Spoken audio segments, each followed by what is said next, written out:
Hi, good morning, Mr. White.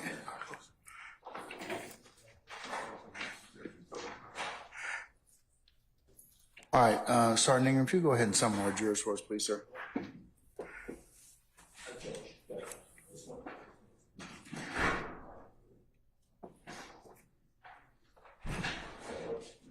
You may.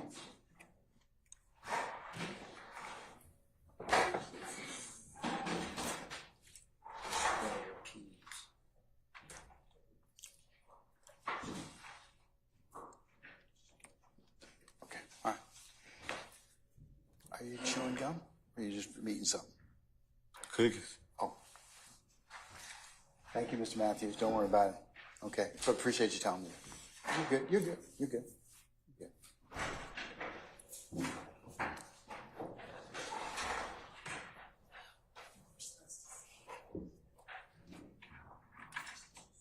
Just when the jury comes out, okay?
All right, ladies and gentlemen, please be seated.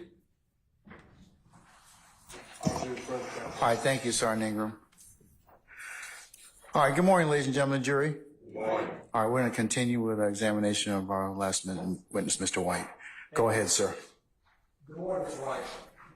Yesterday, I had asked you to recognize anyone in the courtroom. You remember that, right? You actually do know Little Rod, right? You're friends with him. You remember when Lieutenant Oliphant and I met you on March 26th of this year at Fulton County Jail? You said that you knew him before you went to prison. You have to answer yes or no, sir. I don't know nobody in the courtroom right now. So you're not tight with Little Rod, no one from growing up in Cleveland Avenue? I don't know it, man. You also know who shot who, don't you? You try to make me know who shot who. You didn't, you don't know Walter Murphy? Sometimes known as DK? I mean, you told me him. You didn't tell Detective Dennis and Detective Gaither on July 13, 2015, that Walter Murphy, the guy who walks around with the D and a K tattoo between his eyebrows, was the person you saw at the Citgo gas station? If you talking about the dude who tried to bribe me. Walter Murphy tried to bribe you? No, I'm talking about your people. My people tried to bribe you. How did you try to bribe him, Mr. White? Trying to get me to tell him somebody I don't know. How can we get on you to tell on somebody you don't know when you picked him out 9 years ago on April 12, 2015? Man, I don't even know Walter Murphy. I don't know nobody by the name of no Walter Murphy. 9 years ago. Mr. White, I'm going to approach you with State's Exhibit 73 Bravo Bravo. I think the defense counsel wants to see it.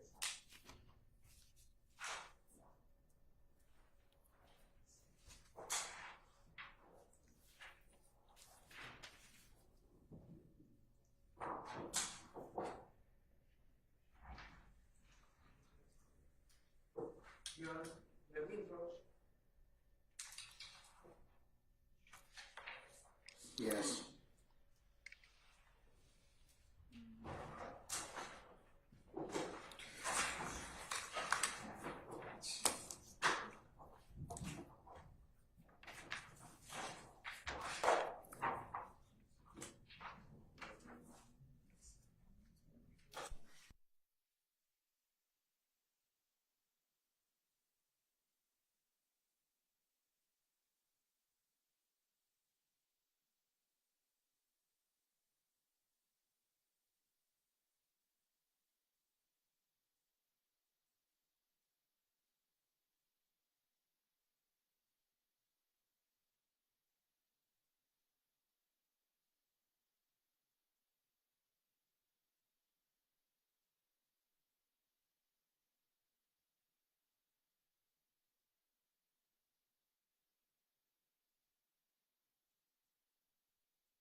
who don't want to testify get subpoenas to come before it. You understand that?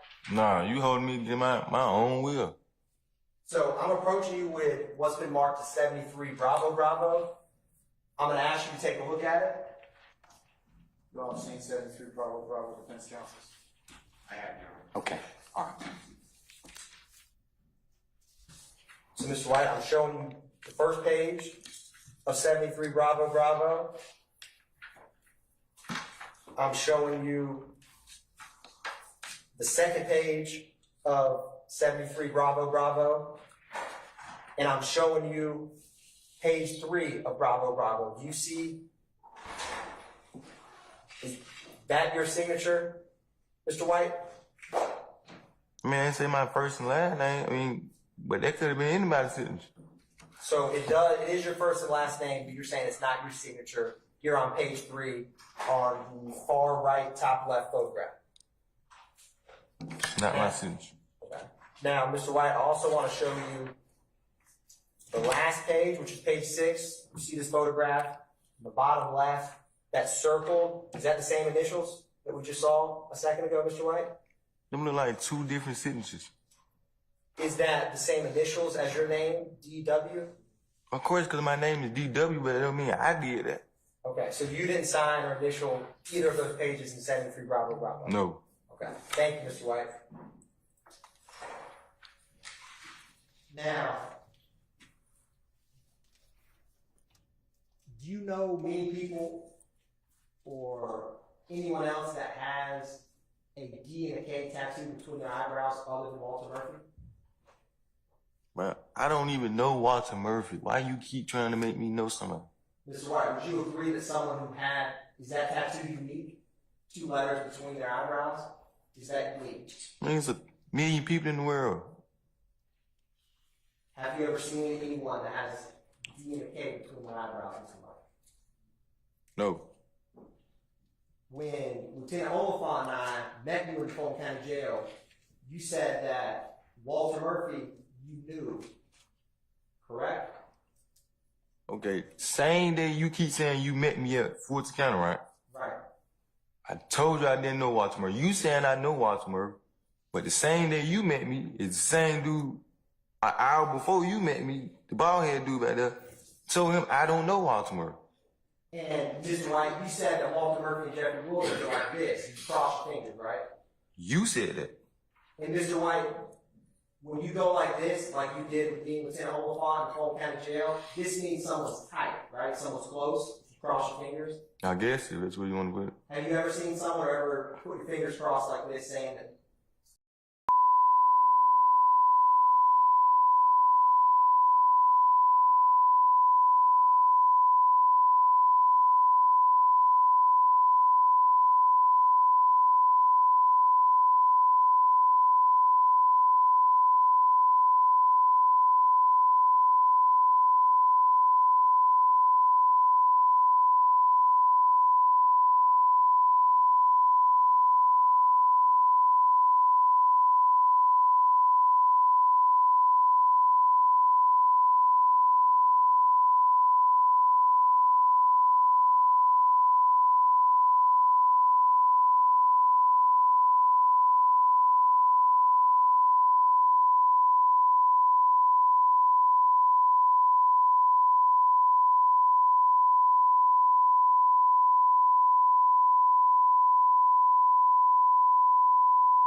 explain to Detective Dennis. So he went back in the store, told OG Bentley what was going on. OG Bentley stayed in the store for like a good 10 to 15 minutes. Did not come out. Then after that, about 5 to 10 minutes later, a white Dodge Nitro Jeep 4x4 pulled up to the gas station, right? Wrong. You told Detective Dennis that the white Dodge Nitro would pull up on the side of OG Bentley in their car, right? No. And Mr. White, you then told Detective Dennis that the people in the white Dodge Nitro got out of the car with AKs and sticks and 40s and shit, and came to our car like they was like what's popping and all that. Why would I be telling you something if it's not even my case? This ain't got nothing to do with me. I ain't involved in nothing. I ain't shoot nobody. I didn't rob nobody. This don't have nothing to do with me. So why would I be giving you some information about something? If this ain't got nothing to do with me. Mr. White, I'm talking about the conversation you had with Detective Dennis. Bro, you lying like fuck, man. This is not, man. Come on, man. So, Mr. White, do you know what an AK, sticks, and 40s are? You do too? I'm asking you, Mr. White. I'm asking you questions. Nah, I don't. Did any of the convictions you talked about the day before involve firearms, like the armed robbery?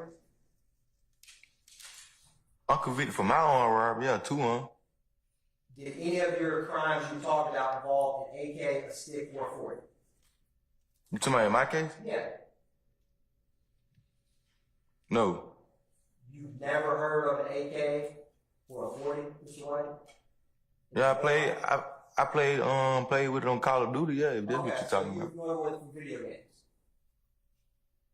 Mr. White, you also said, so my partner was like, man, it ain't nothing like that going on. It's nothing about nothing going on. When they came up to the car with AK, sticks, and 40s, right? Why would I be saying that?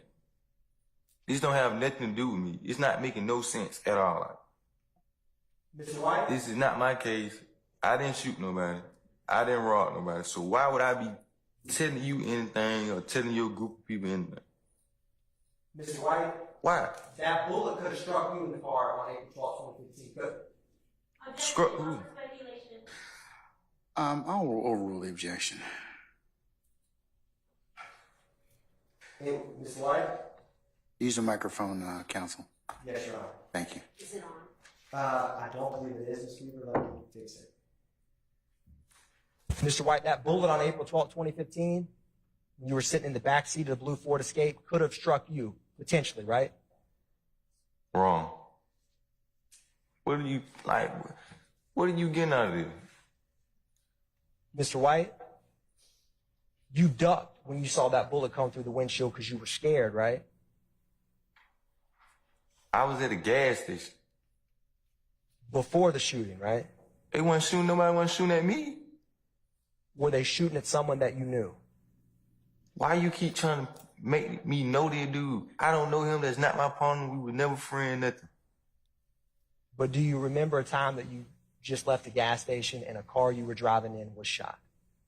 I know they were saying the dude got shot in the head when I ran from the gas station. Okay, so you ran from the gas station the same night that he got shot. That's what you're saying? Because I was on first offender probation. Like I told you yesterday, I had a firearm on me, and I ran. Now, why would I sit right there if the police gonna pull up to where somebody got shot at? Mr. White, you told Detective Dennis that one of the guys who got out of the white Dodge Nitro started pump faking like they were coming to the car, pump faking like they was fixing to pull up shooting, right? No. Do you know what it means when someone pump fakes with a gun?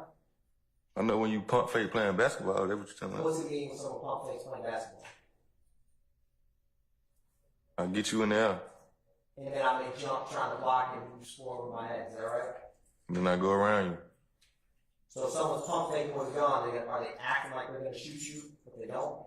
I guess. Mr. White, you described to Detective Dennis that the person pulled out that bench like they was fixing to shoot. So my partner, he drove off. Everybody in the car, they ducked their head off because we thought they was fixing to shoot. Right? Wrong. Mr. White, you told Detective Dennis that we drove down there by the cemetery like boom. And you know that trucking company on the left. Right? Left. I'm going to publish what's already been admitted as 6 Exhibit 73, Bravo, Bravo. Mr. White, you remember yesterday we were talking about that trucking lot across from Dobbs Elementary on Jonesboro Road? You remember that, right? Sure, it's not 72. I guess. My apologies, Your Honor. 72 Bravo Bravo. All right.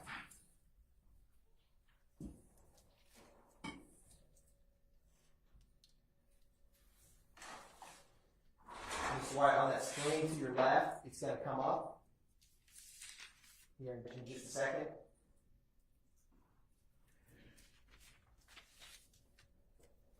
I'm going to grab this pointer.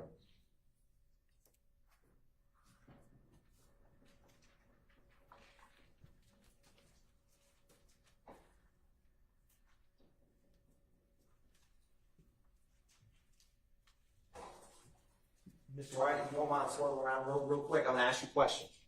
When you were talking about the trucking lot with Detective Dennis, is this what you were talking about right here? I never told you about no trucking. I never even talked to y'all about that. This don't even have nothing to do with me. Like, you keep trying to place me something, like, you trying to, like, put me on the case or something, like, what you trying to do? This ain't got nothing to do with me. Mr. White, are you scared to testify here today? Why would I be scared to testify something if it ain't got nothing to do with me? Why were you able to answer questions about what happened when the investigators I met with you, but you can't answer them here today? I was in prison. Then you got a piece of paper that got my signature on it. That ain't even my signature. Now, Mr. White, you then told Detective Dennis you turned down Harvard by Dodge Elementary, correct? Listen, I don't know what you got going on, but this is not my case. Mr. White, I'm going to show you something. Can you just take a look with me? Just bear with me. When you told Detective Dennis you turned down Harper Road by Dobbs Elementary, you're talking about right here, right? I never told you I told them, Papa. I don't even got license, so I didn't turn, so how would I drive? Well, Neil was driving, right? But you just said I turned on her. I don't even got a license. So either, was it I driving or somebody else driving? And we turned down Harper by Dodge Elementary. People that you wouldn't call away, Mr. White. That's what you Man. said. Mr. White, you then told Detective Dennis that you all came down Harbor Street and came to a stop sign, correct? But I didn't even talk, y'all. This don't even have nothing to do with me. Mr. White. Why is I'm here? Mr. White, can you take a look at me at this screen? I'm trying to go back to prison. This don't have nothing to do with me. Mr. White, can you at least look at the screen? You can't make me look at the screen. I just want to go back to prison. Finish my 10-year bid, go home.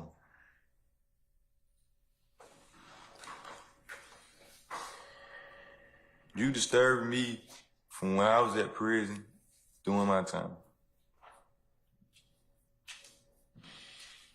Talking about something that had 10 years ago that I don't know. Mr. White, when you said y'all went down Harper Road and stopped at a stop sign, there is a stop sign on Harper Road, right? I never told you I was on Harper Road. So you never told Detective Dennis you were on Harper Road? Counsel, what exhibit are you showing him? Just 72 Bravo Bravo, Your Honor. Okay, all right, The physical copy. all right. Now, you told Detective Dennis, Mr. White, that we had to stop at the stop sign because there was a stop sign. The way that they was coming was back down the street the other way, right? I don't even know what you're talking about, man. And when you told Detective Dennis they were coming back down the other way, you're talking about the white Dodge Nitro, right? Who is they? When you told Detective Dennis that they was coming down the other way from where y'all were in Harper, you're talking about the white Dodge Nitro, right? I didn't tell you nothing. And that white Dodge Nitro was coming down Browns Mill Road, right? If that's what you said. That's not what you told Detective Dennis? That's what you told Detective Dennis. So I'm on it was me and not you that talked to Man, I was in prison. How you gonna put me in something, man? Mr. White. I keep telling you, but it don't have, like, this is not my case. You just automatically flew me up here. For what? I'm not involved in none of this. Mr. White, you told Detective Dennis that I guess that they seen us, that it was us, and they fired shots. Boom, boom. That's what you told Detective Dennis, right? How somebody, who is they? How they seen me if I told you shots were fired, I had a firearm on me, I ran to the nearest side street, called my sister to pick me up. So how did I get from, so what, my sister dropped me back off over there? It don't even make sense. Mr. White, I'm asking you questions, just asking you to answer. I don't have to answer nothing. You can answer it however you seem fit, but I'm going to keep asking you questions. We can be here as long and short as you want. You understand that, right? It don't matter to me. I got 3 years left till I'm outside, so my time's still running. Mr. White, after they shot you told Detective Dennis, you were like, everybody all right, everybody all right. So everybody started checking themselves. Nobody was bleeding, nobody was shot, the driver wasn't shot, but the passenger was not saying nothing. And so we were driving, and his head started leaning to the side like he was dozing off. Right? What, he was on drugs? Mr. White, you then told Detective Dennis that as you all kept driving, you were like, poo, poo. He wasn't saying anything, so we thought he was dead. Right? Thought who did? I was gone. And Mr. White, when you told Detective Dennis that you thought Pooh was dead, that's why you called 911 to possibly save his life, right? How did I call 911 if I told you I left my phone? So I didn't call 911. So whoever you were talking to, or whoever y'all were talking to, Mr. White, Detective Dennis asked you what Pooh's real name is. And you say you don't know his real name, but his nickname is Pooh. P-O-O-H, right? I don't even know no Pooh, man. You keep saying that. You sound like a goddamn girl name. And Mr. White, Detective Dennis asked you who was driving, and you told him Neil. N-I-E-L, right? I don't even know what you're talking about, man. And Mr. White, you told Detective Dennis, I was sitting in the back, me and my other two partners, I was sitting behind the driver. My other partner, he was 16, he was sitting in the middle. Right? No. And Mr. White, you then said my other partner was sitting behind the passenger who got shot, he was 17, right? No. You told Detective Dennis, I don't know the one in the middle name, I know his nickname is Crucial. Crucial like Club Crucial. You said that, right? I don't even go to the club. So I don't even, to my club, Crucial. I don't go club. Mr. White, you told Detective Dennis the last person in the back seat with you and Crucial, their first name was Terry, right? No, you said that. I don't even know him. Mr. White, you described Crucial to Detective Dennis as short, he's like 5 feet. I'm taller than him. I'm like 6 feet, 6'1", and Crucial's 5'6", 5'7", right? No. How tall are you, Mr. White? 6'3". You're 6'3"? That's pretty tall.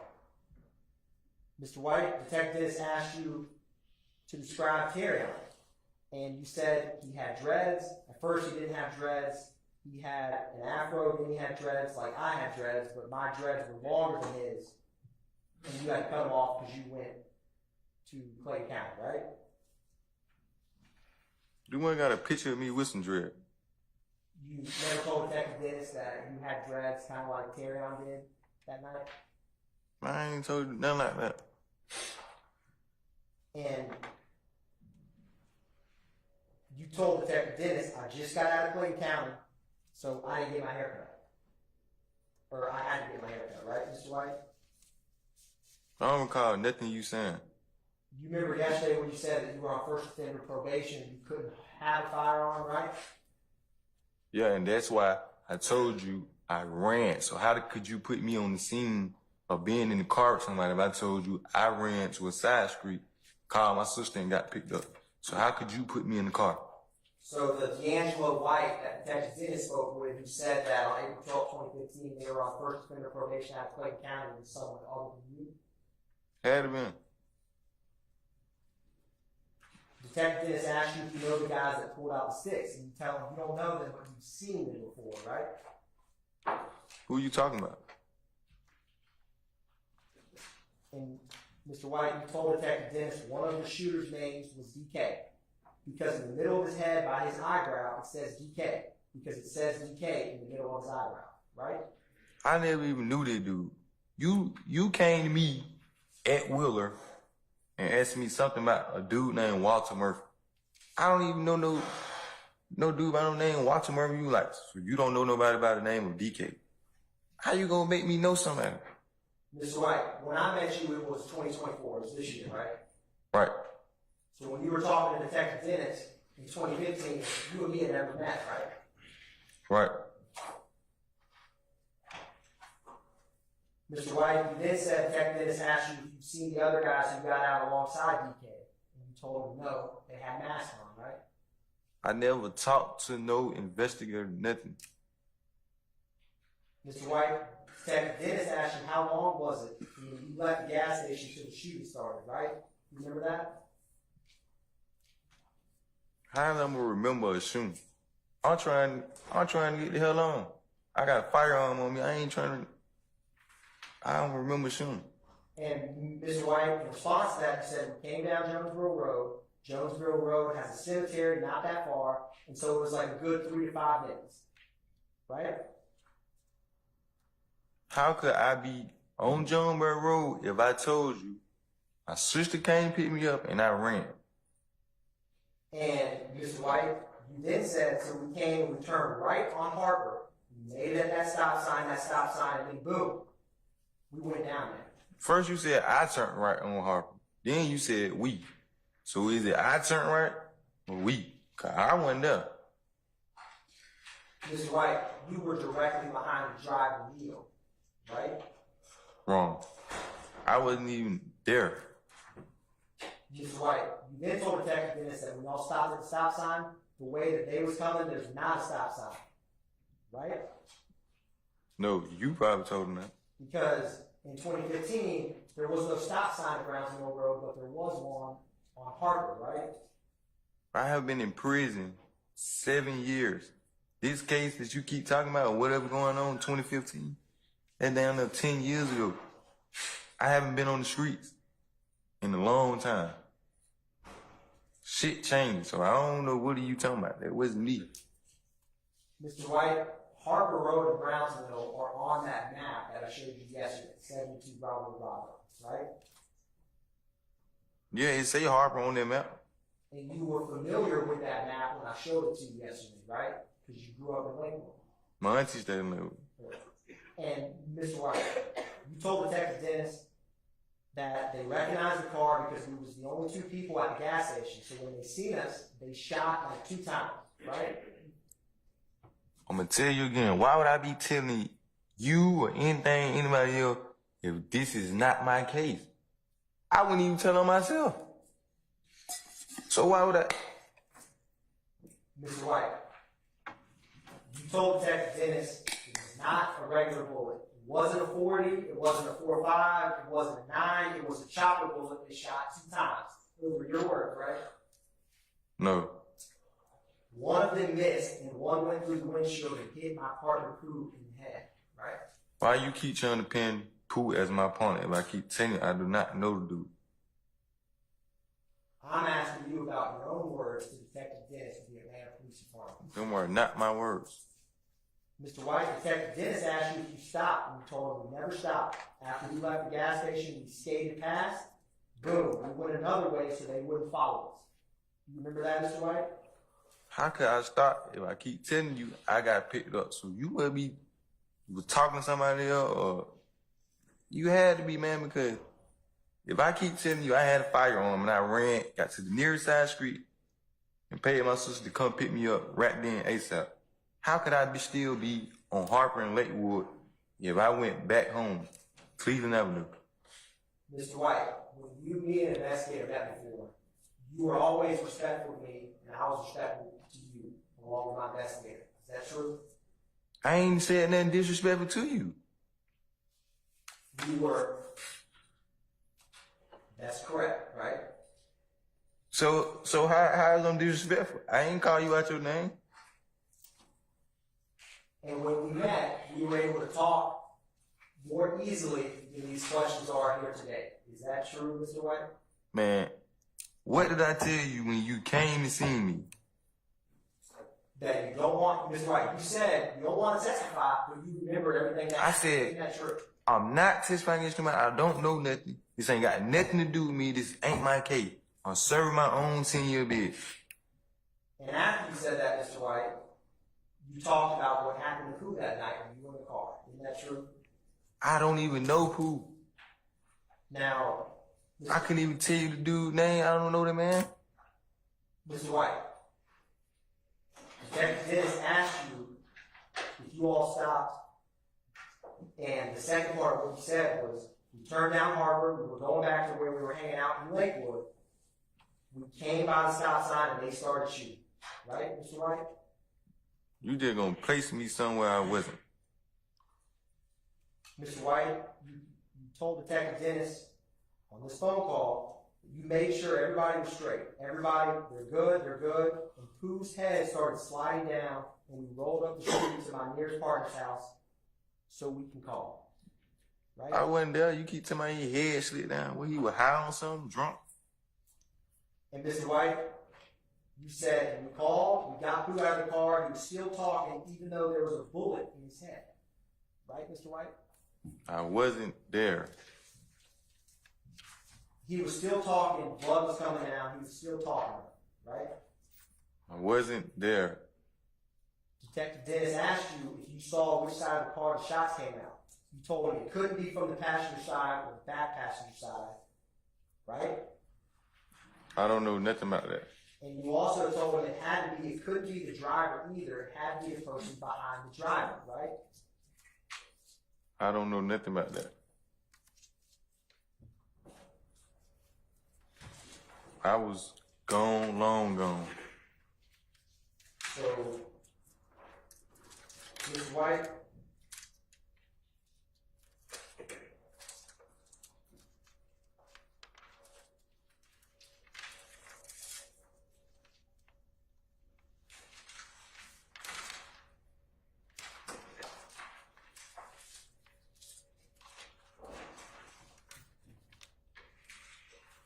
that was your words to Detective Dennis, correct? No. So when you told Detective Dennis, like I mentioned earlier, that Walter Murphy was one of the shooters, you weren't exactly able to see who was shooting, but you saw him chop like a sicko, right? Who is Walter Murphy? DK. See, I knew you knew who he was. You do too, right, Mr. White? No. Now, Mr. White, after you checked on everybody, you told Detective Dennis asked you if he were to show you a photographic lineup of DK, would you be able to identify him? And you told him yes, right? Did I, or did somebody else tell me? Detective Dennis asked you if he were to show you a photographic lineup of someone that you knew as DK, would you be able to identify them? And you said yes. Is that correct? No. Detective Dennis asked for your location to come do the photo lineup. You told him, bro, I'm saying though, I'll tell you all that, but you can't be putting my name in nothing. Right? Why would I be telling you anything if this don't have nothing to do with me? Mr. White, This case don't even have nothing to do with me. I'm just here freewheeling on the free ride trip because you brought me up here. I never told you I was testifying against nobody. I don't even know none of these guys in the courtroom. Mr. White, you're between a rock and a hard place from your friend Pooh gets shot. It's not my friend. Pooh is not my friend. I don't know no Pooh. You didn't want Pooh to die that night when you called 911, did you? I didn't call 911. Listen, he could have died. He could have did whatever. It don't got nothing to do with me. My life, I'm still in good health. I didn't get shot. It wouldn't have bothered you regardless of how close or not close you were if someone that you knew was Pooh died after riding in a car with you and getting shot. Bro, you see Before you? a lot of people on the news get shot. You probably don't feel no type of way because you don't know them. I'm asking you, Mr. White, if you're sitting in the car right behind you. I wasn't sitting in the car with nobody. I didn't touch nobody. Mr. White, Detective Dennis asked you if you've seen your partner Pooh since this happened, and you told him, I've not seen him ever since then, because I stayed over there. I stopped coming over there for like 2 months. After all those shootings were going on, I stopped staying over there. Right? I probably was locked up. I don't know what you're telling me. Mr. White, you asked Detective Dennis, when you're talking, when is he coming to pull up on you? And he tells you it's going to be about a half hour to do the photo lineup, right? Wrong. And Mr. White, you told him where everybody be at who was in the car with me, they're at Lakewood. So I'm going to have to walk to Lakewood. You can meet me at Lakewood, right? What the fuck is I walking to Lakewood for? Mr. White, Detective Dennis asked you for an address. You told him you don't know the address, but asked him if he knows where the cemetery is by the signal, right?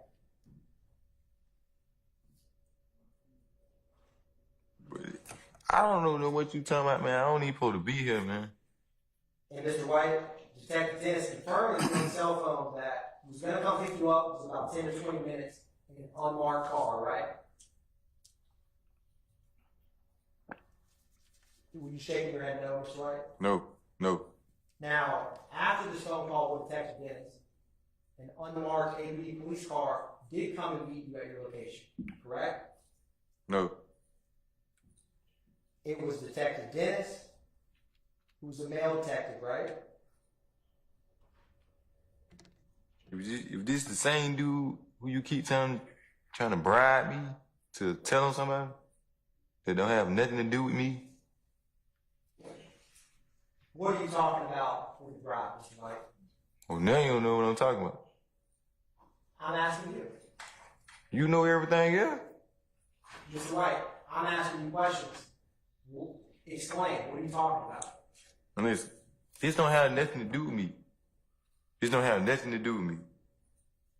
You got me here because I was at the gas station when the shooting happened, and it struck a car, and I took off running. So what is I'm here for? I cannot help you on nothing. What car was it? I can't remember, man. That was 2015, man. It's 2024. You do the math on it. Mr. White, you don't recall when Lieutenant Baker, the first time I met you in prison, you said it was a blue Ford Focus, and it was Neil's rental car, right? You keep telling me all type of lieutenants and, man. When I met you, there was 2 female lieutenants, different people, but each time I met you, right? Yeah, when you came to see me at prison. Right. And when I came to meet you at the jail, there was another female lieutenant who was different than the one in prison, right? Different person.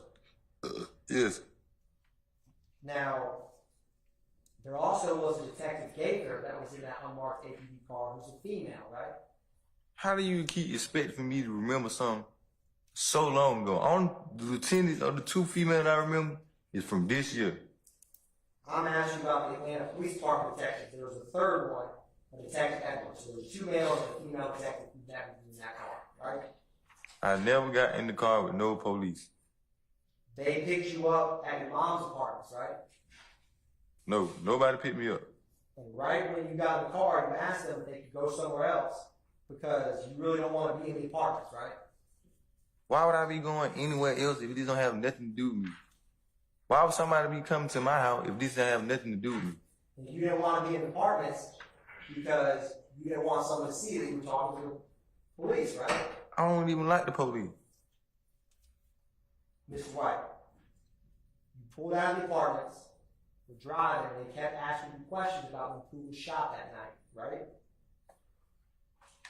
What does this have to do with D'Angelo White?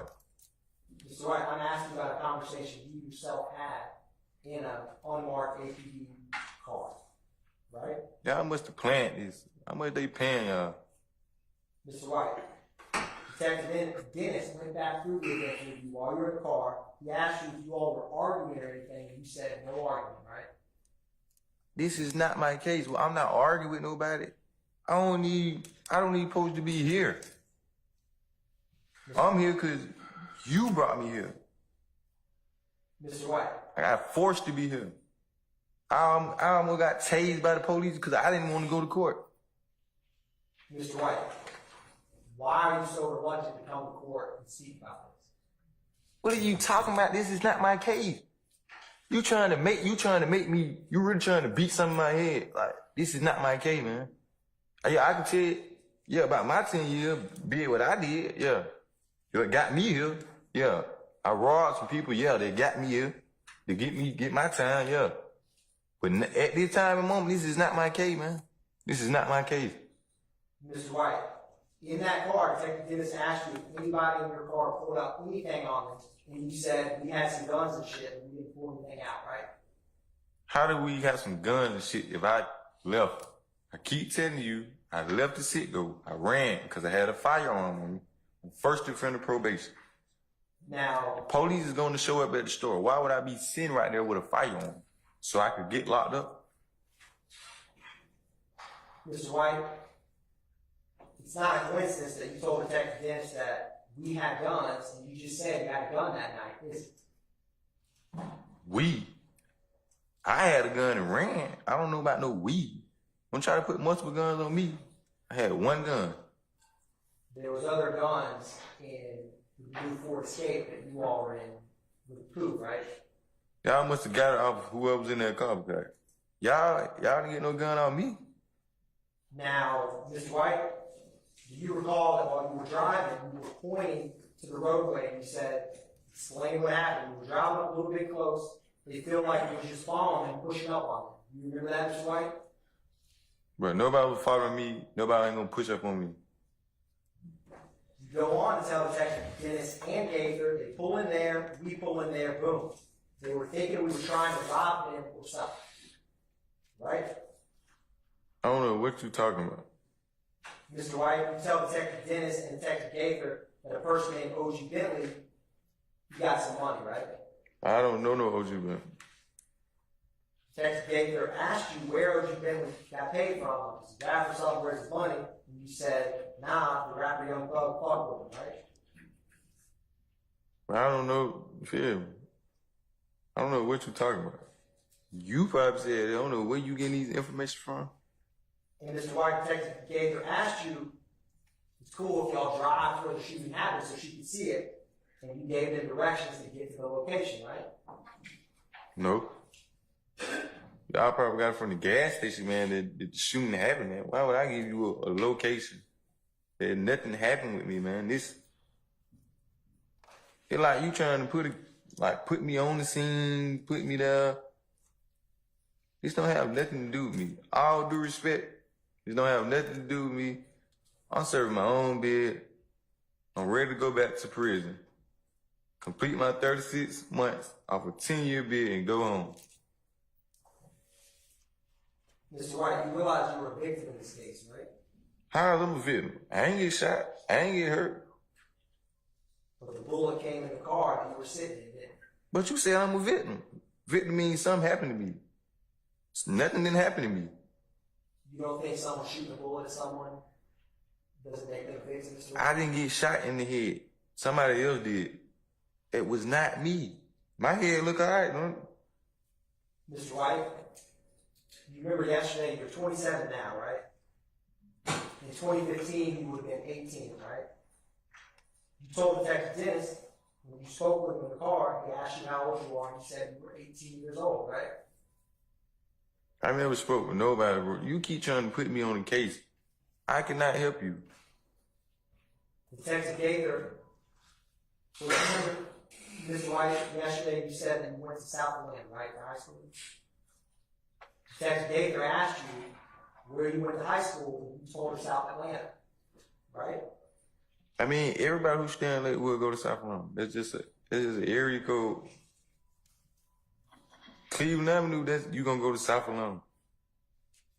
So the D'Angelo White, who was 18 on first offender probation from Fulton County and went to South Atlanta, was not you in the car that day? I probably wasn't even in school then.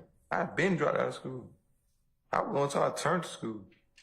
Now, Mr. White, you were on first offender probation at Clayton County when this happened, right? Yes.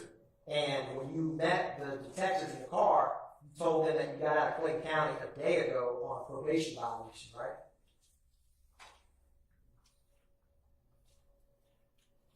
You all kept driving, and then you asked the detectives to throw you something in for telling them shit, right? Told me what? You went on to clarify $20 because you really could have never said shit. Your other partner then wasn't going to say shit either. That's what you told them, The right? fuck is $20 gonna do for me? This is not my case. Detective Dennis asked you how you know that your friend didn't already say something. And you said you know they wasn't going to say nothing because you know them personally, right? How did you come get me from prison? What, like, if it was 4 other people or whoever was in the car with them folk, why is I'm here and the people who witnessed this is not here? Mr. White, I'm asking you about the conversation. Nah, you need to ask them that. You need to ask them that. You can't ask me shit. I was not there. Now, Mr. White, you recall Detective Dennis asking you what you would have wanted the police to do if you caught that bullet in the head and seen your partner and told him do you remember him asking you that? What would happen if you caught that bullet? You remember that, Mr. White? You keep trying to ask me about a dude who got shot in the head. The bullet didn't hit me. It ain't got nothing to do with me. And after he got shot in the head, you never were able to see him in person, were you? I probably was incarcerated. And you told Detective Dennis and Detective Gaither, when they asked you why you hadn't been up to seafood, first of all, man, that shit's too hot now. I did not know what hospital he was at anyway, right? You keep talking about a person I only seen one time in my life. Why would I be concerned about somebody who I seen only one time in my life? It doesn't make sense. We never kicked to know nothing.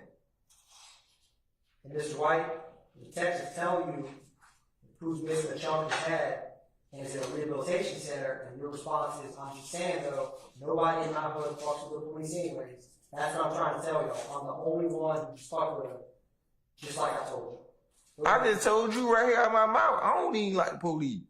So what the heck? And what you told them is that in the neighborhood that you grew up in, people didn't talk to the police, right? I don't even talk to the police. I don't even supposed to be here. You brought me here. And Detective Dennis explains to you, after he just shot your partner with a chopper for no reason, that's what makes his job hard. Because when a fuck blank kept walking the street, that's why. Because if nobody doesn't say anything, he's going to do it again. And it could have been any of y'all. And you're just going to let that ride, not me. And you told him that shit probably already been taken care of. Shit's probably been already taken care of. You remember that, Mr. White? Taking care of what? And when you told Detective Dennis that it's probably been already taken care of, you're talking about being handled in the streets, right? That have nothing to do with me. What is all this what you saying about a dude who getting shot? About a dude who I only seen one time in my life? Why would I be trying to handle anything with him? It don't have nothing to do with me. This is not my case. I didn't get shot. You keep trying to say I'm the victim. How I'm the victim if I didn't get shot in the head? So you have the wrong person. Mr. White, when someone shoots at you, how are you supposed to respond to that if you don't go to the police?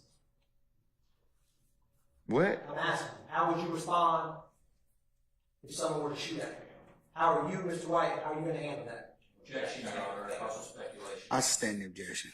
Mr. White, you are a human being who has choices, right? If somebody shoot at you, what you gonna do? I'm asking you, Mr. White, what you yourself will do. You're like, That calls you for trying to make me... hold on. That calls for speculation. Don't answer What the that. fuck?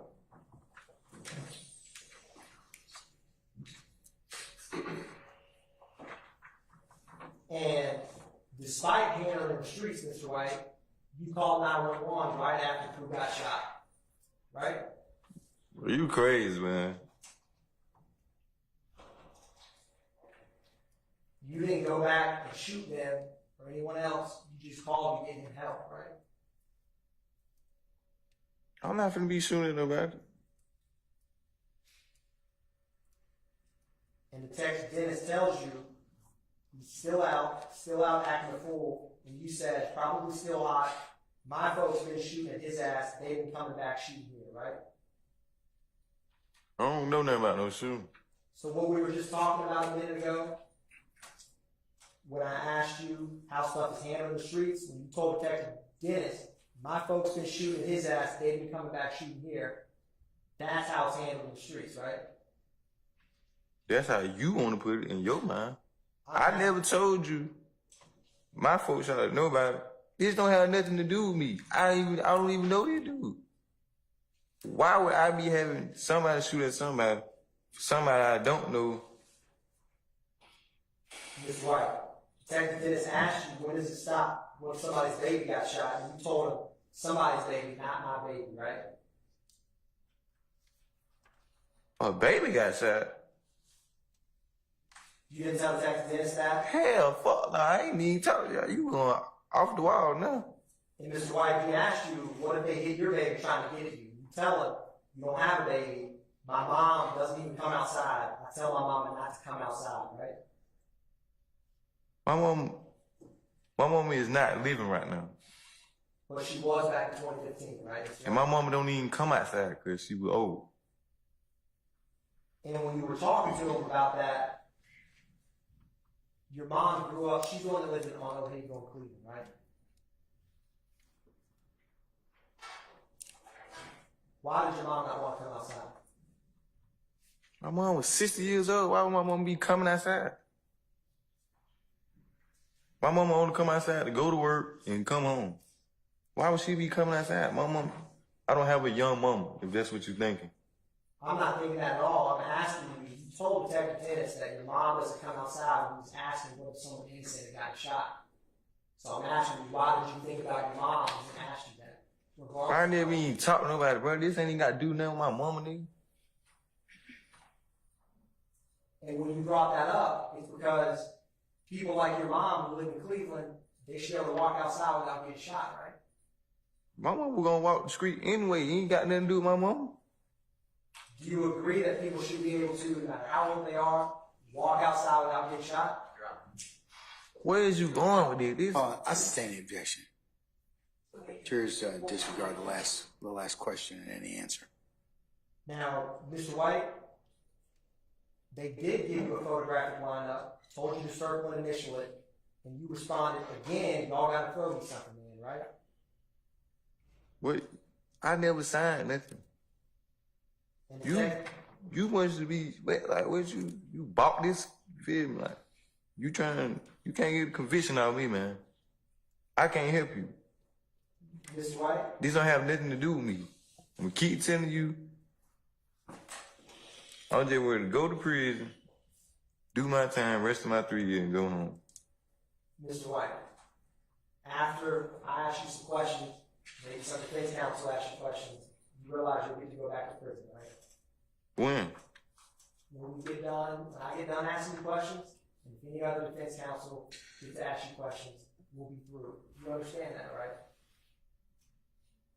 It's been 2 days worth of asking me a question. I keep telling you, I don't know. This don't have nothing to do with me. This is not my case. Mr. White, you realize that if you... I can hear you all chat, so please don't talk. Mr. White, do you want to get this process done with quickly or slowly? I'm asking you. Listen, however you want to take it, however you want to go about it. 36 months, I'm going to be there and I'm going to make it home. You can't stop me from going home. And Mr. White, like I talked about with you, you talked about what you're going to do when you get out, right? When you do get home, because that day's coming, right? Get me a job and work. So nobody's trying to keep you going home, right? Who trying to keep me? Nobody can keep me from going home. That's what I'm saying. That's true, right? No one's trying to keep you from going home. My case is over with. I don't need supposed to be here. Like right now, I'm ready to go right now. Now, after you asked for the $20, Detective Gaither proceeds to cuss you out for asking money to do the right thing for your friend Pooh. You remember that? For one, Pooh is not my friend. I don't even know him. What the fuck is $20 gonna do for me? For one, I don't even like the police. Two, why would I be telling y'all anything about something that don't have nothing to do with me? I keep telling you, whenever happened at that gas station, when a shot fired, I ran because I had a firearm. I was on first friend purpose. I got out of there. My sister came and got me. I was at home. Where you at after the shooting? Did you go to your aunt's in Lakewood or your mom on Cleveland? My mom house. On Cleveland. Or Old Acre. Same thing, Cleveland. I sustain the objection. On the night of the shooting, when your friend when someone you know got shot in the head, where did you go after the shooting, Mr. White? Objection, Your Honor, relevance. Overruled. You can answer this way. Man, I wasn't even there. Where did you go though after? It's like you not understanding nothing I'm telling you. Mr. White, where did you go after your sister picked you up? Home. Cleveland Avenue. I went home. I wasn't. So all you keep talking about something, I made a right on Harper. I wasn't even got a license. I wasn't even with them. Whoever you keep talking about. And Mr. White, Detective Gaither, she says she'd appreciate it, but don't try her on some fuck shit to pay you to pick somebody out. You just remain silent to that comment, right? Who is Gaither? I don't even know nobody by no name Gaither. And after a little bit of silence, you pointed directions for where to go to the shooting location, right? No. I can't help you. You keep, these don't have nothing to do with me. Why would I be pointing you to something that don't have nothing to do with me? I wasn't involved in it.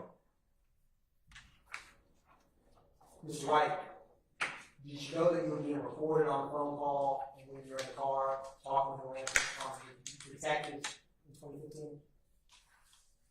I probably went incarcerated. You can't be talking about me. Then I already told you I didn't even have my phone. Mr. White, Detective Gaither tells you that y'all know exactly who did it. She doesn't mind helping you out. Do you have an objection, sir? Yeah. The detective tells him, he knows exactly. I sustain the objection. Ladies and gentlemen, I think we need to probably take a comfort break. What do you think? 5 minutes? Okay? All right. We're going to be in recess for 5 minutes. All right? All rise.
were in, right? You might be crazy or something. And Detective Gaither asks you again if you're going to do the right thing, and you say yes, right? Left. And by doing the right thing, she means telling them who was involved with who getting shot, right?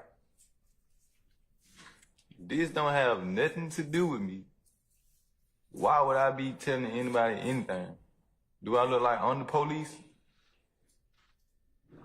Ms. White, I'm asking you questions and just asking you your answers. All right?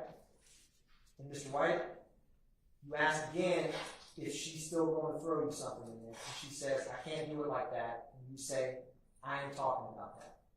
That's what you said, right? I don't know what you talking about. And the detectives say you have to just circle the person who you saw that night that pulled out the gun. Circle it and sign it. And you ask, sign my name, right? So who signed my name? You? One of them signed my name? Mr. White, I can't testify. You understand you're testifying, right? I'm not testifying either. This ain't got shit to do with me, bro. I keep telling you that, bro. I'm dead for real. And Mr. White, the detectives tell you to put your name or initials, and you ask, why do you have to sign my name? I'll circle it, but I won't initial nothing, right? How much you getting paid for this? And Mr. White, you go on to say that that's just like you circling this. You all take the paperwork, boom, go back to the discovery packet, and I said it, right? That's what you said to them. And they asked you to sign that photographic line, right? You lying, they lying. I ain't got nothing to do with it. And Detective Gaither asked you if you know what unit she works in, and you asked her what department. You remember saying that, Mr. White? Only department I'm trying to go back to is correction, down the road, feel me? If you understand what I'm telling you. Mrs. White, she tells you she's in the game unit. And they ask you, do you remember them telling you that they should have taken a picture of your homeboy, who? And you respond, took a picture of whose homeboy. Do you remember that, Mr. White? That's not my homeboy. I don't even know who the fuck is you talking about. And Detective Dennis tells you he's talking about showing you a picture of Pooh, who was in the car with you when he was shot, right? So what all this got to do with me? What the gang unit and all they got to do with me? Did I tell you I was in the gang? Are you in a game, Mr. White? No. Do you ever have any friends or people who were in a gang? No. Do you have any knowledge about any gangs in Iran? No. Is there gangs that exist in prison?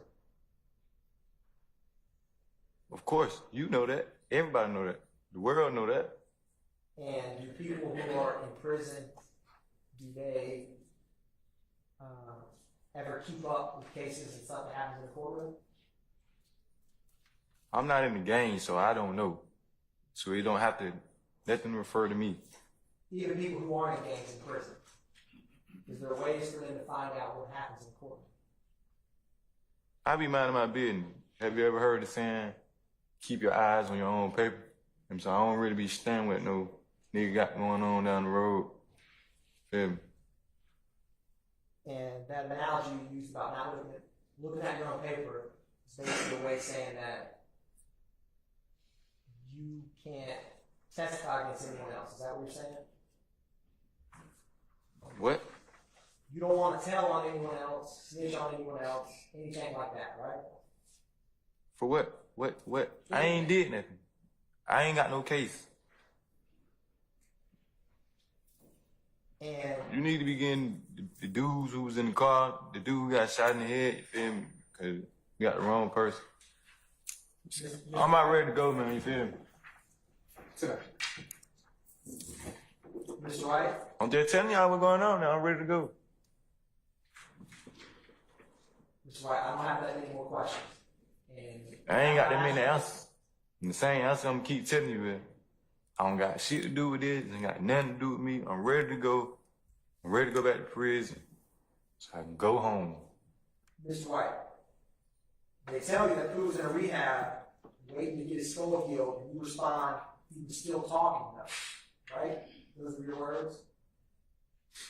How would I know that I'm in prison? What the fuck? It surprised you when they told you that, and you responded like that, because it's surprising that someone's still talking after getting half of their skull taken off, right? It would be surprising to you if somebody got shot in the head and have this skull, they still talk to it. It'd be surprising to you, man. I agree with you, Mr. White, because it's true, right? I don't know. What are you talking about? And Mr. White, is it fair to say that Pooh was lucky to be alive today? How would I know I'm in prison? Pooh wasn't driving the car that night, was he? How would I know if I got picked up by my sister? Pooh didn't do anything to who you said was involved in the shooting, did he? How do we know? I don't know Pooh. What did Pooh do to get shot in the head? You never told Pooh didn't do anything to justify getting shot in the head. Not that there ever is some, did he? How do I know? You know more than me. And they asked you how cool you were with Pooh. And you told them he's your partner, your real partner, your Lakewood partner. You a goddamn lie. I ain't tell that man my nigga my partner, man. And they asked you how long you know him, and you said 3 to 4 years, right? But you putting words in my mouth, bro. And That scared me. That scared me. The dude right here lying, man. If I keep telling you I met the man one day, how the hell you get from I know him for 3, 4 years, man? Mr. White, This shit ain't even adding up. This shit put together like goddamn Legos or something. What you got going on, man? Mr. White, in the car, when they start showing you the photographic lineup, you say there's only person in the head that you've seen is a person named DK. It's the only one you saw that says DK, right? Those were your words when we were looking through the photo lineup, right? I don't know who that is. I don't know how I know DK because you keep saying DK and Walter Murphy is the same person. And you saying this, not me. Mr. White, the second lineup they show you, when you're flipping through it, you say you recognize the picture as O.G. Bentley. He's the one with the money, thug fucks with.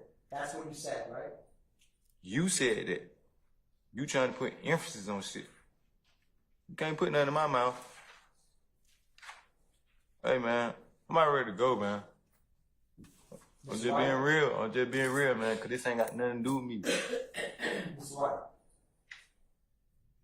what you tell the detectives is O.G. Bentley thought we were fixing to rob him or something by how you all were driving, right? I don't even know who that is. And you tell Detective Dennis that O.G. Bentley's Instagram is O.G. Bentley, right? How would I know that if I don't even know who to do it is? And you keep expressing to the detectives that you're worried about your name being in paperwork, right? Why would my name be in anybody's paperwork? That make it make sense if this is not my case. And what My co-defendant is down the road with me. He got the same sentence I got. We both pleaded out to the same thing. So my name ain't in no paperwork. You feel me? And Mr. White, you tell them that what you're saying is, if they write your name on this shit, damn, somebody gets locked up under that shit. What if someone comes to my mom's house getting shot? Those were your words, right? When did I tell you this? This is what you told the detective. When did I tell the I'm sorry, detective this? stop. Objection? Yes, future dangerous. I'm going to overrule the objection, but let's move on. Yes, Your Honor. When did I tell you that somebody gonna pull up at my mom's house? This is what you told the detectives when y'all were in the car on 2015. I stand the objection. Let's move on from that, Mr. Atkins. Yes, Your Honor. My mom ain't got nothing to do with it. Keep my mom out there, man. Now, while in the car, Mr. White, after looking at the lineup, you were explaining and then using cars that were coming by the roadway to show them how this happened, right? No, know what you talking about. I don't recall shit. And you pointed out to Detective Gaither and Dennis, see this truck coming up, right? You were right behind him. But how your partner drives, he drives fast. He's young. He's 20, right? I don't know what you're talking about, man.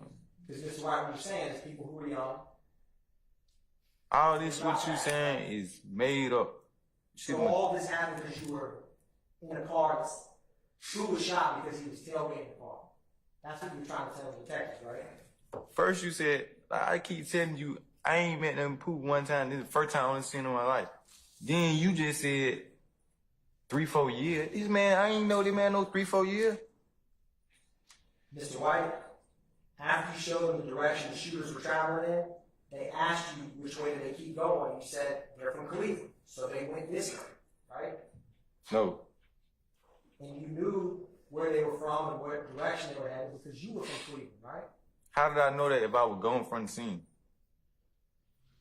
And the reason you were able to tell them about O.G. Bentley and Walter Murphy is because you've been growing up in Cleveland Avenue, right? You must have paid one of them dudes in the car to cooperate with you and tell you shit about me, cause man, I don't know what you got going on, but I was going from the scene. How much you paying them? And Mr. White, what you told him is they went all the way around the golf course, came back up through that way, and shot twice, right? I ain't told you nothing like that. And what you told the detectives was, we heard the first shot, me and my other 3 partners, shot the first time, boom. He ducked, he came through the window, and hit him through the head. That's what you told the detectives about what happened that night, right? I ain't told you nothing like that. Because it was 5 of y'all in the car, right? Why you keep trying to place me in the car? Mr. White, you were in the car that night, right? No. Detective Dennis asked you if you know where the shooters are at, and you say they'd be on Cleveland. Like, you know, Mount Zion, all the apartments down there, right? No. Do you know where the Mount Zion apartments are in Cleveland Avenue? No. And you say they mostly be at Empire Park shooting dice. Do you know where Empire Park is, Mr. White? I only know Empire. I heard of Cleveland Avenue Park. I don't know about no Empire Park. What? Does anyone ever call it Empire Park, or is that a different park, Mr. White? What is that? I'm asking you. You tell me. You said Empire Park. I ain't never heard where Empire Park is. And the detectives got frustrated with you for wasting their time, and they say, maybe I'll make a t-shirt, who died, and they said VIP poo. You responded GIP, right? Do you remember saying that? That sound like gang shit. I'm not in the game. What does GIP mean? I don't know. You tell me. Later on, the detectives ask you what GIP means, and you say it's not a gang. GIP stands for get all profit. We don't want nothing but money, right? That's what you told them? I ain't talking about nothing like that. I see you want some money. Real bad. But you ain't gonna get it out me. One brief moment, Your Honor. Hold on, Mr. White. 1 second.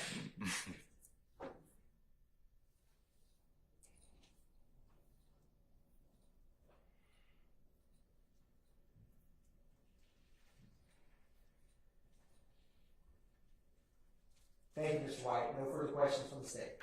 Cross. Anyone?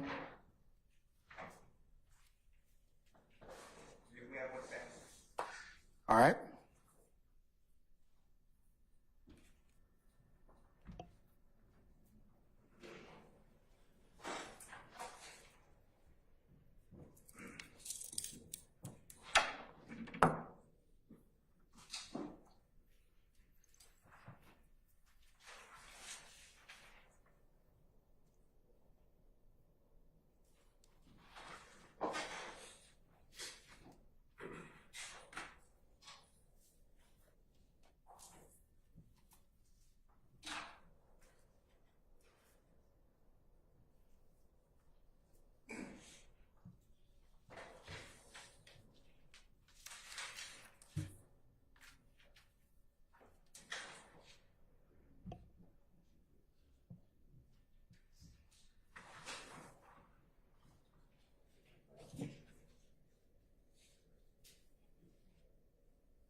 You discussed several times that you're a convicted felon.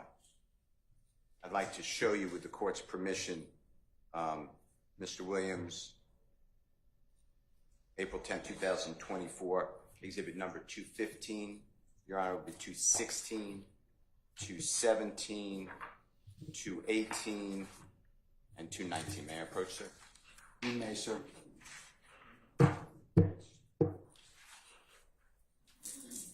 Everyone, second, Your Honor. You may.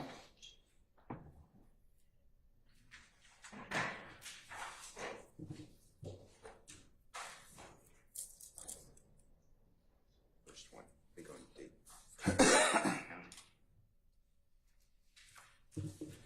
And that's 2.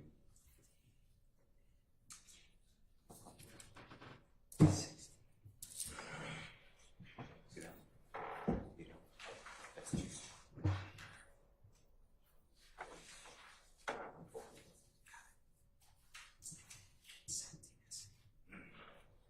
Yes, and it's 2-7.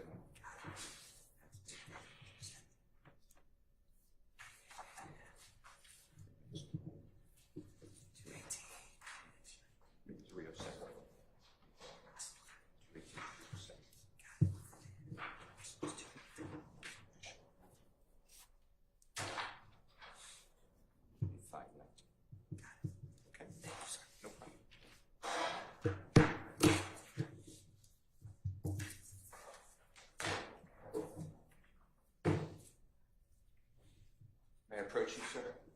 Yes, sir. I'm showing you, and they're individual. And I know you're handcuffed, so I'm not trying to make you flip them, but I'm going to show you with the. May I flip them? You may.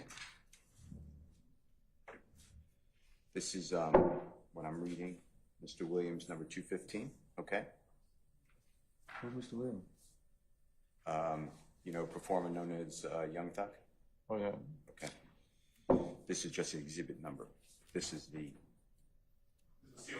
You have to speak up, Mr. Steele. Yeah, if you wouldn't mind. This is the document I'm showing you, and it's Mr. Williams, number 215. Okay. And do you see here? It's in the Superior Court, Clayton County. Remember discussing Clayton County?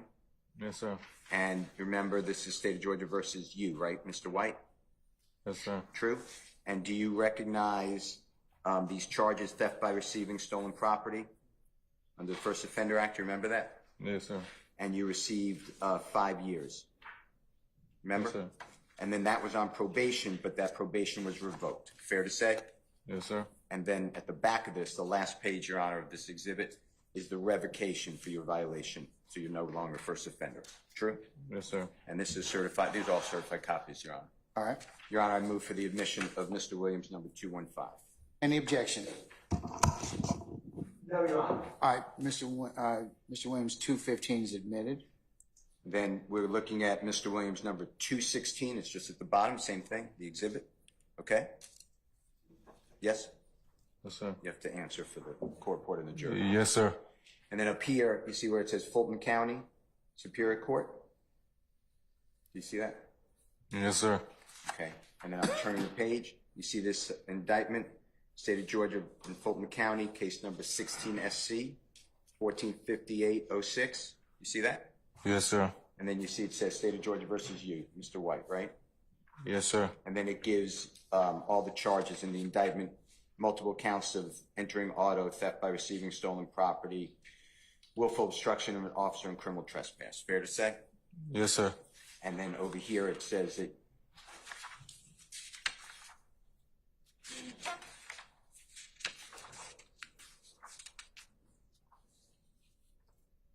you pled guilty on September 21, 2000. Is that 18? 16. 16. Thank you. I'm not wearing my glasses. Thank you very much. Okay, and then you received 5 years to serve 1 year in prison. You see that? Yes, sir. All right. Your Honor, this is also a certified copy. I move for the admission. Any objection to Jeffery Williams, 216? Your Honor, the state does not object. Okay, all right. 216 is Jeffery Williams, 216 is admitted. This one is also another exhibit sticker. It says Mr. Williams, number 217. You see that, sir? Yes, sir. And this again is the front page, Fulton County Superior Court Clerk, official document. You see where that says that, document certification? Yes, sir. And if I'm going too fast, just say going too fast. And this is an indictment, and it's indictment number 17 SC 156271. You see that? Yes, sir. And this is the state of Georgia versus you. You see that? Yes, sir. Hold on one second.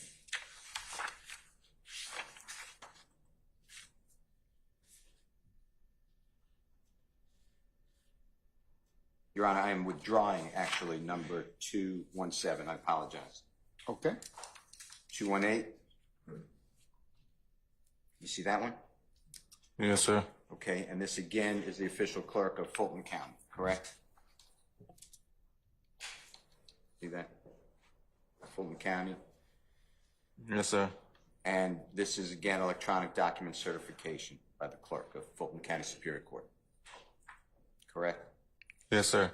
And this is indictment number 17 SC 156307. Is that fair to say? Yes, sir.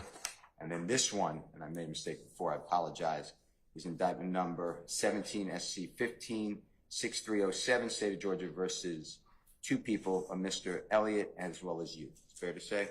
Yes, sir. And this one has you charged in counts 1, 3, 4, 6, 7, 9, and 11. Is that correct? Yes, sir. And count 1 is hijacking a motor vehicle, right? Yes, sir. And count 3 is armed robbery, correct? Yes, sir. And count 4 is armed robbery, correct? Yes, sir. And count 6 is aggravated assault with a deadly weapon. Yes, sir. Count 7 is aggravated assault with a deadly weapon. Yes, sir. Count 9, possession of firearm during commission of a felony. Yes, sir. And count 11, possession of firearm by a convicted felon. Yes, sir. And then that is you.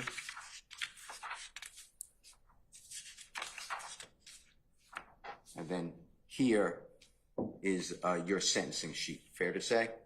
Yes, sir. And you pled guilty to these crimes under Alford, A-L-F-O-R-D. Fair to say? Yes, sir. And here you got 10 years to serve in prison. Yes, sir. I apologize. On count 1, hijacking motor vehicle. Count 3, armed robbery. Count 4, armed robbery. Yes, sir. And then count 9, 5 years to serve consecutive, meaning it's now a 15-year sentence, right? Yes, sir. And that's on possession of firearm during commission of crime, and on count 11, possession of firearm by a convicted felon, 5 years to serve concurrent with count 1. So it runs together, not consecutive. Fair to say? Yes, sir. That's a 15 to do 10-year sentence in prison, and you're serving that sentence now. Yes, sir, I am. And you mentioned to the jury that you have approximately 36 months left, Yes, sir. and you're serving that to the door, it's called. Every bit. And your familiar armed robbery carries a penalty of 10 years in prison up to 20 years or life. Fair to say? Yes, sir. And that is no parole, right? You do every day. That's why you Every keep day, saying. day for day. This is Mr. Williams. Oh, I apologize, Your Honor. I move for the admission of Mr. Williams, number 218.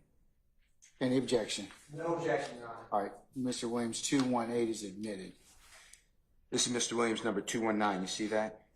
Yes, sir. And this again is the electronic document certification of clerk of Fulton County Superior Court, right? Yes, sir. And this is case number 18 CR 1519. Is that true? Yes, sir. And this one is again in DeKalb County. If I said Fulton, I may. This is DeKalb County, correct? No, that's wrong. No, I've never been incarcerated in DeKalb County. Okay. Is this your name, D'Angelo Demond White? My name is D'Angelo White, but Demond is not my middle name. That's fine. If you're saying it's not you, let me just see if there's a.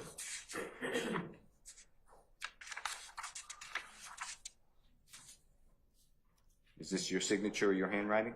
No, that's not me at all. That's fine. That's fine. And I know I've asked you twice. That's not your signature. No, sir. Your Honor, I'll be removing or withdrawing rather 219. All right, sir. Okay. So, can I give these to you? Right. You want the ones I drew? Yeah, we'll need those. Yeah. Withdrawing. Yep. Now, the prosecutor has said to you, he's called you a victim. Did you hear that term? Yes, sir.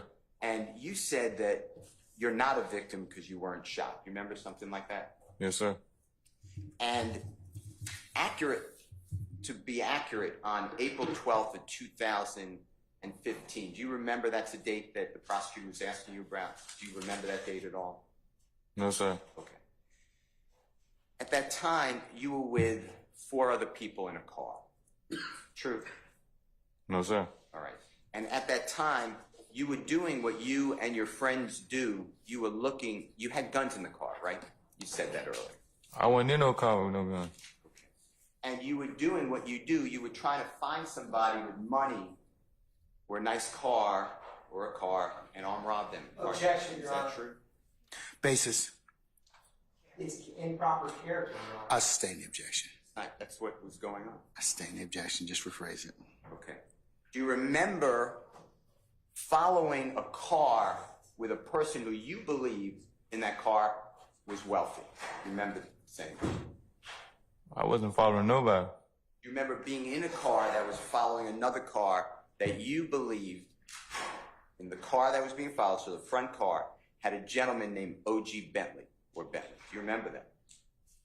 I don't even know who O.G. Bentley is. You remember telling the detectives that the car that you were in was following closely another car, and that car had O.G. Bentley in the car. Do you remember that? State again, I don't know who O.G. Bentley is. Okay.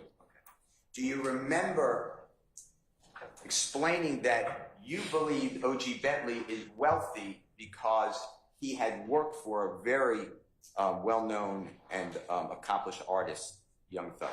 You remember saying something like that? No, sir. How would I know he wealthy if I don't even know him? Did you know that in April 12, 2015, did you know Young Thug, the rapper, to be extremely popular? Of course, everybody do. Okay. And did you know at that time, if you can lock in 2015 April, that Young Thug was in the midst of a approximately 20-state tour Objection, with Travis Scott? Basis. Assumes facts, not evidence. I'm I asking the sustain the question. objection. Did you know that Jeffery Williams was on tour in April 2015? Objection, Your Honor. Basis. I don't know, sir, but I know he be... Wait. Stop. When there's objection, Mr. White, just let me finish ruling the objection, and I'll let you know if you can answer it, okay?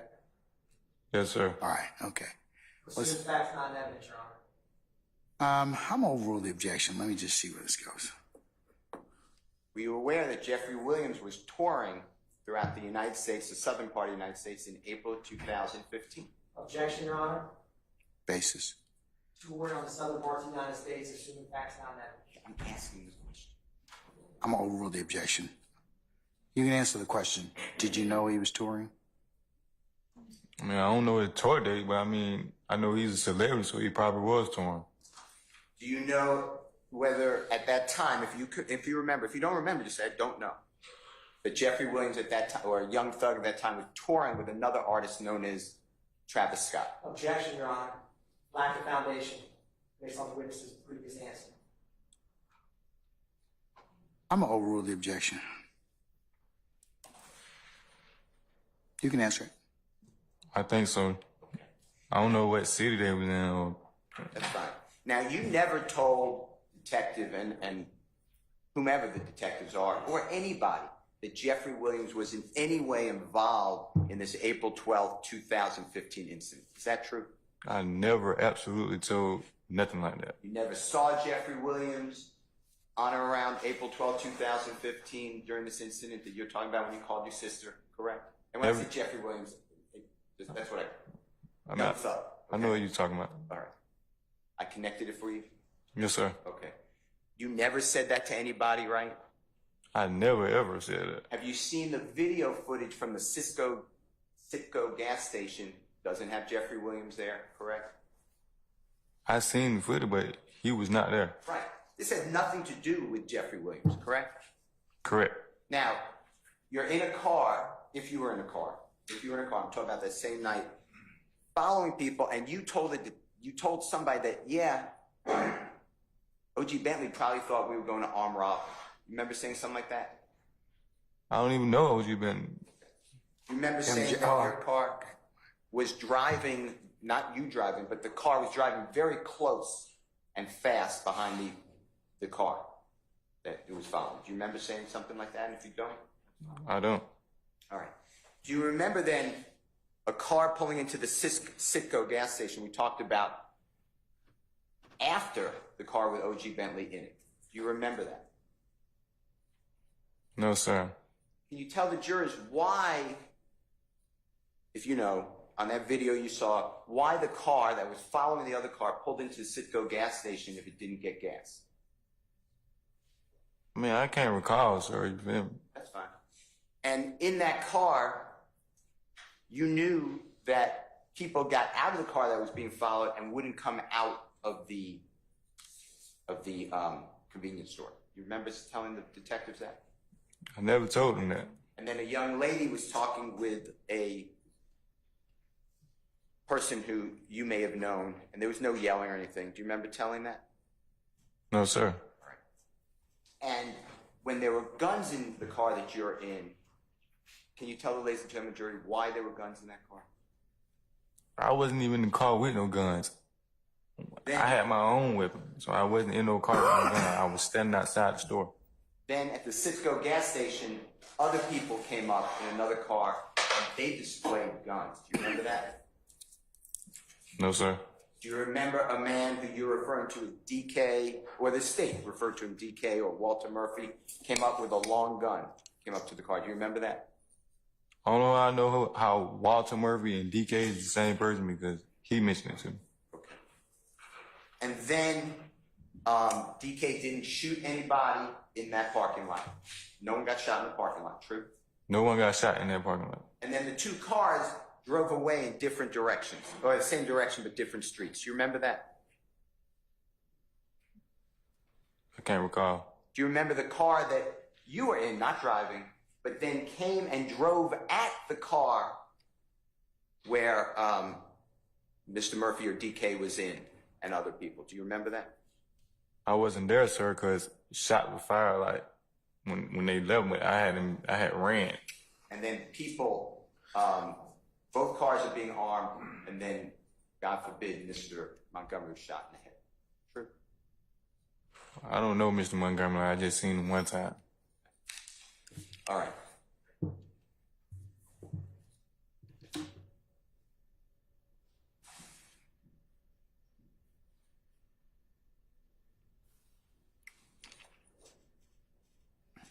Now, you discuss at times, and I know you don't know the person, but you knew that Bentley or O.G. Bentley was somehow either related to or did lawful touring business, music business with Jeffery Williams. Is that true? I don't even know who O.G. Bentley is. You told the detectives that you assumed that O.G. Bentley or Bentley had money only because he was somehow connected with the wildly popular and wealthy artist Jeffery Williams. I never told him that. Remember thinking that, though? Saying that you thought he had money? No, sir. He was connected with Young Thug? No, sir. And I wasn't saying that's a bad thing. You're saying through the music, right? I don't even know him, period. All right. Your Honor, may I have 1 second? Sure. This is yours. May I approach, Your Honor? You may. All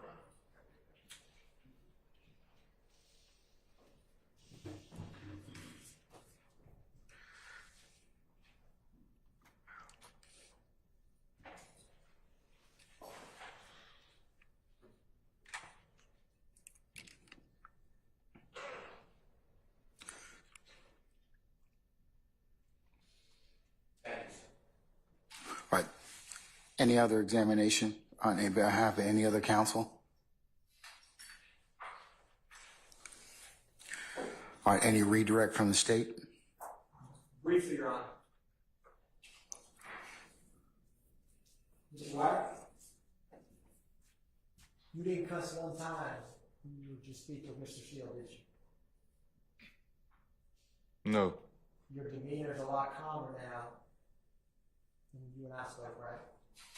Cause stuff you was saying, it didn't add up. You saying I know a dude 3-4 years and all that. I don't. When you and me spoke, Mr. White, you never answered. You answered every question, Mr. Steele, yes sir, no sir, right? Yes, sir. And that yes sir that you just said now was the first time you answered one of my questions like that. Is that fair to say? Cause you asking something, you feel me? But whatever you was saying the first time, you was off the wall chart saying stuff that I never had, never said, trying to make me remember somebody or I was there. No further questions, Mr. White. Thank you, sir. Anything further, counsels from the defense? All right, hearing none.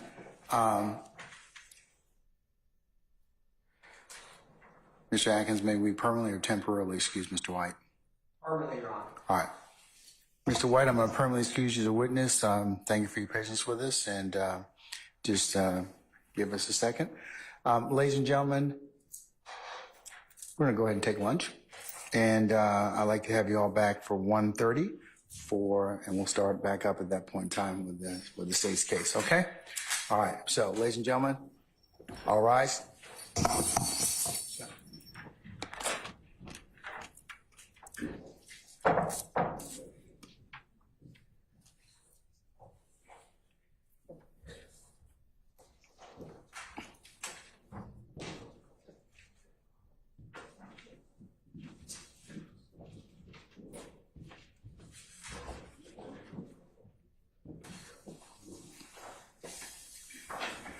All right, our jury has left us. Sergeant Ingram, if you could, ladies and gentlemen, please be seated. I'm sorry. You can remove Mr. White, please.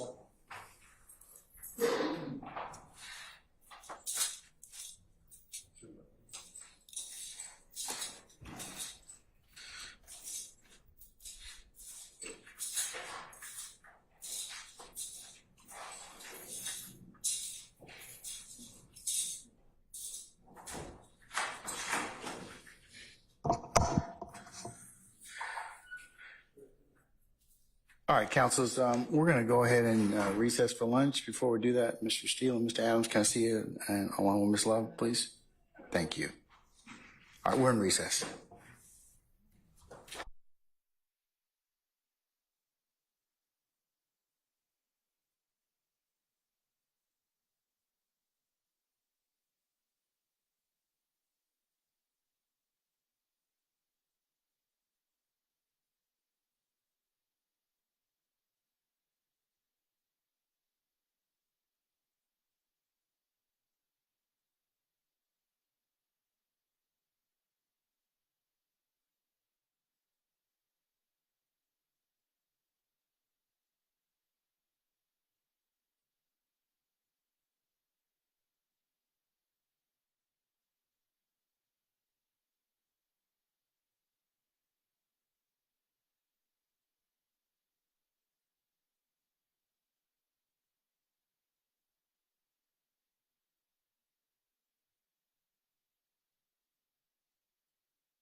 All right, Sergeant, do we have everybody, sir? Yes, sir. Everybody's present. Okay. What about our jurors? All the jurors are here. Okay. All right. Counsels for the state, your next witness in pocket?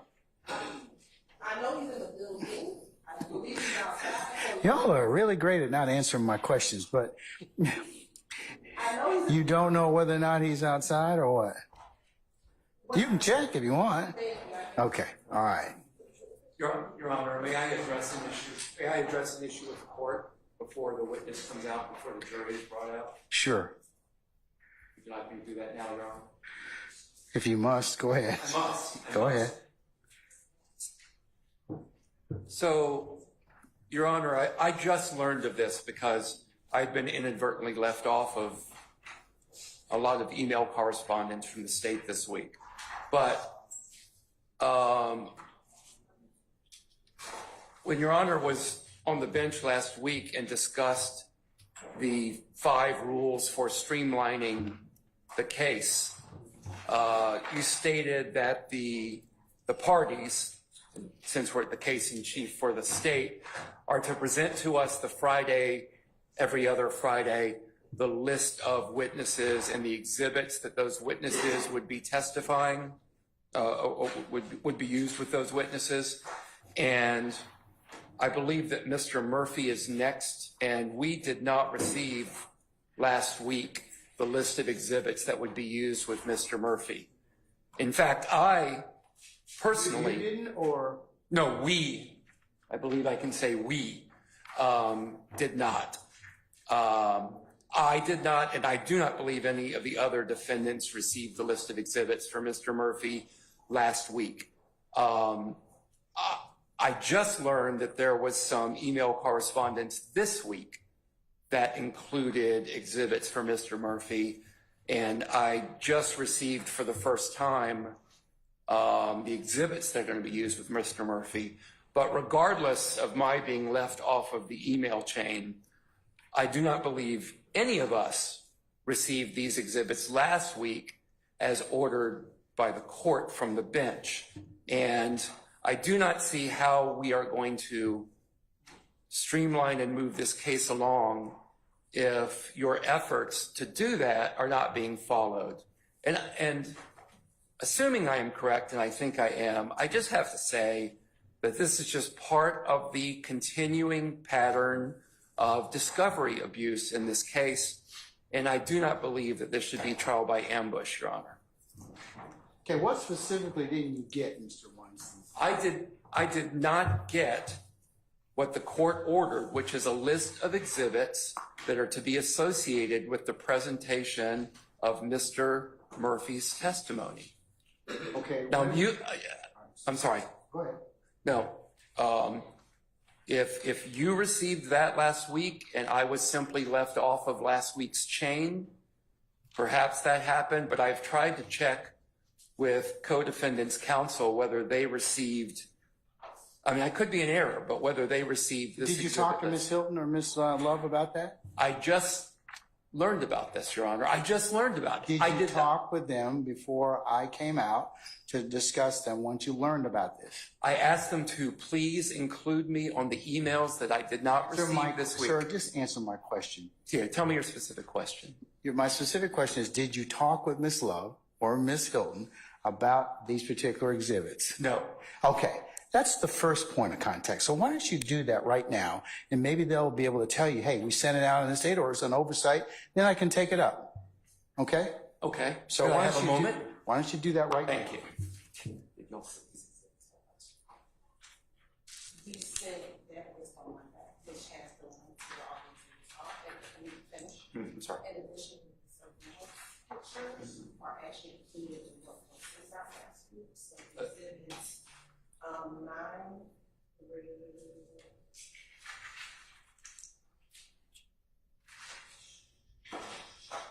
9, 11, 12, 13, 14, 15, 16 were all sent last week. As associated. Was that on Tuesday, Ms. Hilton? So, Your Honor, briefly, on last week, Miss Love sent, Love sends out that was on pow- Monday, the 8th of April. Correct. So on Monday, I do see that, Mr. Weinstein, and that was sent out, and there's an exhibit list. and Your Honor, on Monday, that exhibit list, while it did not have the actual pictures, it has a link to where all the pictures were in the reorganized discovery, so they can know exactly which pictures we were referencing. And I believe in that email, no, I don't think it was in that email. At some later communication, I myself told defense counsel that I would send a PowerPoint as soon as the PowerPoint was ready with all of the exhibits, but they did have the links to where all of the exhibits were. Last week, Your Honor, Miss Love, when she sent out the PowerPoint with the exhibits for for Dexter Montgomery, to include the pictures with Mr. White, some of those pictures that did not get in, given Mr. White's testimony, the state is going to try to get in through Mr. Murphy. So we just added them to the Mr. Murphy list of exhibits. But the majority of these exhibits that we sent on Monday are on here. The state did update this witness list multiple times this week, and every time we updated it, I sent the updated copy, and I highlighted what were the additional. I see another email on the 9th of April. Correct. Your Honor. That same correspondence. I see a further email on the 10th in respect to those same exhibits. And I did not realize Mr. Weinstein was not on this list until Ms. D. Williams, literally, I think a few minutes before we were about to come into court, advised that Mr.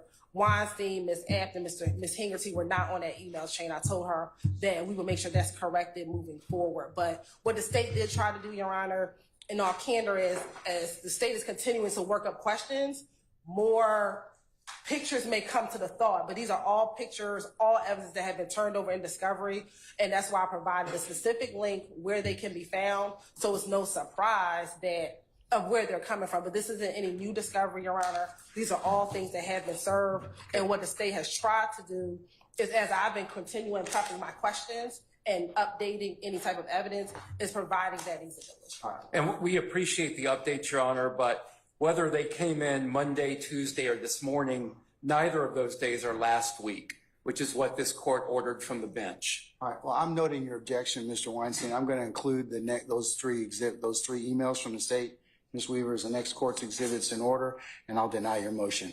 Call for our jury, please. But Mr. Weinstein has been updated on, and any other counsel have been updated accordingly. Make sure that the next set of emails. Let's do that and not make sure that doesn't occur again.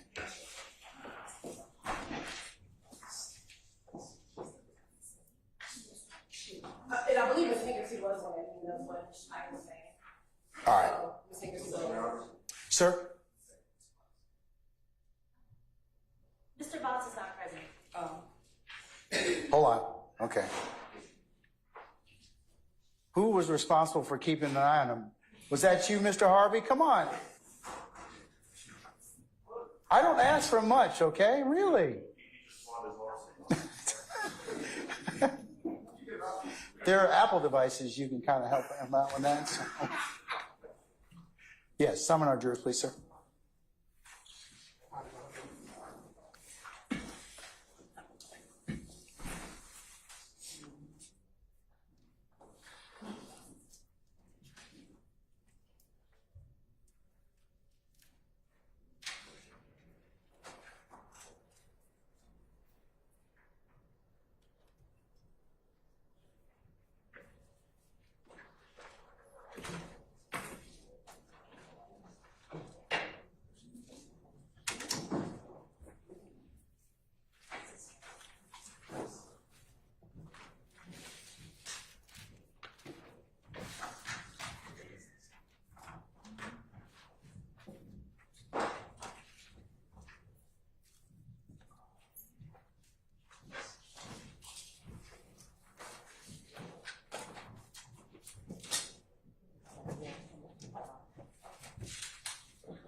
All right, thank you, Sergeant Ingram. Ladies and gentlemen, please be seated.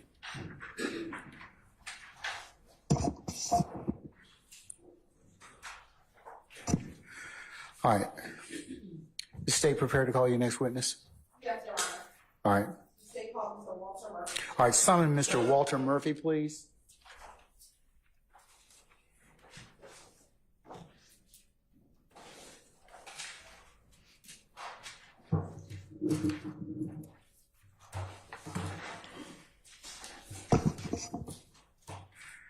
Mr. Murphy, good afternoon, sir. Sir, if you would please approach the witness stand. Once you get there, if you'd be so kind to turn and face Sergeant Ingram, be sworn as a witness, please, sir. Raise your right hand. It's my first testimony.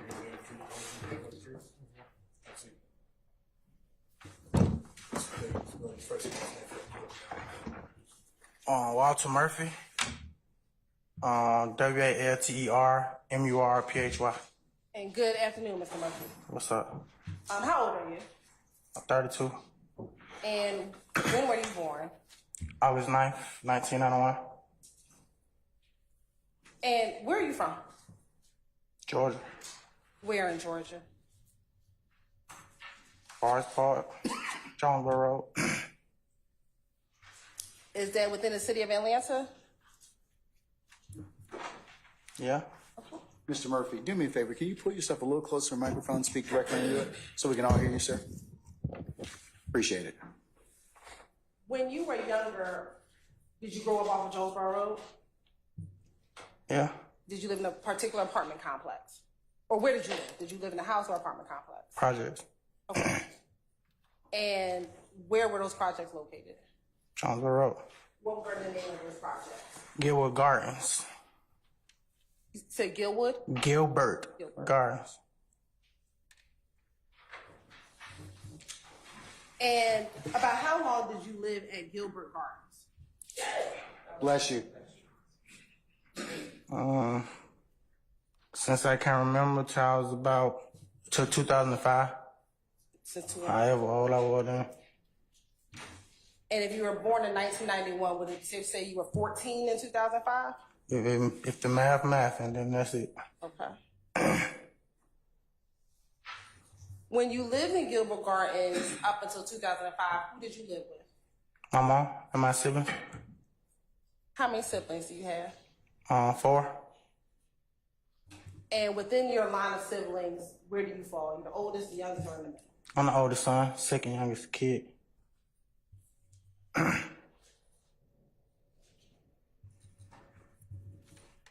In 2005, when you moved from, when you stopped living at Gilbert Gardens, where did you move to? After Gilbert Gardens, we moved to off of Browns Mill Road and Cleveland Avenue. Were you in a house, apartment, or something else? House. And how long did you live off in that house off of Browns Mill Road and Cleveland Avenue? I think we stayed in like 3 houses in the same neighborhood. Kept getting put out.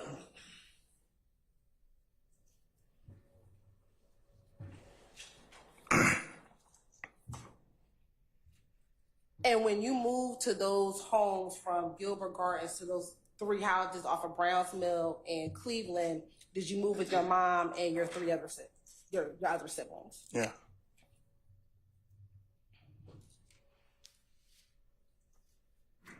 Where did you go to school when you were younger?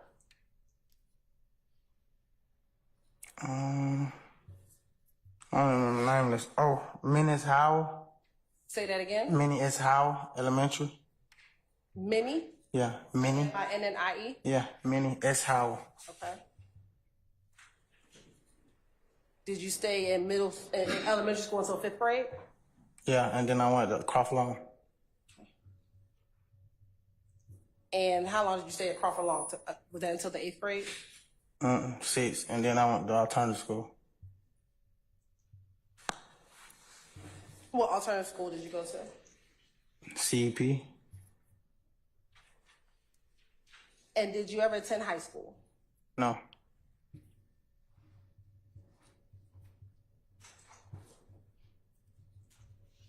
Have you gotten your GED? Yeah, When did you obtain it? in prison. Do you remember roughly around what years? I can't remember what year. Okay. Do you remember what year you went to prison? I think the end of 14, beginning of 15. Something like that. You think that's when you went to prison or when you went to jail? 2014 and 2015. I know I was locked up a lot of those years around that time, back and forth, a lot, like a whole lot. Now, you said that you did not complete high school. Have you ever worked? Let me ask you, do you work now? Yeah, Okay. Prior to you working now, when you were younger, so between that 2005 and 2012 or 13, did you ever work? yeah. What type of work did you do? I worked at Turnerfield. What did you do at Turnerfield? I worked at concession stand.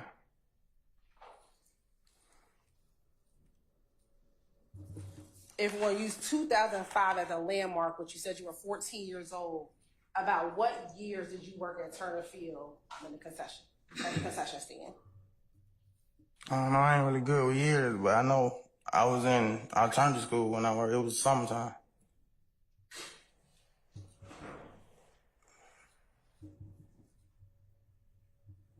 Outside of working at the concession stand at Turnerfield, did you have any other jobs while you were younger? No.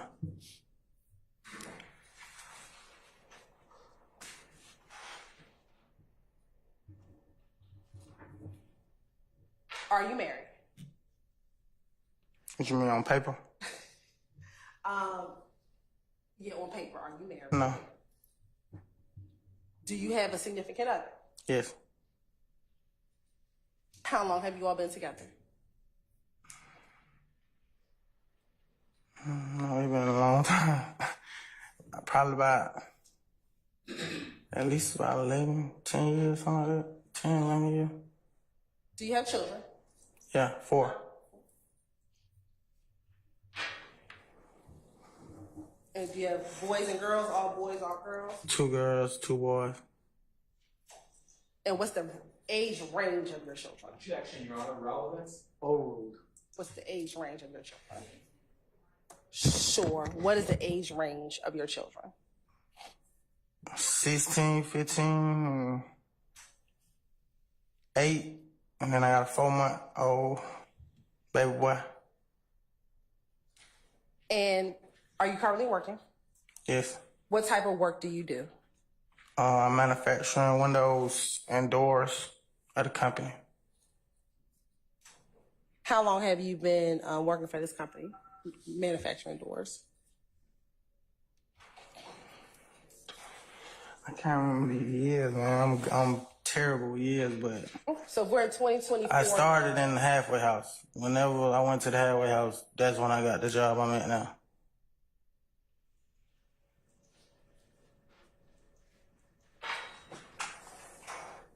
And since you said that you aren't the best with math, I like timelines. So you mind if I come up here? We're gonna do some timelines.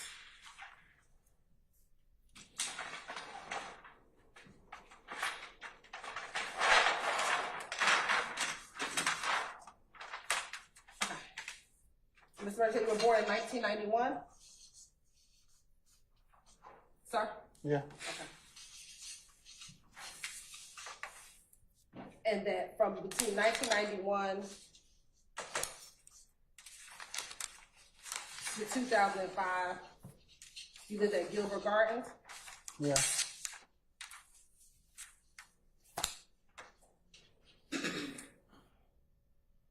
And in 2005, you moved off of Cleveland and O'Hapeville? Brownsville. Excuse me, I'm sorry. And Brown. Thank you for correcting me.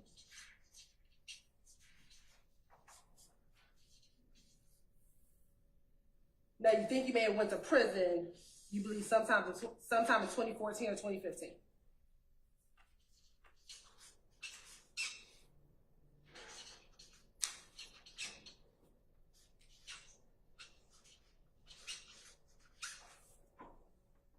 said 2005, we believe you're about 14 years old? Give or take between 1991? You good with math? Most lawyers are. All right. And we'll keep it right here for right now.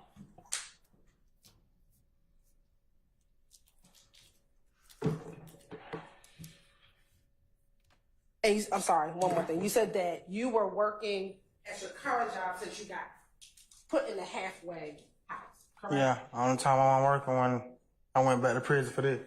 Okay. So then Or let's talk. jail, whatever. When did you remember going back to jail for this incident? When y'all locked me up.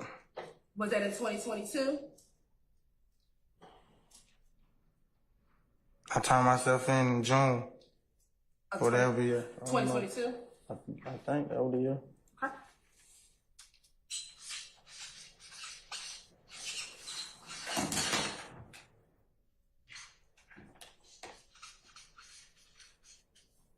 And do you remember before you got locked up for this case, were you in the halfway house?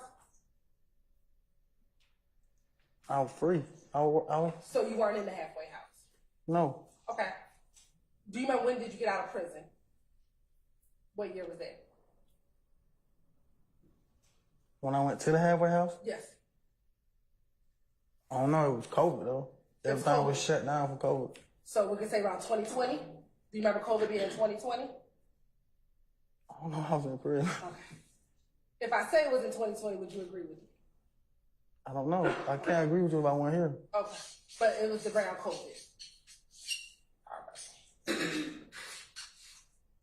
And you started working at the job during this time? When you were at the halfway house? Yeah.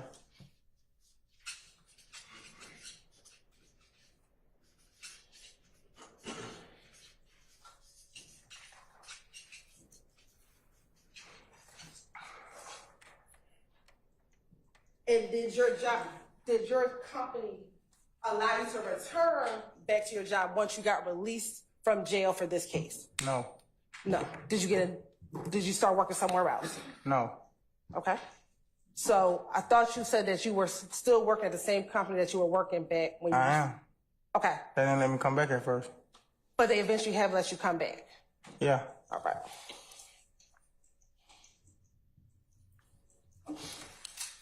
And when did you start working back at the manufacturing firm? I don't know, man. Let me ask a better question. How long have you been working there since you could return? Has it been a month, 5 months, a year? How long have you been working back at the manufacturing firm?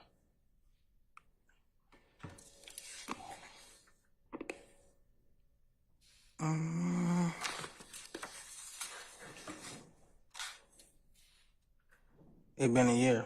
Because I started back in March, and this April, so it been a year. So I started back last March, yeah. You're right. I think. Was it before your 4-month-old was born? I said last March. Yeah, so it was before your 4-month-old was born? It was last March of 2023. Yeah, he was born 4 months ago. in December. Okay. Yeah.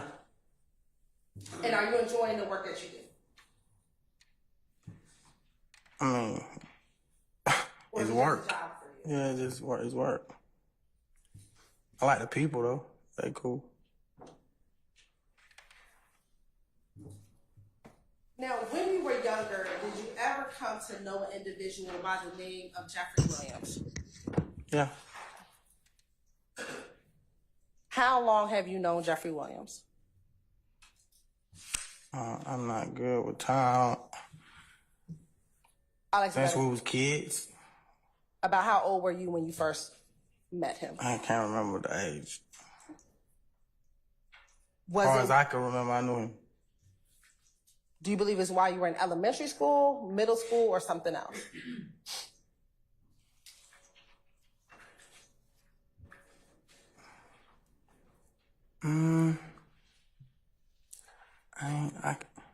I've been knew him. I can't.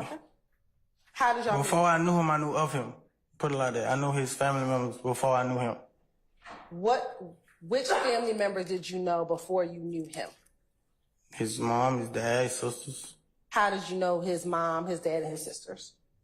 I can't remember which one of them, but they stayed in my apartments. I don't know if it was his mom or his dad, but they stayed in my apartment. I just never seen him. I always seen his brothers and sisters. And did they stay in your apartments at Gilbert Gardens? Yeah.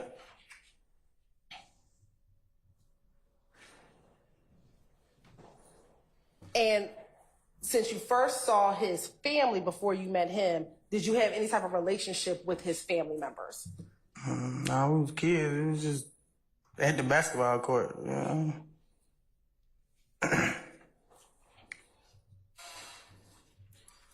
Now, do you call him Jeffery Williams? Huh? Do you call him Jeffery Williams? When you refer to him, do you I call don't call nobody by their whole name. him? Okay. What did you call him? Lil Jeff. Anything else? Call him a lot of names, a lot of nicknames. Okay. What are some of the other nicknames? Prune. It's a family nickname. Okay. I heard his family call him that. I called him, start calling him that too. On a joking, playing with him.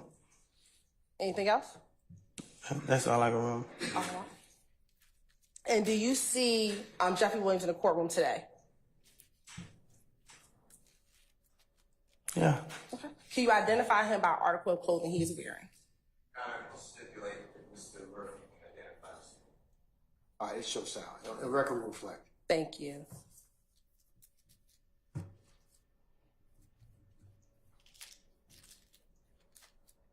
Now, you said that you had met his family first and then you met him. Do you remember the circumstances of how you met Mr. Williams?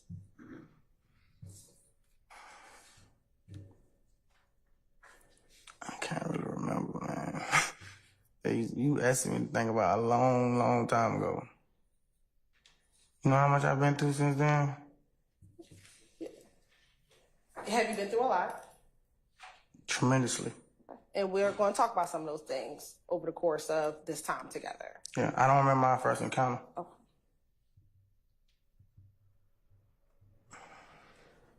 What was your relationship like with Mr. Williams when you all were younger? I mean, in any relationship, just like any other friends, you young, you just want to have fun. What type of things did y'all do together to have fun?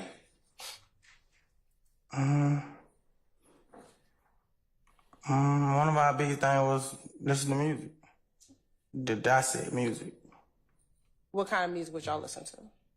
All kinds, all genres, or however you pronounce that word. And would you do this at your home, his home, or somewhere else? Everywhere we go.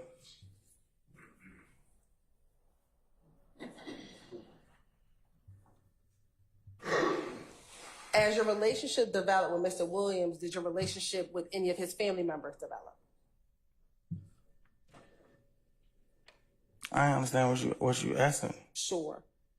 You and Mr. Williams have been friends since childhood. As you all continued your relationship and your friendship, did you grow your relationship with any of his other family members? His mom, his dad, any of his siblings? Yeah. Okay. My mama called him son. His mama called me son. What about his dad? Did you have a relationship with his father? We were cool. I ain't never had my dad, so you feel me? I ain't really good with authority. But we was cool. I respected him. He respected me. Did you ever look to his father as a father figure for you? No.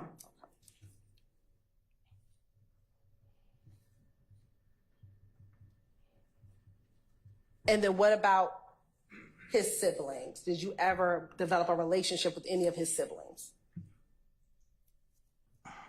Yeah. Okay. Who? All of them. And how many siblings does he have? Too many to count. Does he have a sister by the name of Dolly? Yeah. Okay. Did you have a friendship with Dolly? Yeah. And did he have a sister named Dora? Yeah. Did you have a friendship or relationship with his sister Dora? Yeah. Okay. Well, all his siblings, not just them.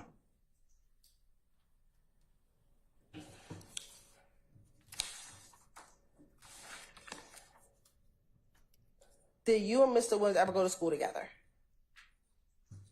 I think we went to alternative school at the same time. I ain't sure. And did the two of you ever do any recreational activity, I mean sports or anything like that? Did you play on any sports teams together or anything of that nature? I never played sports. What is your current relationship with Mr. Williams? I don't have a relationship with him. When did that relationship cease? It never ceased. It's just I went to prison. And while you were in prison, you did not maintain your relationship or friendship? When you're in prison, you don't retain no relationship. All that in. And since you got out of prison, did you not rekindle your friendship when you got out of prison? I had more important relationships to worry about than friends. Like my kids.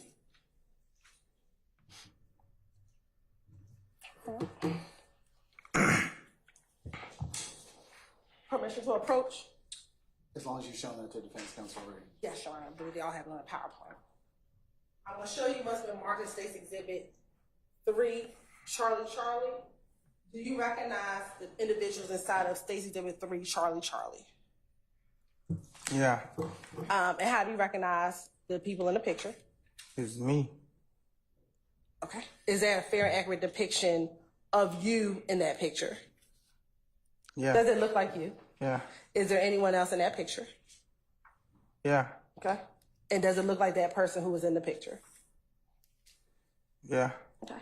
Your Honor, at this time, the state would like to tender State's Exhibit 3, Charlie into evidence. Any objections to States 3 Charlie? All right. States 3 Charlie is admitted and may be published as you see fit.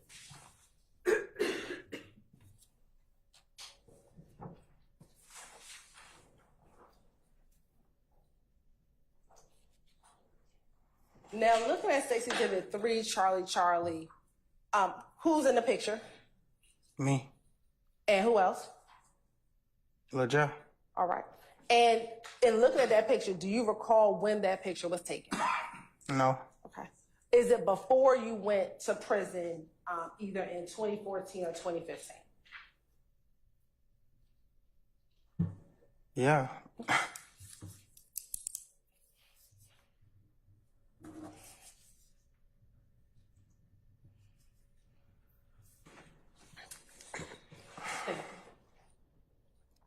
Now, Mr. Murphy, do you have a nickname? I got a couple nicknames. Okay. What are your nicknames? DK, Dewey. That's a couple. That's it? You said a couple. All right. And how did you get either of your nicknames, DK or Dewey? My mama named me that. Your mama named you? Yeah, my family called me that. They call you Dewey? Yeah, and DK. What does DK stand for? It's a couple of those meanings too. Okay, what are they? Dewey Cartel, the kid. A couple. What is Dewey Cartel? What does the cartel signify, if anything? It's just a name, you know. Like Dewey don't mean name cartel, it's just a name. How did you come up with that name, cartel? I didn't come up with it. My family, it was given to me. Were you ever associated with a group, Red Cartel? A music group, yeah. Is it only a music group? I don't know what it is today. I know what it was when I was with them.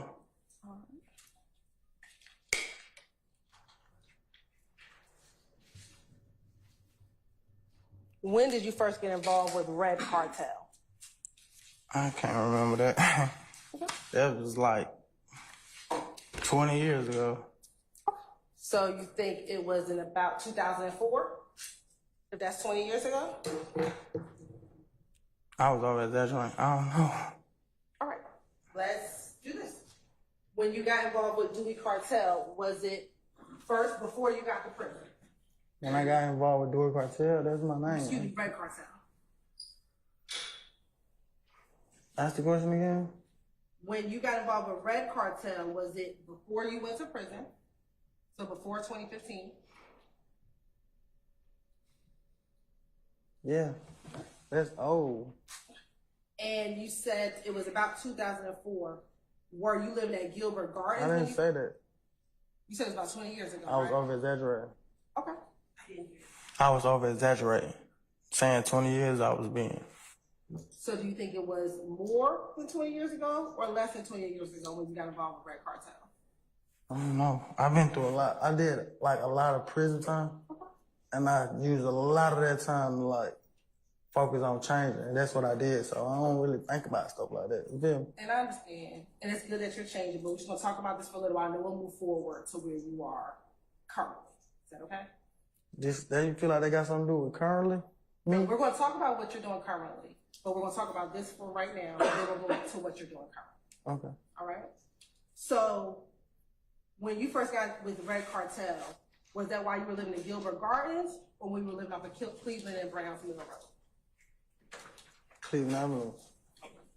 So that would have been around 2005 when you started with Red Cartel. If you say so, yeah. That's when I I don't moved. wanna That's say- when I moved to Cleveland Avenue.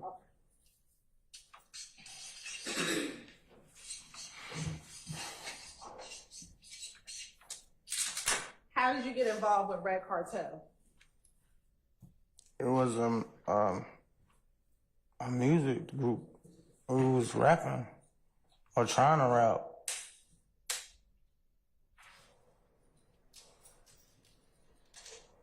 How did you learn about Red Cartel? How did I learn about it? Yeah, how did you learn about Red Cartel? It was a group of guys rapping. We was all cool. We were just.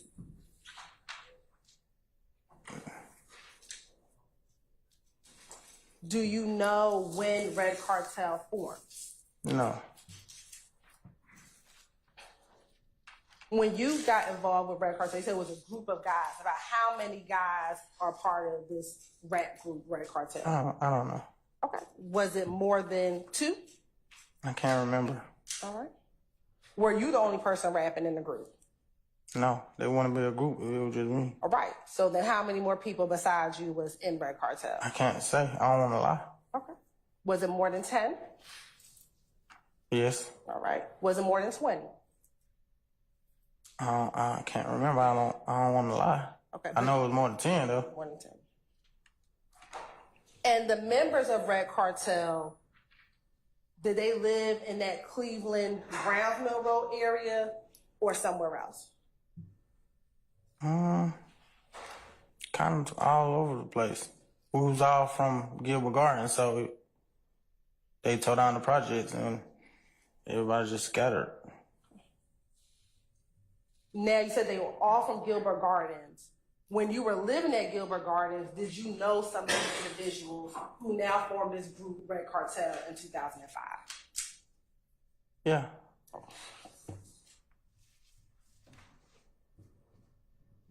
Were the members of Red Cartel older or younger or the same age as you?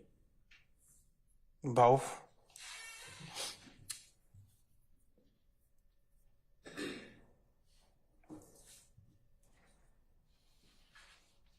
Outside of music, was Red Cartel known for anything else?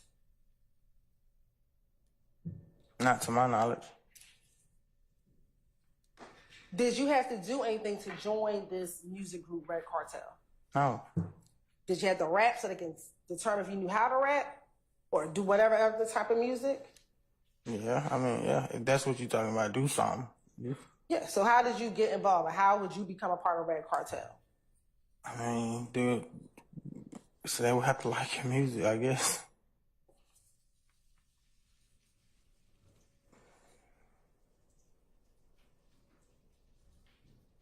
Do you know who founded Red Cartel? No, I don't. It was an older dude than me, though. But I don't, know him like that. What was his name? I don't know. He was before my time. You said he was before your time. So do you know roughly when Red Cartel started? No.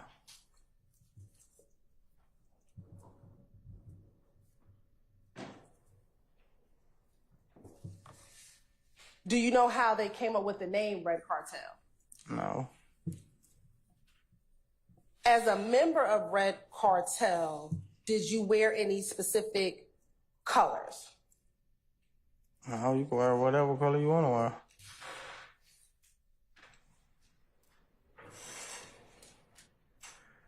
Did you all have any particular clothing that you wore?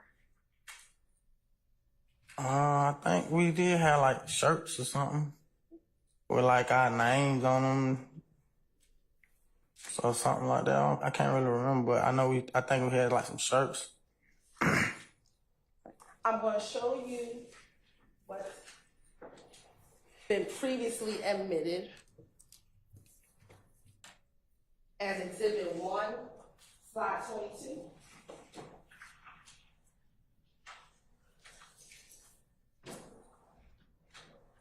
Exhibit 1.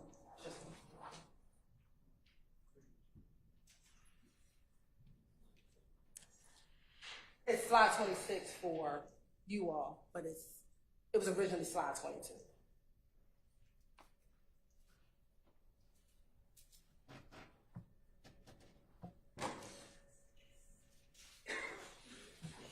So looking at what's on the screen, which is State's Exhibit 1, which was Slide 22, then... Sir, do you all want to take a look at it? No. I'm familiar with an S1 approach, if you don't mind. Okay. I don't know if you noticed. I just come on. Can I look at it? Bring it up here, please, so I can look at it.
I'm gonna show you again.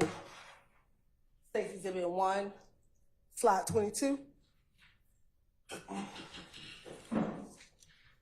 When you talked about the Red Cartel clothing, is that some of the clothes that you were referencing a few moments ago?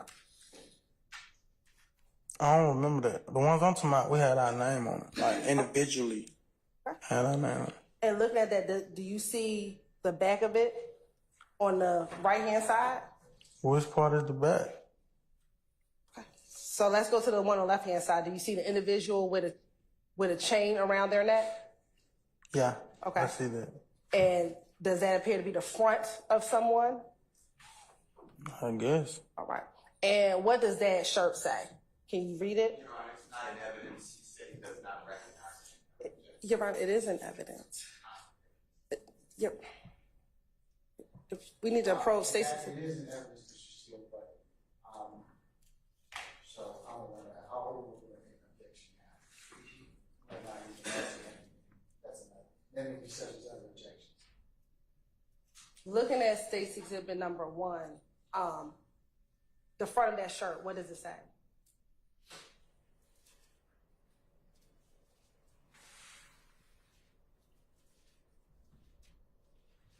It say "so what" at the top, and then I can't see what they say on this side. I guess that's the left bottom. Huh? They got something right there. You see what the right bottom says? Blooded. Okay. And on the other picture, can you read what it says on the other picture at the top? They're like graffiti letters or something. I can't understand that. So you can't read what it says at the top?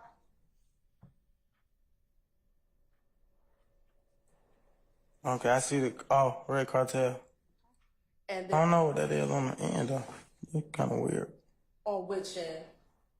The right top. You mean the wording after cartel? Yeah. Okay. Do you see what it says underneath Red Cartel? Creek City Records. Okay. And then underneath that, do you see what it says? I don't know what that say at the bottom, but the other part say gang. Okay. And is that the same Red Cartel that you were just referencing that is the music group that you were a part of? I never seen it wrote like that though. Okay. But is that the Red Cartel that you were referencing, the music group that you were a part of? I don't know. Okay. How would I know? All right. Thank you. Did Red Cartel have any alliances with anyone? No. Not that I know of.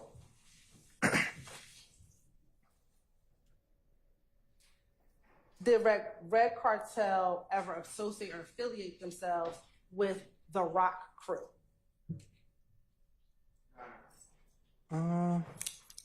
Jack, Basis. on his testimony, he said it was a record group. He's 14 years of age. Okay, all right. So what's your relevancy? I'll overrule the objection. Did Red Cartel have any alliances with a group, the Rock Crew? I think they had like music together. That's about as far as I remember. I don't really know if they alliance. What that mean? That's a big word. Okay. Did anyone from Red Cartel associate with anyone from Rock Crew? We all stayed right by each other. Okay. Went to the same school. Like, you feel me? All right. And Rock Crew, was that a gang of members who were from the Cleveland Avenue area? Objection, Your A Honor. gang? I sustain the objection. Okay. What is your understanding of Rock Crew? Rock Crew was Cleveland Avenue. And we say it was Cleveland Avenue, what do you mean? Like the people from Cleveland Avenue. And did Rock Crew have a founder who gathered the individuals who were off of Cleveland Avenue? I don't know. You don't know. Now, you said that we all stayed off of Cleveland Avenue. Do you know any individuals who associated themselves with Rock Crew? When you say associate, like what you mean by that? That they were a part of, they considered themselves Rock Crew, they called themselves Rock Crew. Do you know anyone like that? All the kids from Cleveland Avenue when I was younger, it was kids. Yeah, appreciate that. No problem. Who were some of the people that you knew who were from Cleveland Avenue that associated themselves or called themselves Rock Crew? I can't remember their name. Who was in middle school? Kids. Tell me some of the people that you may remember. I can't really remember nobody's name like that. I try to forget about Cleveland Avenue. I ain't been on Cleveland Avenue in 10 years. Let me ask you this. Do you know an individual by the name of Trontavia Stevens? Yeah. Okay. Was Trontavia Stevens a part of Rock Crew? A part of it? I can't really say he was a part of it. I mean, I guess you would have to be Rock Crew to say he's a part of it. I don't really know that. Jeffery Williams, was he a part of Rock Crew? I don't know. He's not even from Cleveland Avenue. Did he ever hang around Cleveland Avenue? We both did, yeah. Quindarius Zachary, do you know who that is? Never heard that name. Do you know who Little D is? I know a couple little D's.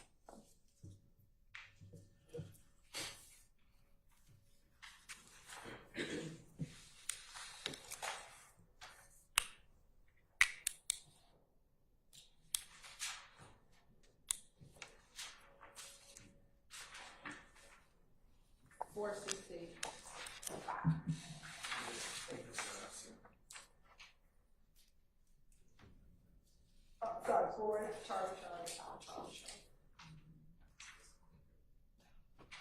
You're welcome. Permission to approach? Yes. I'm going to first show you what's been marked as 6 Exhibit 4 Charlie and 5 Charlie.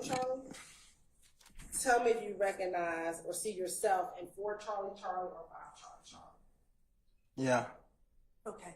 And do you know some of the other individuals inside of 4 Charlie and 5 Charlie?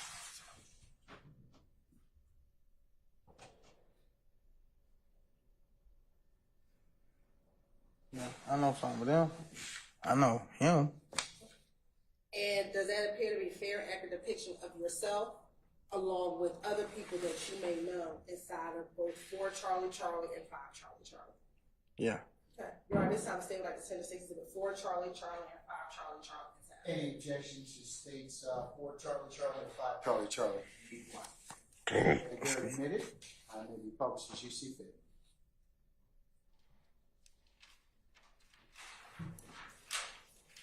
No, that's a picture though, there's writing on it as well. Can I see it first? Take it down. Let me see it.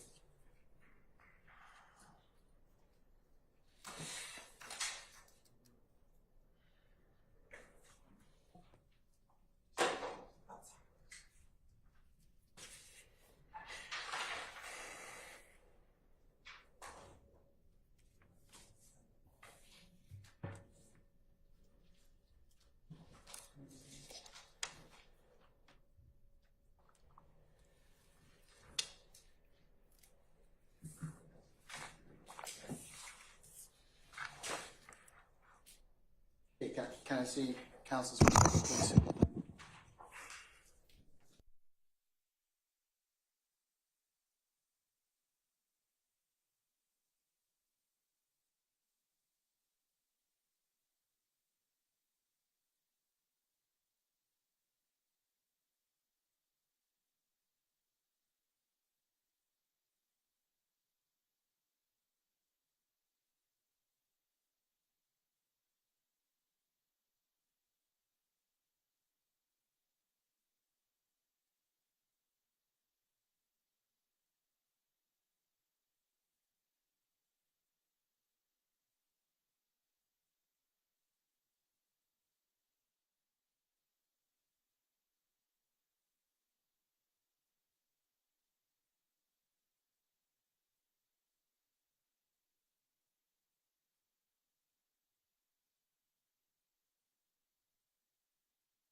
Agree with me that those pictures are not taken on the same day. I can't remember.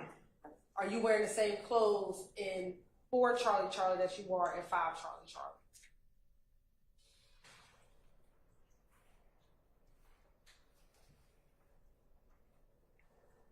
Because I ain't got the hat on. Okay. And it's your testimony that you don't know who that is? I do not know who that is. All right. Do you know an individual by the name of Quentin Porter or Big Boo?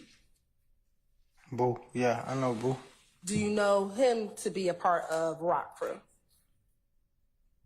I mean, a part of it. He from Cleveland Avenue, if that's what you asked. Do you know him to be the founder of Rock Crew? I don't know who the founder of it. I don't even know when it was found.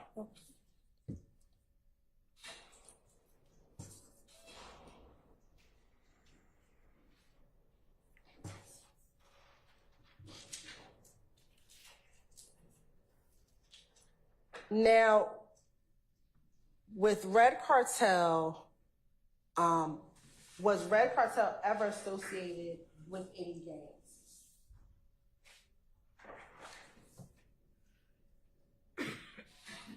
I don't remember. We were just wearing red. You said you don't remember? I don't recall. Okay. But you were just wearing red. Yeah.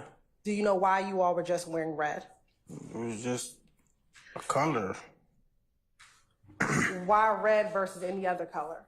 I don't know. Did you ever ask? Why we wearing red and not purple, blue, green, orange? I like the red. You like the red? Yeah. I think it's a nice color.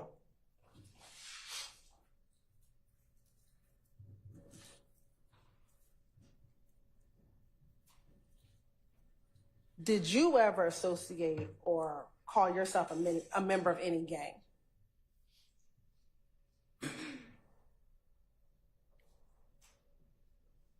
I might have did. You might have did? Okay. Yeah. What gang might you have called yourself a member of?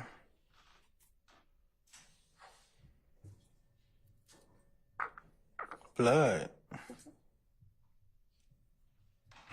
When did you start calling yourself a member of the Blood?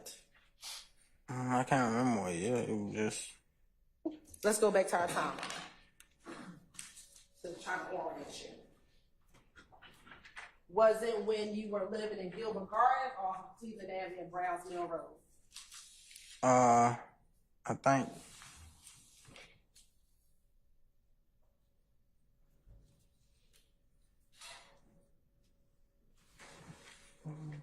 When I started calling myself a Blood,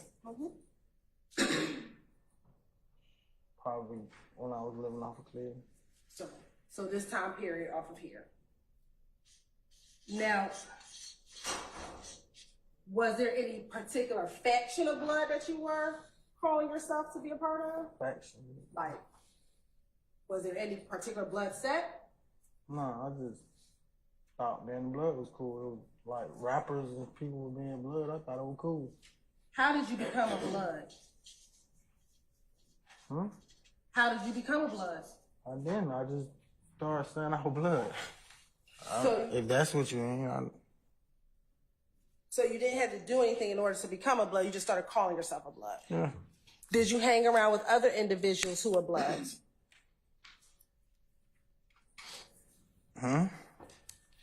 Did you hang around any other individuals that called themselves Bloods? I don't know. I know I was calling myself Blood. I don't know what nobody else was doing.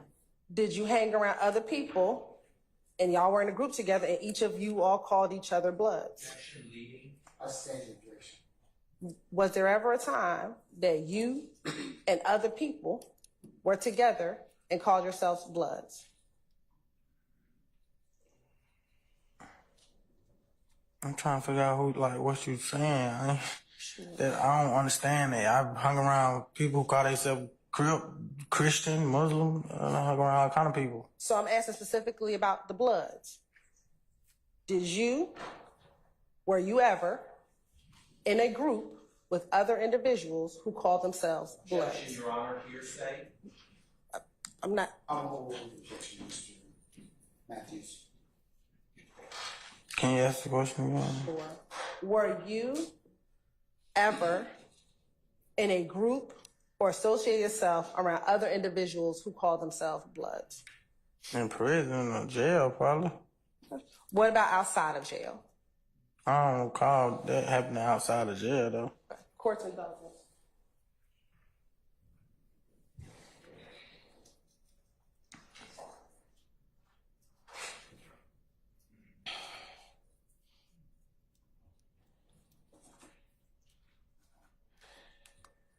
Now,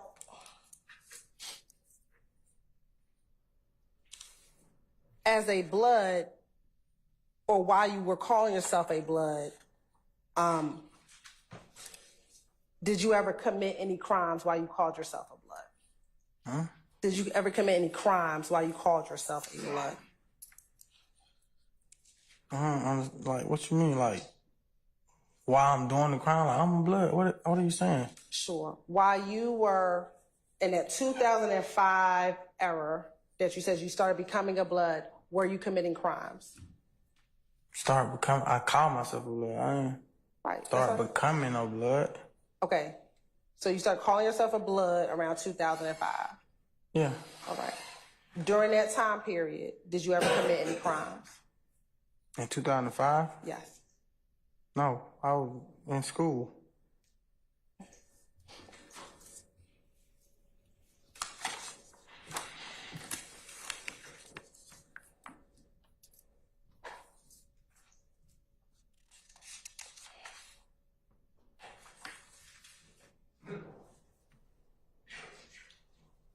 Are you familiar with the blood set sex, money, murder? Yeah, I heard of it. How have you heard of sex, money, murder? Jail, prison, in songs. I heard about it a lot of places. Did you ever call or claim yourself to be a part of sex, money, murder? Yeah. When did you do that? What I years? don't remember what year. When it got popular, everybody was calling themselves that. Was that around the same time that you started calling yourself a Blood? Whenever Blood got popular, that's when I started calling myself Blood. That would be around the same time.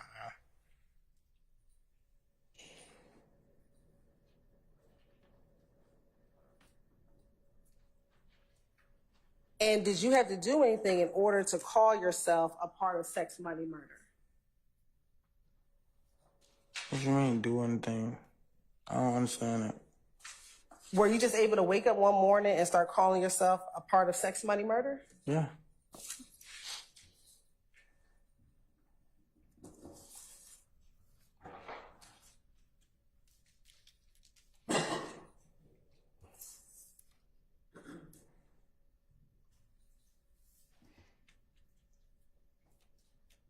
And did you hang around other individuals that called themselves or that were members of sex, money, murder? I don't know what nobody else was doing. I know what I was doing. Okay. Now, you said that you heard about being a Blood in prison. Do you recall just saying that a few moments ago? That you recall hearing about being a Blood in prison. Do you remember saying that? I recall about hearing about being a Blood in prison. Yes. We should put Cleveland Number right there. I went in prison in 2005. Right. While you were in prison, did you still claim to be a member of the Bloods? You asked me about being around a group of people who call themselves a Blood. I said that would have had to be in prison or in jail. Okay. That's what I said. I ain't say calling or none of that, what you just said. So I'm asking you, while you were in prison, did you call yourself a Blood while in prison? When I went to prison, no. Why not? Because I wanted a new life. I ain't want to be out there no more. I want to take care of myself and do better as I am now. I feel like that was childish. Have you ever heard of the term false flagging or false claiming? Yeah, I've been called that. You've been called that.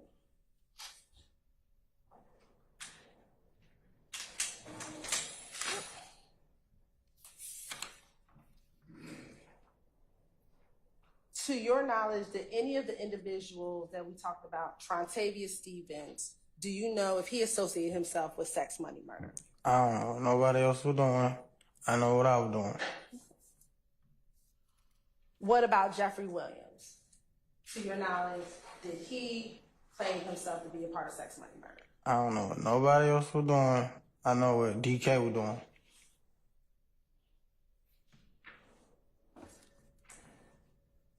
Mr. Murphy, back in 2011, 2012, did you have a Twitter account? On Twitter? Yes. What year? 2011, 2012. Yeah, that probably, yeah. I think I did. That one Twitter was kind of like the thing back then. And do you recall what your Twitter name was back in 2011 and 2012? I don't remember the name. I had one though. Do you remember having the name of Young Slime Life DZ or at cartel_DK? Oh, that was one name? Do you remember having a Twitter account? That was one name you just said? Do you recall having a Twitter account? I remember I'm confused though. Can you say the name again? Sure. Did you have a tag name at cartel_DK? Yeah, I remember that. And was the name associated with that Young Slime Life _DK? Oh, that's the little. Okay, yeah, that probably, yeah. Was that you? Yeah.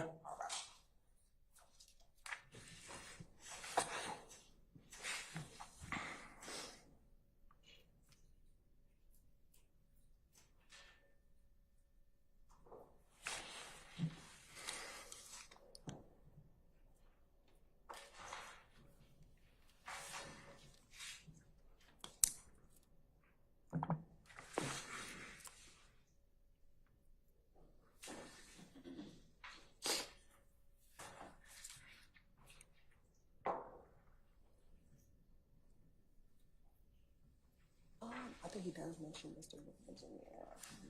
I think he was doing like some of the promotion and stuff. Like I think here, you know, girl,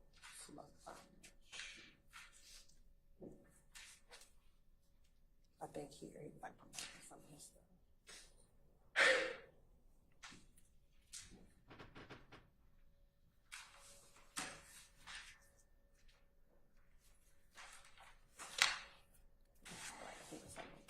Part of what you talked about, some of the promotion stuff.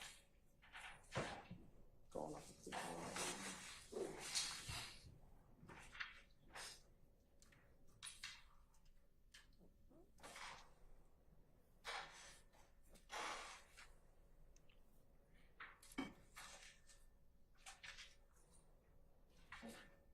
You're welcome.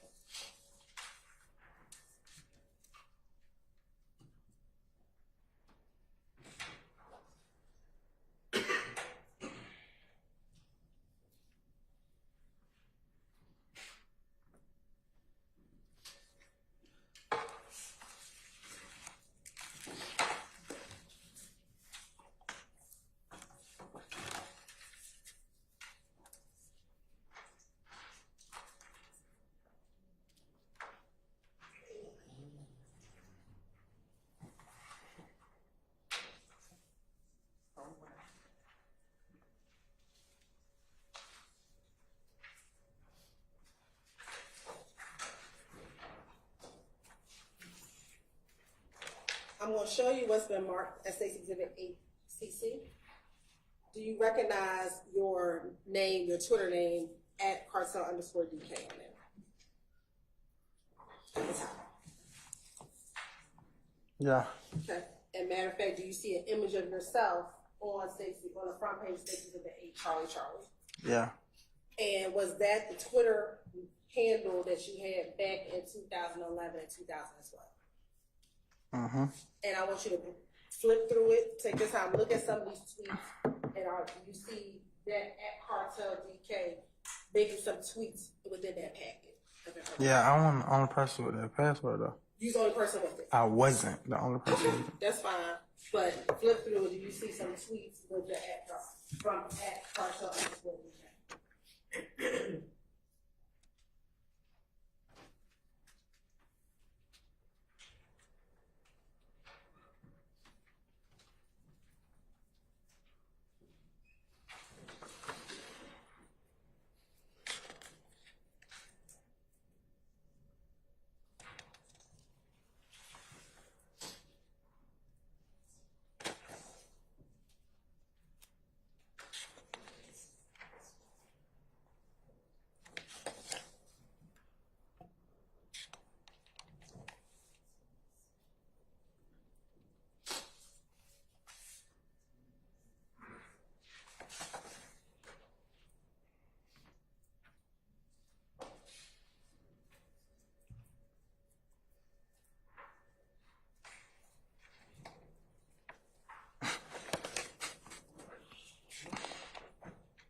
What the question was again? Sure. Do you see tweets from that Twitter account @cartel_DJ?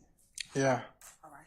And again, was that your Twitter handle back in 2011 and 2012? Yeah. During this time, the state like a 10 of States Exhibit 8 Charlie. Any objection states Charlie. I'm happy to support it.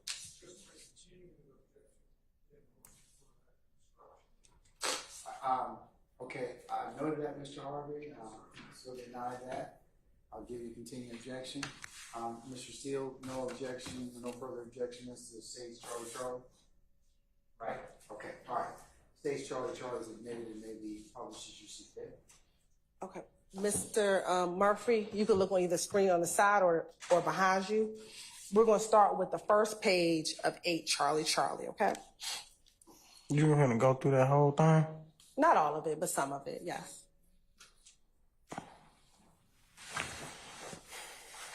Now,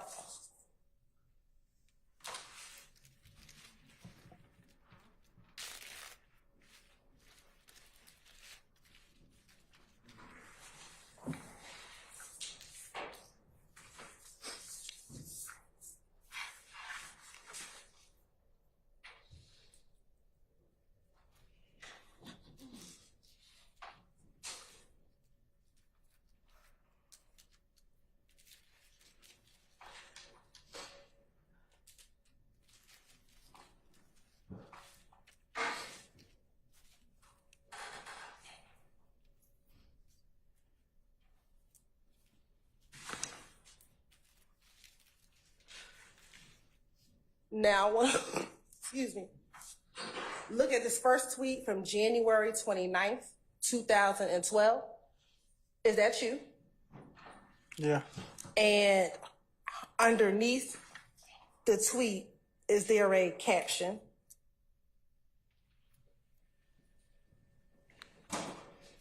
I can't see nothing.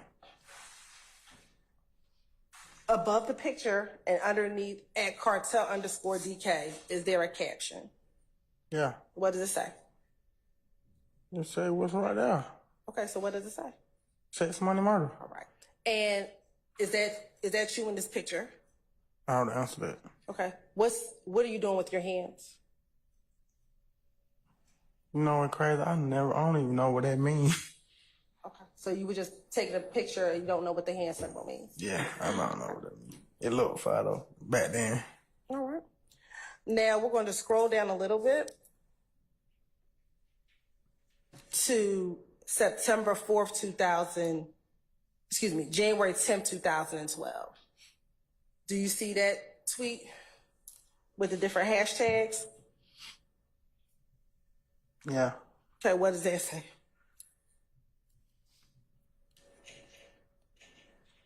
That say sexy, money, murder. Okay. We'll go down to the next one on January 4th. I don't think I tweeted that though. They're probably a girl. Okay. So that wasn't you believe it was someone else. Yeah, a couple people had my password. Who all had your password to your? I ain't trying to put them folk in there, but they had it though. Okay. It's How many okay. people had your password? A couple, When you say a couple, what does that mean? 2? about 3. When you have here on January 4th, 2012, what does that say? On what day? January 4th, 2012.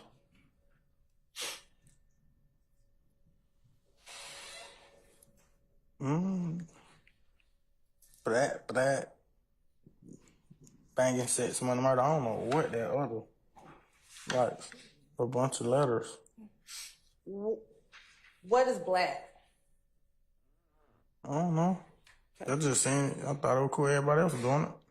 So you were just typing and you had no idea what black meant? Mm-hmm. Are you sure about that? Yeah. Ms. Murphy, did you take a plea in this case? Did I take a plea? Yes. Yeah. And as a part of this plea, did you fill out a plea agreement in this case? Did I fill it out? Did you sign an initial on a plea agreement? I initialed it, yeah. All right. And did you have an opportunity to go over this plea agreement with your attorney, Mr. Jacoby Hudson?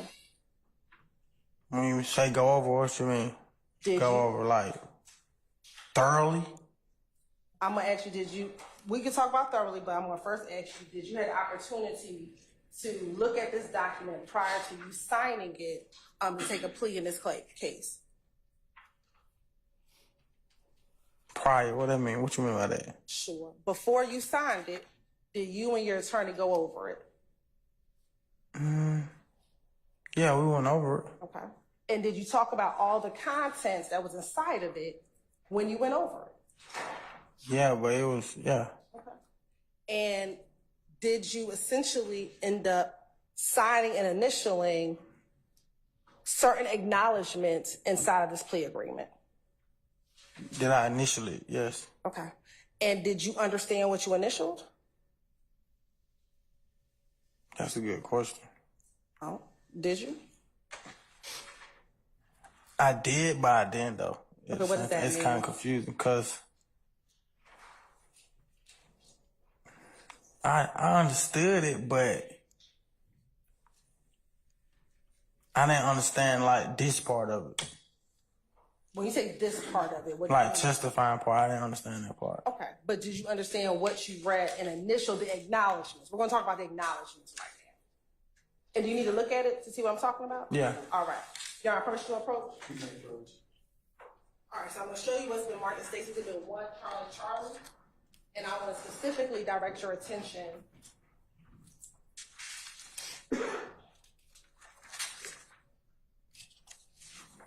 right now. We're going to focus on page 3.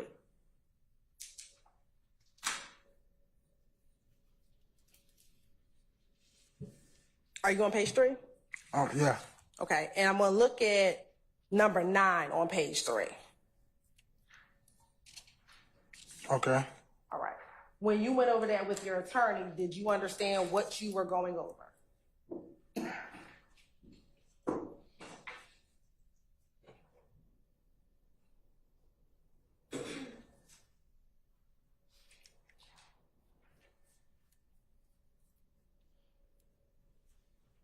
Yeah, but that's why I say it was confusing because it say some of the language. Don't read anything on there yet. When you went over this and you initialed it, I believe Mr. Murphy has a right to petition. He does. So let him finish that. but it's not admitted, so I didn't want him to read from the document. He was responding to a question, so let's go ahead and see what he has to say, okay? Did you have something else you want to say, Mr. Murphy? Yeah, it say some of the language that YSL members use. That's why I was trying to, like, I don't know the word I'm trying to say, but that's what I was trying to say. Like, people was using these words way before, some of these words way before YSL even was a label or we start a group or anything like that. But let me ask you this here. What I'm asking you right now, very specifically, when you went over this document, did you understand what you were reading on the document itself?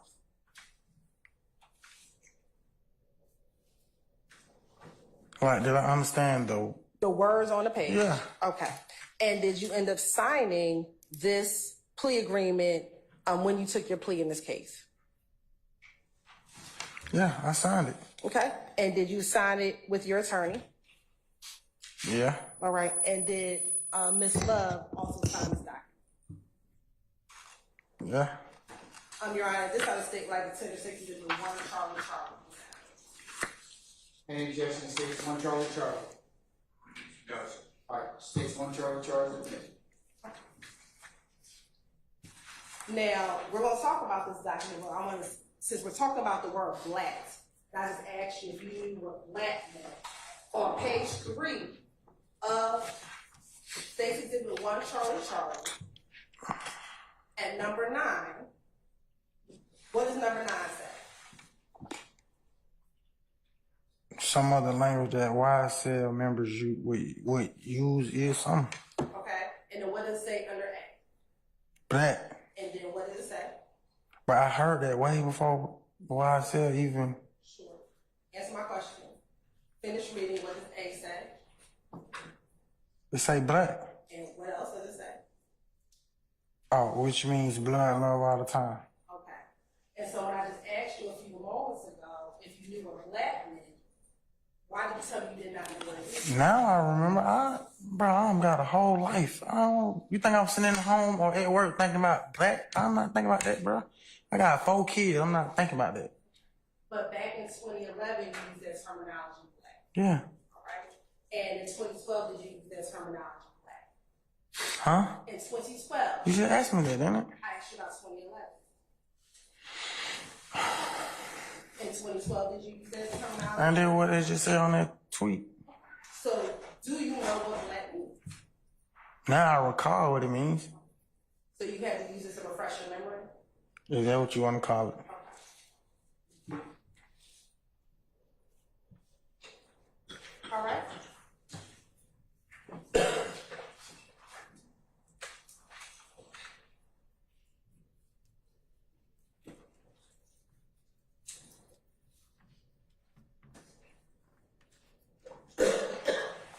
Now we'll go back to 8 Charlie.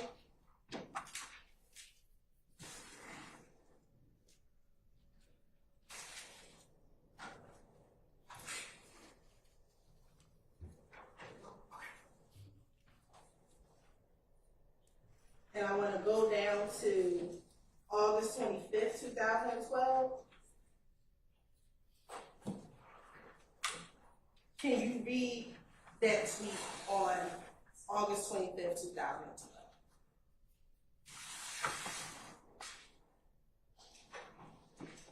That's a song. Okay. What does it say? It's been a long time coming, baby. I just called to see how you been doing lately. Now, you just said it's been a long time coming. Is there a B or a C there for coming? To be. Okay. Why would you tweet it as a B? That's just what I was doing right there. I did a lot of stuff without meaning or purpose. I was childish, young, dumb. And when you say baby, you said call. Why did you put the B for the C there as well? Huh? When you read it, you said, baby, I just called. But when you tweeted it, you put a B. Why did you do that? Because that's not me no more. I'm grown now. That was a kid. And I'm asking you about 2025. So we're going to get to 2024. I'm asking you now about 2012. Yeah, because I just told you. That's not me no more. I understand it's not you anymore. But back in 2012, I'm asking, why did you put that? Because I was just doing stuff. I just told you that.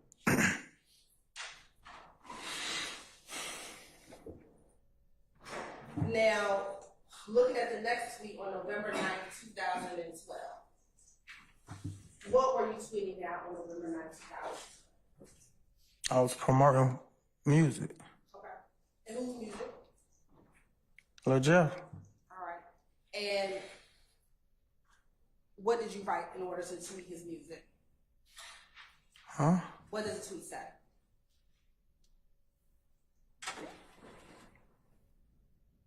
I was telling everybody that it's going down at the The club we probably been going to. Okay, so read what it says.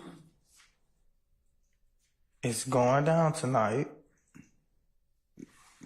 However you say that, at Thugger, Black. Why'd you put black, black? I was just doing stuff, I told you that. Okay. But why put it, you're promoting his music. Why do you need to put black, black, just promoting? I put it, when I wasn't promoting nothing, I was just tweeting and I put it. So I was just doing stuff. Okay. It's just being a kid, being extra.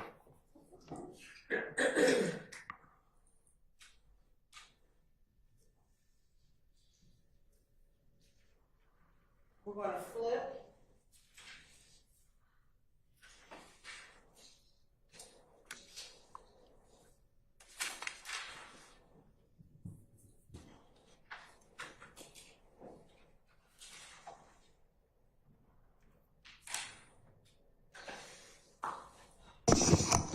So before you continue, I think our jury's asking for a comfort break. Ladies and gentlemen, we're going to take 10 minutes for that comfort break, and we'll reconvene at that point in time. All rise.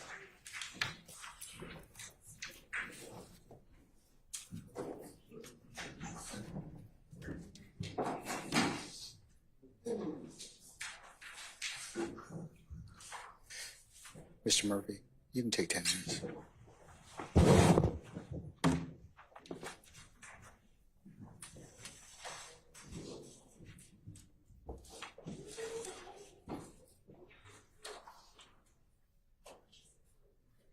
All right, ladies and gentlemen, we're in recess.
Murphy, can you get him, please?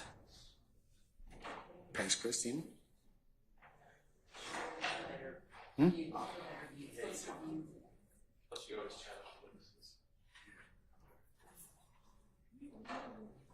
what do you think about my shoes? Yeah. What do you think about my shoes? Yeah.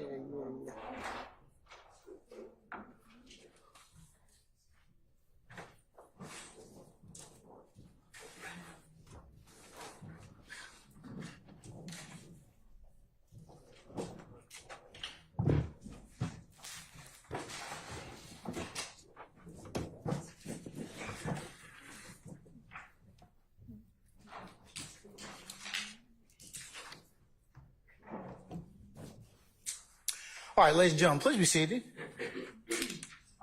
All right, thank you, Sergeant Ingram. All right, Ms. Hilton, you may continue, madam. Now, before we go, we're talking about this week, okay? We'll go back. Go back to 8 Charlie.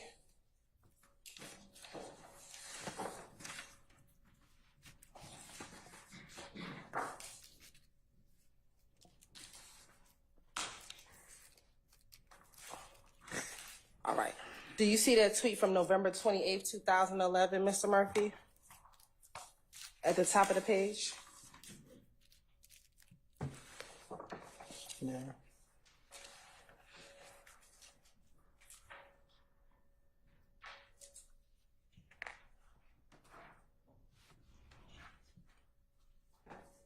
Yeah, that's the top one? The top one. Yeah, I see it. Can you read it?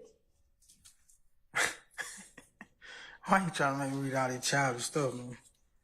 Let me ask you this. In 2011, you were 20 years old? Yeah. All right. Can you read it, please? I was still a child, though, mentally. I wasn't. Okay. Because that's what you were getting at, right? My age. But you were 20 years old? Yeah, I was 20 years old. I was physically grown, but mentally I was not in my right mind. I understand. Okay. Can you read it? Don't let these niggas trick y'all. They not with this red cartel shit. Great. See what I'm saying? That don't even make sense. Okay. And I'm on Bleeding with it, pull up, whatever that supposed to mean, guns and hate it on hood. And that was a tweet that came from your account. Whether you're a child or not, you tweeted that from your account. I don't remember tweeting it. Okay. But it's... That's my account, though. All right. Next.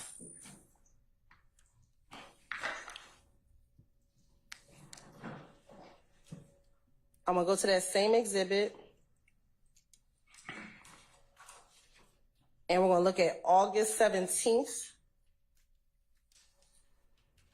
Well, let me back up. This tweet on October 7, 2012 at the top of the page. The blurry side of that, is that you? Oh, it might be. Okay. Who's the person next to you? That Buck. That's Buck? Yeah. Do they call him Buck? Buck?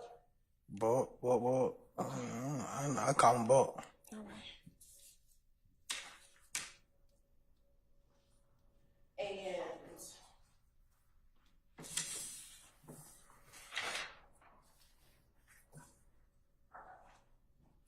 And what does that tweet say?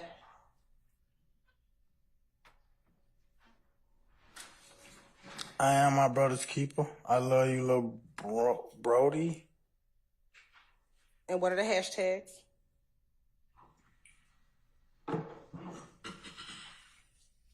Real nigga club, bitch.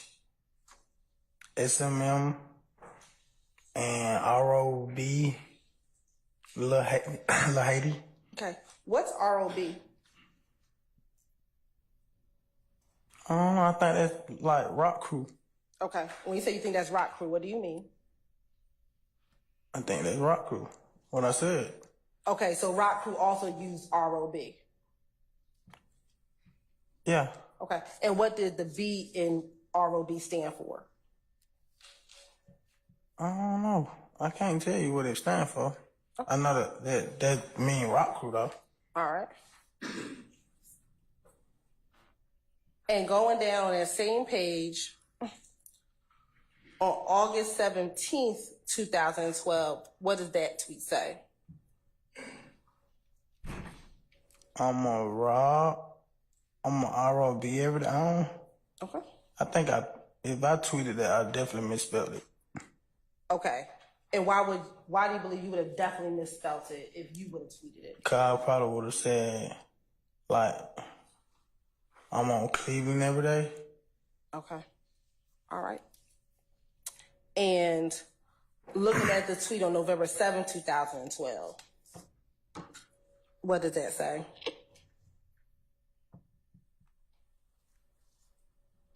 On what day? November 7th, 2012. ROB bath. Black. I don't even know what none of that means. All right. But that's a tweet from your Twitter account. Yeah. All right. We're going to go. All right. We're going to go to the next tweet, which will be on September 7th, 2012. When you say the next tweet, that's the next tweet that came off that account? No. I'm sorry. I was talking to you. I'm just talking to Miss Knight.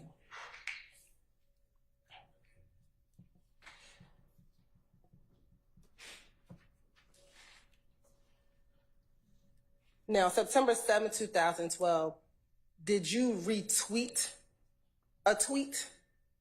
I don't know what I did back then. Okay. What is the tweet that's on September 7th, 2012?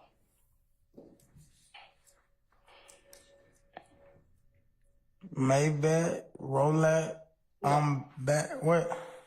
On September 7th, 2012. Read Rolex.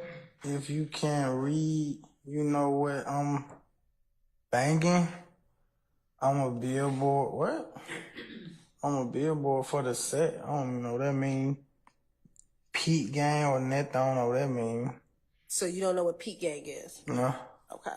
I never heard of that. All right. Do you know who Reek_Rolac is? No. All right. Have you ever heard of Peter Rolac? No.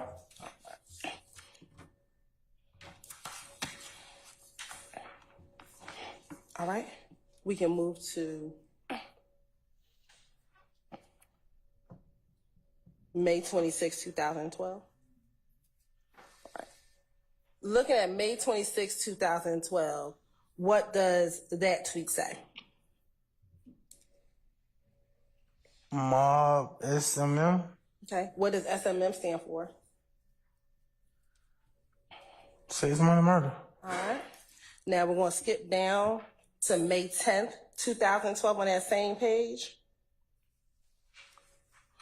What did you tweet on that page, on that date? I said I want the only person with this account. Okay. What was tweeted from that account? Okay. Where that you said? May 10th, 2012. Fuck a nigga if he ain't SMM. All right. And what's the tweet on May 7th, 2012? Bloods Fly High SMM. Okay. That's a song. All right. And is SMM, is that for sex, money, murder? Oh, that's a song. But is SMM for sex, money, murder? I already read it. I already said it. Hold on. You got an objection, sir? I stand your objection.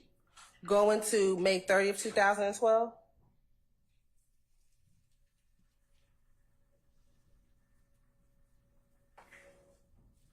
You can read it? May 30th. May 30th. Got the whole SMM behind me. Black and some emojis. Okay. What are the emojis? 2 water guns, a finger, and some O's. Okay. Is there any significance of why you have 2 water guns versus 1 or 3? I don't know. I don't remember. I'm not the only person who had the password to that account. Once again. Is there any significance of why there's a bolded B? I wasn't the only person with that account. Once again. All right. Is there any significance to the bolded B? I don't remember. All right. And then going down to August 5th, 2012, what does that say? My SMM family? That's what you talking about? Well, you can look at that too, but I was looking at the one beneath that, August 5th, 2012. Huh? August the 5th? August 5th, 2012. I just pray to God I make it to be 21. And then what does it say after all the exclamation points? It's a R05 SMM. What does R05 mean? I don't know. You don't know. I don't know. All right. Now, you said that other people had access to your account. What was your relationship to these other people that had access to your accounts? Girls I was dealing with. Friends. Girls I was dealing with. Friends. So were the girls that you were dealing with or your friends, were they a part of SMM? I don't want to put these people. These people ain't got nothing to do with me being up here or none of that. You don't know who the people are. I'm just asking you, were they a part of SMM? I don't recall. Okay. So why would they be tweeting about SMM? If it's not you. And The same reason everybody was doing it back then. It was the popular thing. Now, I want to go back. I think before we took a break, you said that, I believe you said something to the effect of you never claimed or were ever in a group outside of prison with other blood members. Do you recall saying that? Huh? Do you recall saying before we took a break that you had never been in a group with other bloods You outside? said, was I in a group with people who call themselves Bloods? Correct. I said that would have had to been in prison or jail. Right, and I asked you outside of jail or prison, have you ever been in a group of individuals who are Bloods? And you said no. Yeah. All right. I want to show you what's already been admitted as 60 WA.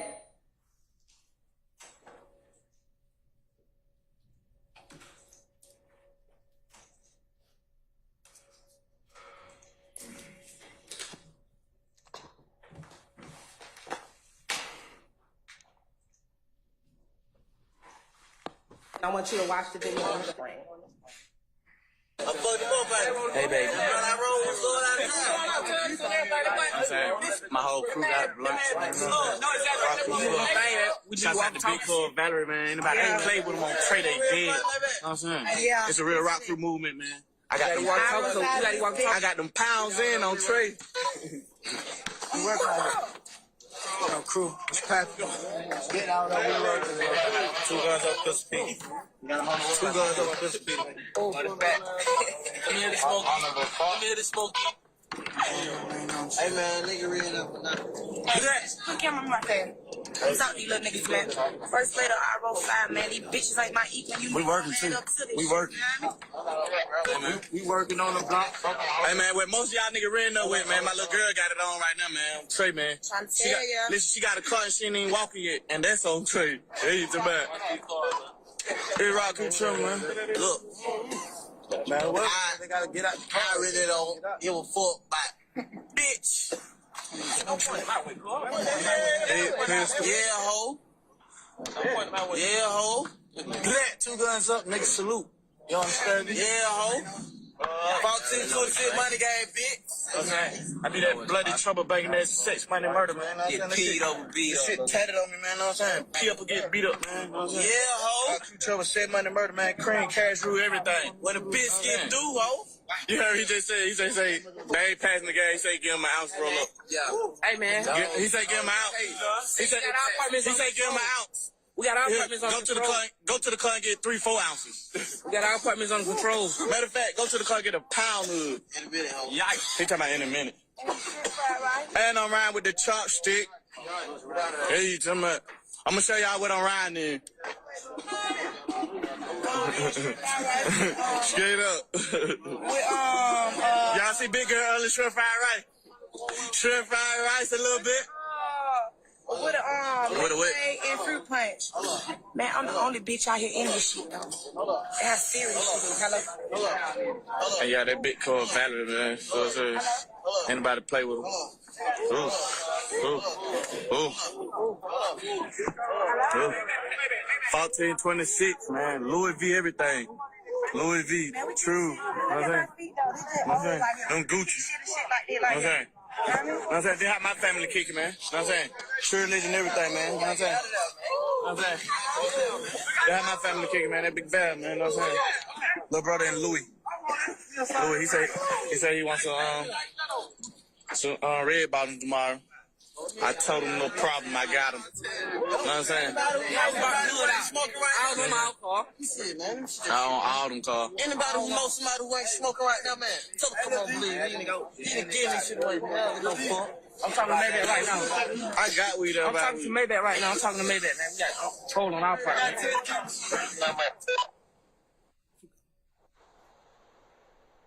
You know what I'm saying, man? We got cameras and shit out here, man. So anybody think they coming through, think they catching them, man. We ain't never slipping, man. We got niggas on walking talking, man. You know what I'm saying? We got the can lady working.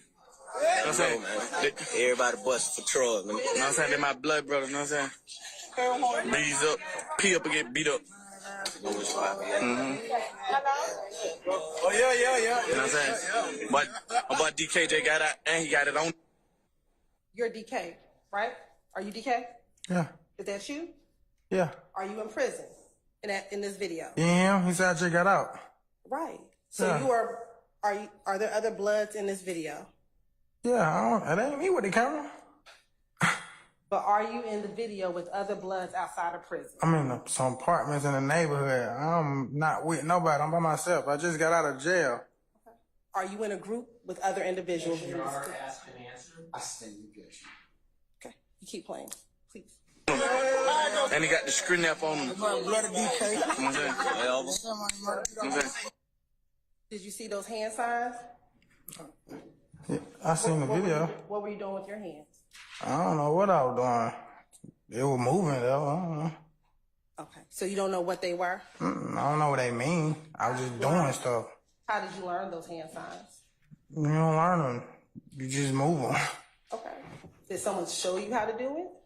I watch videos on YouTube on stuff like that. Okay. And what videos did you watch on YouTube that showed you how to do those particular hand signs? Music videos. Okay. And are y'all doing a music video out there? I can't remember what we were doing out there.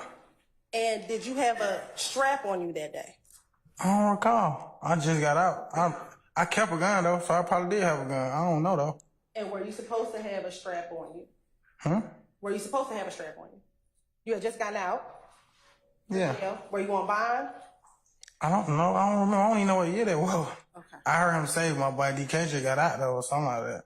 All right. DKJ got out. I heard that though. What apartment complex is this? I'm not sure. I just see buildings.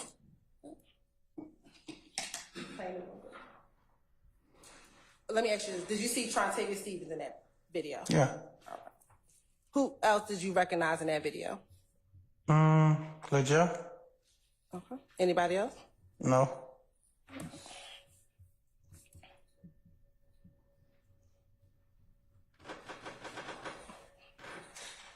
He just got out yesterday. This my other blood brother, man. You know what I'm saying? Nah, we kick shit up, believe it. This is everyday thing. Oh shit! Check out the chucks. This nigga just stop playing like I ain't holding a bit. I got. And so, again, were you out there with other members who claimed blood in this apartment complex? I don't know what they claim. I know what I was claiming. Okay. And what were you claiming while you were out there? I was calling myself a blood. I already said that. Okay. And did you hear these other people calling themselves blood as well? Did you hear them call themselves blood as well in the video? I think so. Okay. Do you know an individual by the name of Christian McMiller or McMahon? Yeah. How do you know Mr. McMiller? We were raised up together. My play cousin. When you say your play cousin, what do you mean? Play cousin. Okay, what does that mean to you? A play cousin, like you never grew up with nobody and your mom be like, that's your cousin, but that really ain't no blood, no kin to you. Okay, so your families knew each other? We grew up in Gilbert Garden together. All right.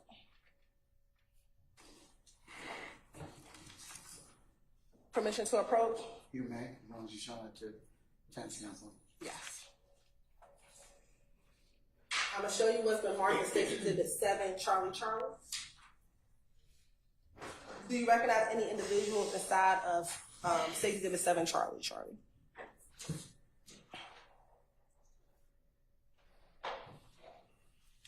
Yeah. Who do you recognize State Exhibit 7, Charlie?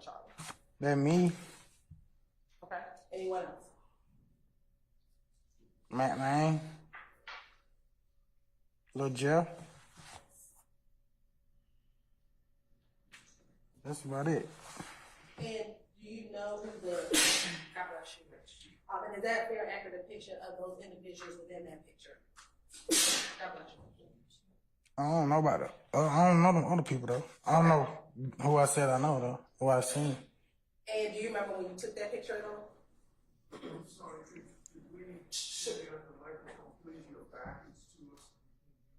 Sure. Do you remember when you all took that picture? I think I do. Okay. About what year was that picture? I don't know what year, but I know we was out of town though. You were where? Out of town. Okay. Is that a fair, accurate depiction of that picture that you took while out of town with Mr. McMiller, Mr. Williams, and yourself, and some other individuals? I think so, yeah. During this time of state, like Tennessee Exhibit 7, Charlie into evidence. No opposition for Mr. Williams, Your Honor.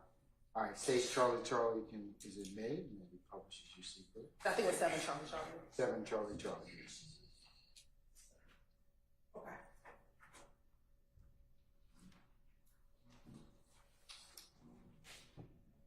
Your Honor, the same objection to the writing was not. Okay. Let me take it first.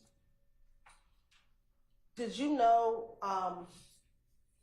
the Instagram account that picture is? Huh? You know whose Instagram that is? It say Thugger 1. No. The 05E Oh no, I don't know. Robinson. Do you know whose No, man. Instagram that's account? No, man.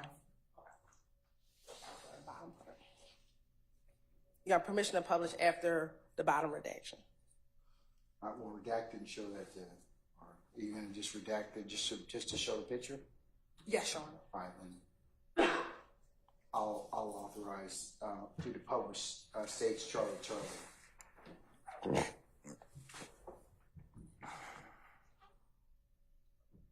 7 Charlie, I should say. Sorry. Thank you, Your Honor.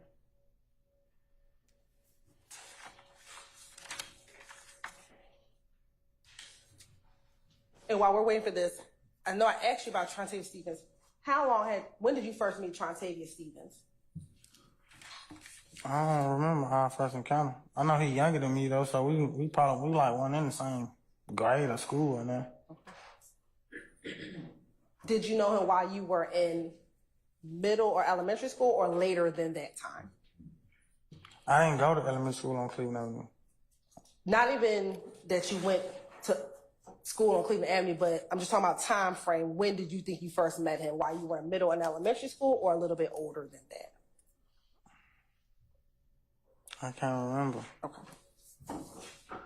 At this point, about how long have you known Trontavia Stevens?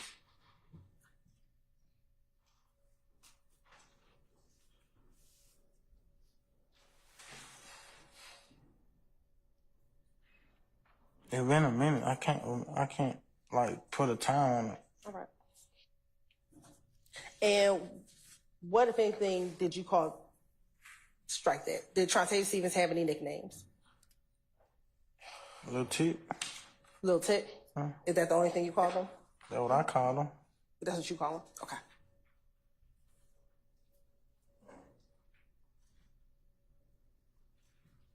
Now, you said you think you were looking now, Susan, at 7 Charlie.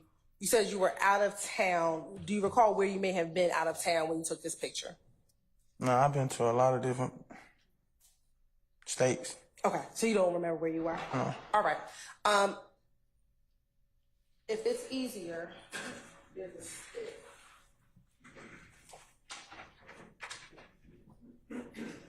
Permission for Mr. Murphy to stand, Your Honor? You may. Mr. Murphy, if you take this stick, What please. am I want to do that? Because I'm asking you to. But what if I don't want to? I'm asking you to specifically. Thank you so much. Can you point yourself out in the picture? Yeah, I'm at the bottom left. All right.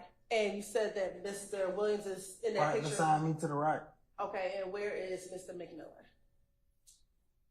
To the left on the guy on the far right. Can you use your stick that you don't want to use and point him out?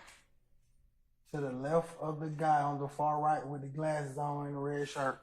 Mr. McMillan. Can you stand up, sir, please, and just point on the screen? Thank you. I appreciate it.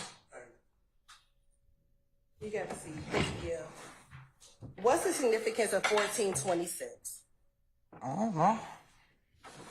Okay, you're in a picture with Mr. Williams holding that flag. Is there a significance of 1426? I don't know. You have to ask him. I don't got that flag. Okay. And what color are you wearing inside of that picture? A red shirt. And are these individuals members of Rock Crew or Red Cartel? Rock Crew or Red Cartel?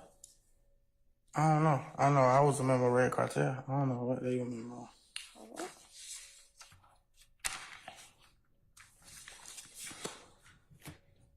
Now, let's kind of transition. Did there come a point in time in which you no longer affiliated yourself with Red Cartel? No. Okay. Do you still affiliate yourself with Red Cartel now? I don't affiliate with nothing but my family and kids. Okay. So when did you stop affiliating with Red Cartel? When I started affiliating with everything. Okay. Did you ever create a group called YSL? A group, yeah. Okay. Was it something else besides a group? Not to my means of knowledge. Not to your means of knowledge, okay? Do you still have a copy of One Charlie Charlie in front of you?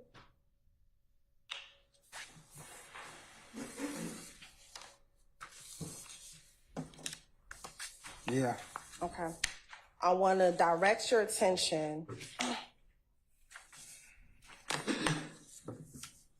to number 1 on page 2. And let me actually go above that. Where it says 4, what does it say on 4? On page 2, are you looking on page 2? Yeah. Okay, do you see the number 4? Yeah. What does it say next to number 4? Defendants acknowledgement. Okay, and then below that, where it says A, what does it say? All statements below are truthful. All right, and what does number 1 say? YSL, otherwise known as Young Slime Life, began as a neighborhood group but evolved into a gang. Okay, and did you initial number 1?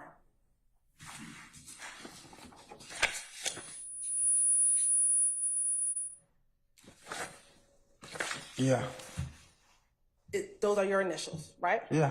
Okay, so when I just asked you, was YSL a gang, why did you tell me you don't know? Did you not acknowledge that in this document? Yeah, but it say evolve. I don't know when it evolved into a gang. I know when we made it, it was a neighborhood group. It was a group of guys from the neighborhood. I made a music group. And in this acknowledgement that you initialed, you said it evolved into a gang. That's what you initialed. Yeah. Okay. So I don't know when it evolved into a gang, though. I didn't ask you when. I just asked you, did YSL become a gang? Yeah. All right.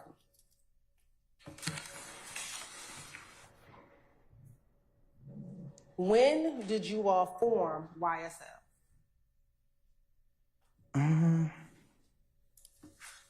I can't remember the year. Who were the individuals who founded or formed YSL?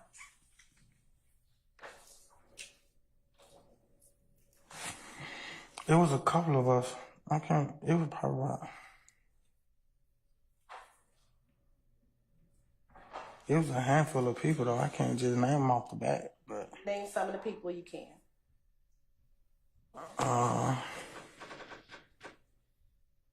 Myself. Lil Tig. And Lil Jeff. We made YSL music group. And I know you're saying YSL, the music group, but when you all first started, was it a music group?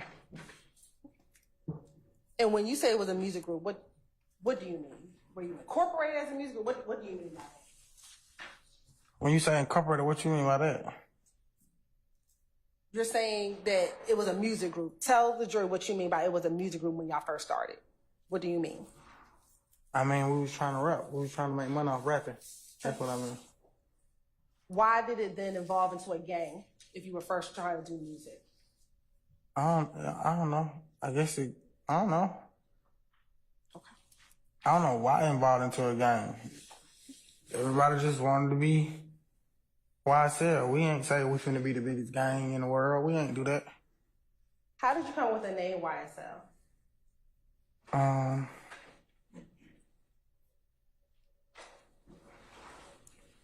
I think it came from the designer clothes YSL, if I'm not mistaken. And why did you, Little Jeff, and Lil Tick decide to form YSL? Because we wanted to rap. We wanted to... Every rapper got like a name or like a music group or something behind them. And we wanted to have like that foundation.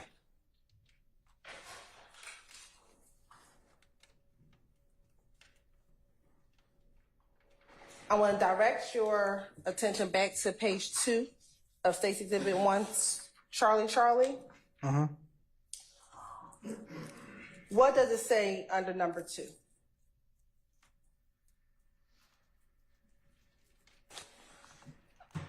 YSL is a group that began in late 2012 in the Cleveland Avenue area of Atlanta, which evolved into a gang.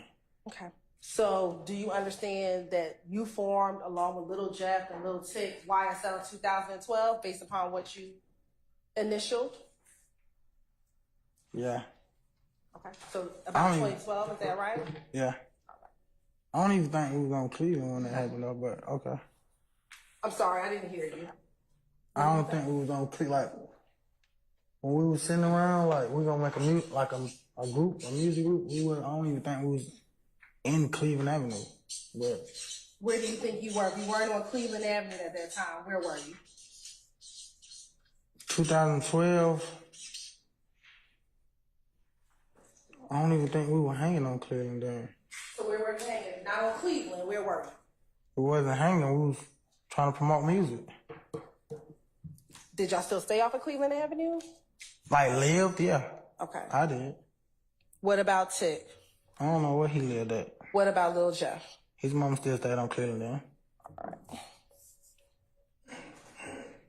Outside of you, Tick, and Little Jeff, were there other individuals back in 2012 a part of YSL? Maybe like 2. Who else? I can't really remember their name, but one of them. Okay. And you don't remember that last individual? That no? No. Okay. Now, as one of the founding members of YSL, did you determine how someone could gain access into becoming a part of YSL? Never. Never? Never. So how would you determine if this person could claim or be a part of YSL? How would you make a determination? We never did that. Okay. So anybody could be in YSL? Anybody could be like on YSL. Back in 2012? Any year. To my knowledge, I mean, I've been going to prison for a long time, but we never said, no, bro, you can't be. Like, we ain't do that. Nobody never did. Nah, nothing that I heard of.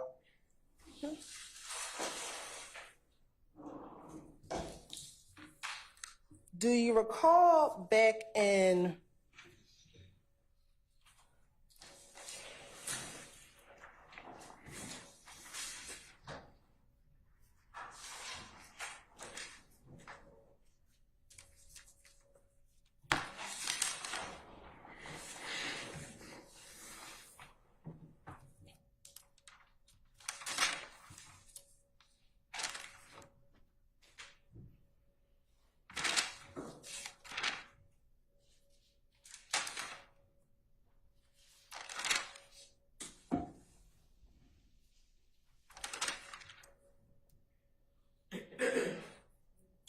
Do you remember back in 2016 having an interview at the Atlanta Police Department with an investigator, Gaither, at the Atlanta Police Department?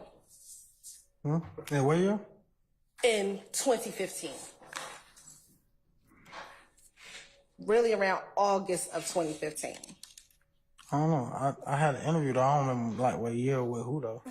And in that interview, your attorney Jacoby Hudson, who's in the courtroom today, was present along with two detectives of the Atlanta Police Department. Do you remember that? I think so. Okay. And do you remember in that interview speaking to the detectives about the founding of YSL and who founded YSL? Do you recall that? No. Okay. Do you recall within that interview stating that it was you, Tick, Mondo that founded YSL?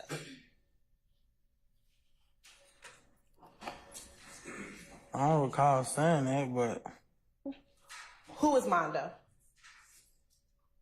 a friend. Is Mondo a founder of YSL? I wouldn't say. You would not say? Okay, let me ask you this, Mr. Murphy. Since you got out of jail for this case, have you been on interviews with the person named Mondo when he was claiming to be a founder of YSL? Have I been on an interview with him? Like he interviewed me? Not he interviews you, but you, him, and Buck being interviewed and him talking about him being a founder of YSL. Do you remember that? Me being interviewed? You, Mondo, and Buck. I think I went with him to an interview. I don't think I was interviewed though. Okay. And in that interview, are you sitting on the couch next to him in the interview? I think I'm sitting next to Buck, but we on the couch. Y'all on the couch. And in that interview, do you remember having conversations about him being a founder as well of YSL? Objection, Your Honor. Hearsay. Confrontation.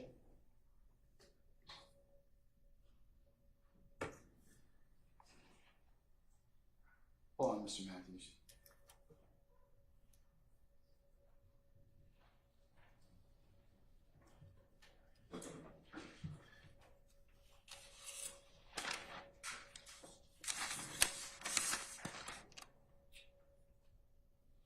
I'll sustain the objection as to form. Maybe you need to rephrase it as to who he was having a conversation with. We'll get back to that interview from 2023. Let's go back to your 2016 interview, your 2015 August interview. Do you recall in that August 2015 interview telling Detective Gaither and Dennis that when YSL first started, you had to be off of Cleveland Avenue or be from Cleveland Avenue? I don't recall saying that. You don't? I don't.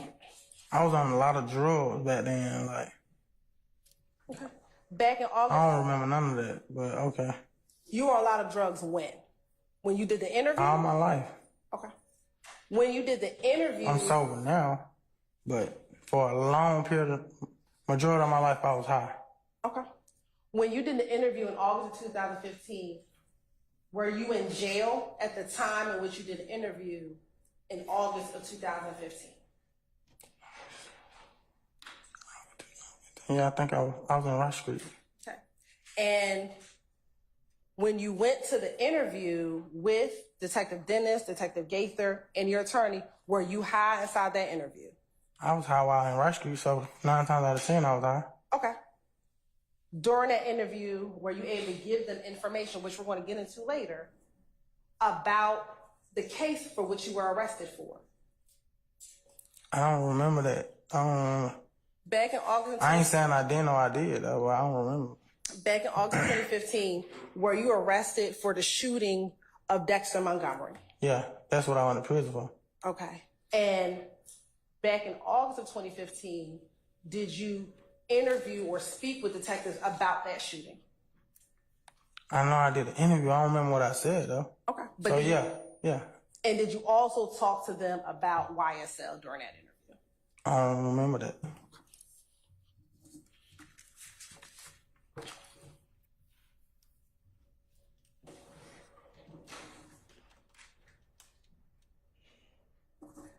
Now, I know you said earlier that anyone could join YSL.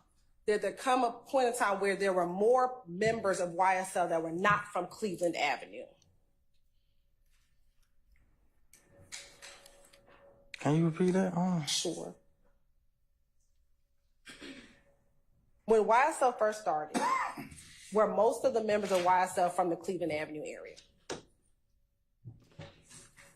When we started, we was living on Cleveland Avenue, but I'm not from Cleveland Avenue. At some point in time, did you move over to the Cleveland Avenue area? Yeah. Okay, so although you're not, let me back up. When you say you're not from Cleveland Avenue, what do you mean? That's not where I'm from. If you ask me where I'm from, I'm going to say Gilbert Gardens. Okay. How far is Gilbert Gardens from Cleveland Avenue? A minute. It's at the borderline of Forest Park. Okay. In 2005, when you moved over to Cleveland Avenue. In 2012, when you formed YSL, had you been living in the Cleveland Avenue area for about 7 years at that point? Yeah, I would say. Okay.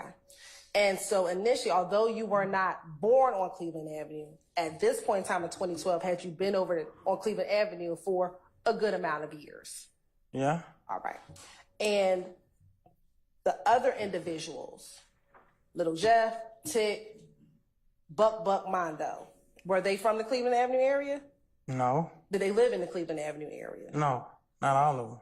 Who did not live off of Cleveland Avenue? Mondo or Buck. Okay. Where did Mondo or Buck? Where was Mondo from? The west side. I don't know exactly where, but he's from the west side. Okay. And what about Buck? The west side. Both from the west side? And when you say the west side, what do you mean? The west side, I don't know how to... What neighborhood is it? It ain't a neighborhood. It's a part of the city. Do you know what streets are over in the west side of Atlanta? No, I'm from Zone 3. Do you know what zone is the west side of Atlanta? Zone 1. Zone 1.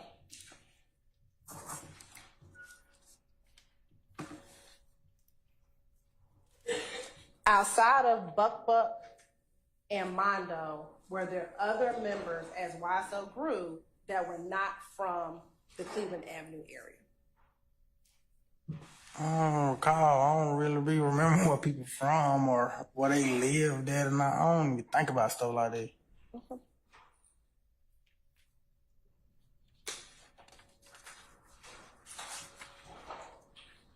Do you recall in that same interview that I was just referencing, that August 2015 interview, that you told Investigator Gaither and Investigator Dennis that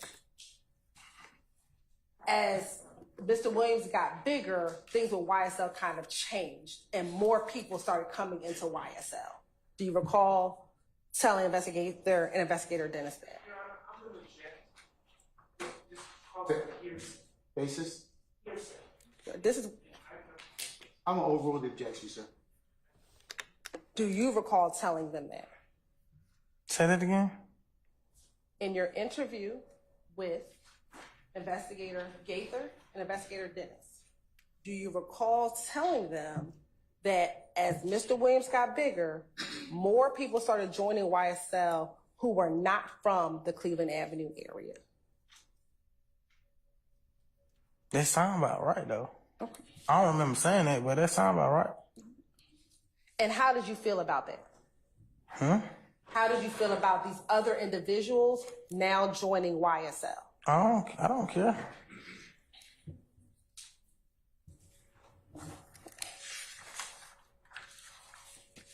Was YSL affiliated with any national blood gang set? Yeah. Who or what? I don't think it's just blood. I don't think it's like no particular individual, you know what I mean? So you said it was just blood? It was blood, Crips. You could be anything to be wise. You could be Muslim, Christian. YSL, it wasn't no, you gotta be this to be wise. No, it was just, you wanna be YSL, you can be YSL. Nobody said you can't be YSL. A fan wake up tomorrow and be like, I'm YSL, you YSL. I'm not gonna tell you not. Okay. So YSL, you said, was made up of people who were part of other gangs, Bloods and Crips. Yeah. Okay. Who were some of the Crips that were a part of YSL?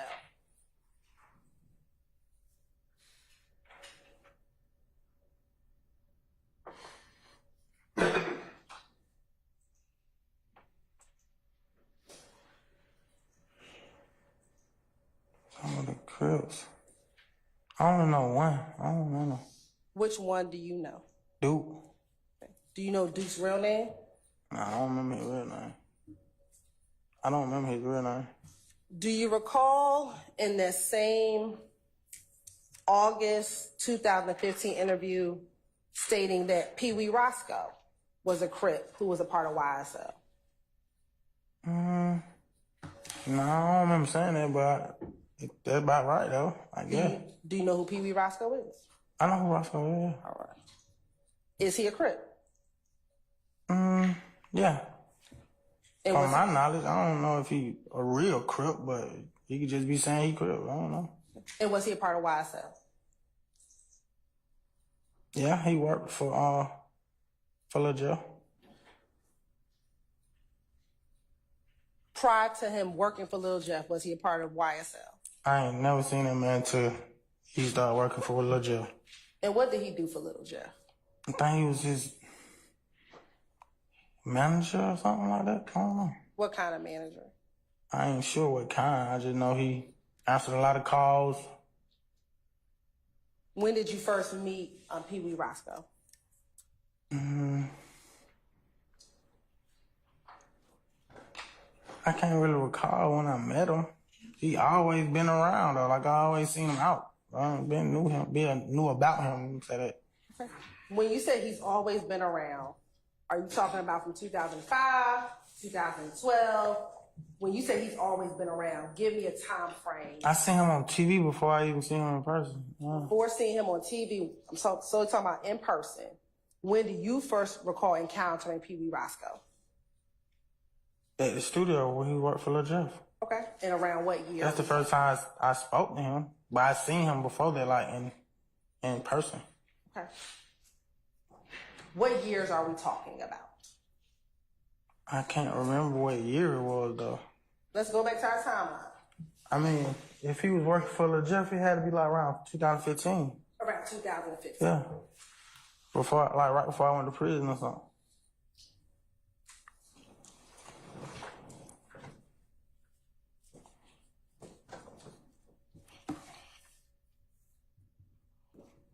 Now, within YSL, did any members have to pay dues to get into YSL? Did anyone have to pay dues? Like pay money? Pay money? Yeah. No. Okay. Did anyone have to commit any crimes to be a part of YSL? No, not to my knowledge. All right.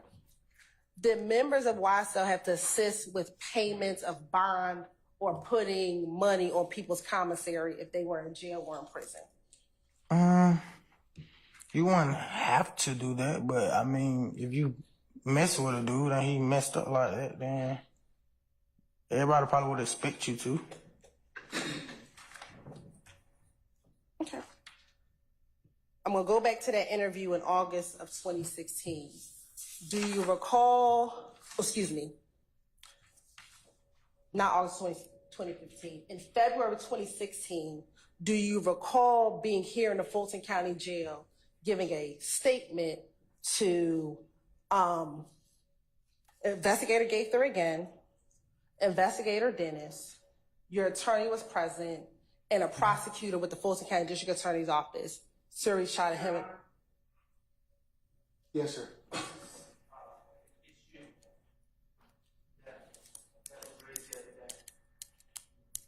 You just, okay. Can you all approach, please?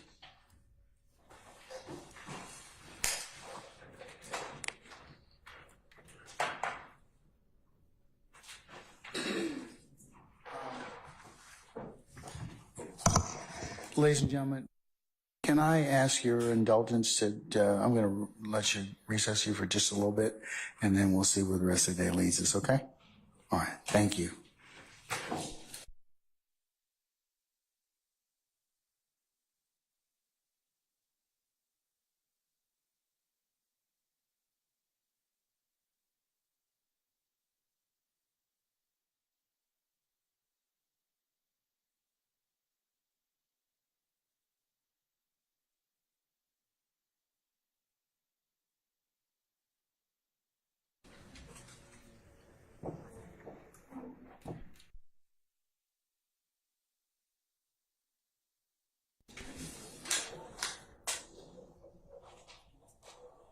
All right, please be seated.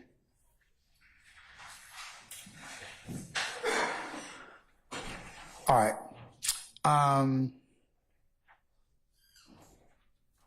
Mr. Short, I'm in possession of your motion limine, which you did remind me of yesterday, or initially say yesterday. But how long have you had this particular tape or knowledge of these particular instances? That's my first question to you. You got them in discovery, correct? Sir, Did you get them in discovery? yes, the prior. Okay, then why are you just now, yesterday, telling me orally and not doing what you did in your motion so I could kind of take it up? What, I did do it in my motion. No, you filed a motion, but you could have filed this thing months ago. Your Honor, out-of-court statements are not admissible at trial. Okay, that's not what I asked you, okay? If you believed it was going to be an issue, you could have filed this same motion 3, 4, 5 months ago, correct? It's not. Yes or no? If you want me to say yes, yes, Your Honor. Okay, that's my point. That's my point about being a forewarned judge is a happy judge, okay? Because we are now taking time out, and I'm putting the jury in the back on something that you told me yesterday about, but you could have memorialized this in a motion more than 3 months ago, probably last year. And I could have taken it up, and I could have ruled on this. I don't have any problem with that, but this is an example of something. If you want to do something like this, go ahead and file the motion. You should have filed it months ago. That's what I'm annoyed with. Okay, in Your Honor, the state. And that's what it means to be prepared as an advocate. Okay. The state's giving you this, okay? You knew about these. Honor, the state. You knew about this issue, right? Perhaps the state, knowing that it's an issue, would not want to admit evidence of an individual being a prosecutor I get and it. a defense attorney on the same time. I get it, but so you know. perhaps it's not on me. Perhaps the state should not be. Oh, trying to it's admit. on you, Okay, and it's on them. me. It's on me.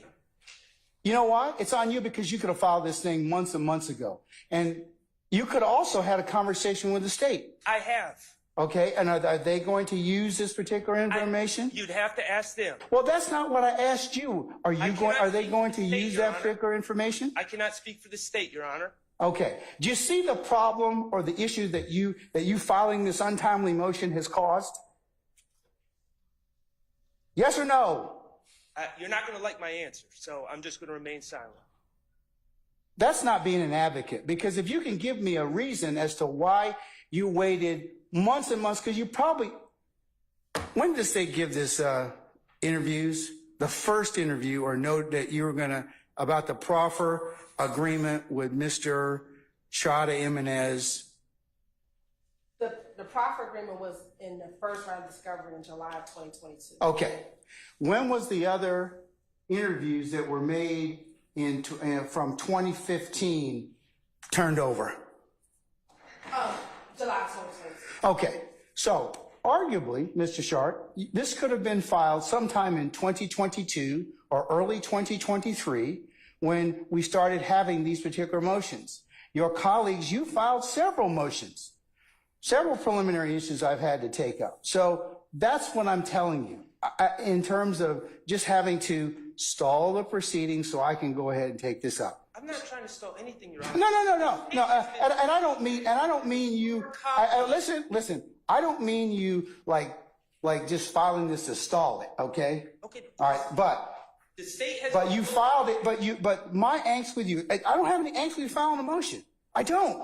I'm just annoyed that you didn't file it in 2023. The state has been fully aware that their colleague, who was a gang prosecutor, was serving as a defense attorney on this case. And okay, I but that's understand why it's my job to flag that issue. But I have flagged the issue. Okay. And so if I'm going to take now I will. You flagged the issue now on the 10th of April of 2024. Have a seat, sir. Okay, thank you. State, are you going to be using this recording involving, I'm going to mark Mr. Sharp's motion in limine as the next court exhibit, but are you going to really use this motion, use the proffer agreement or proffer that that was held on or about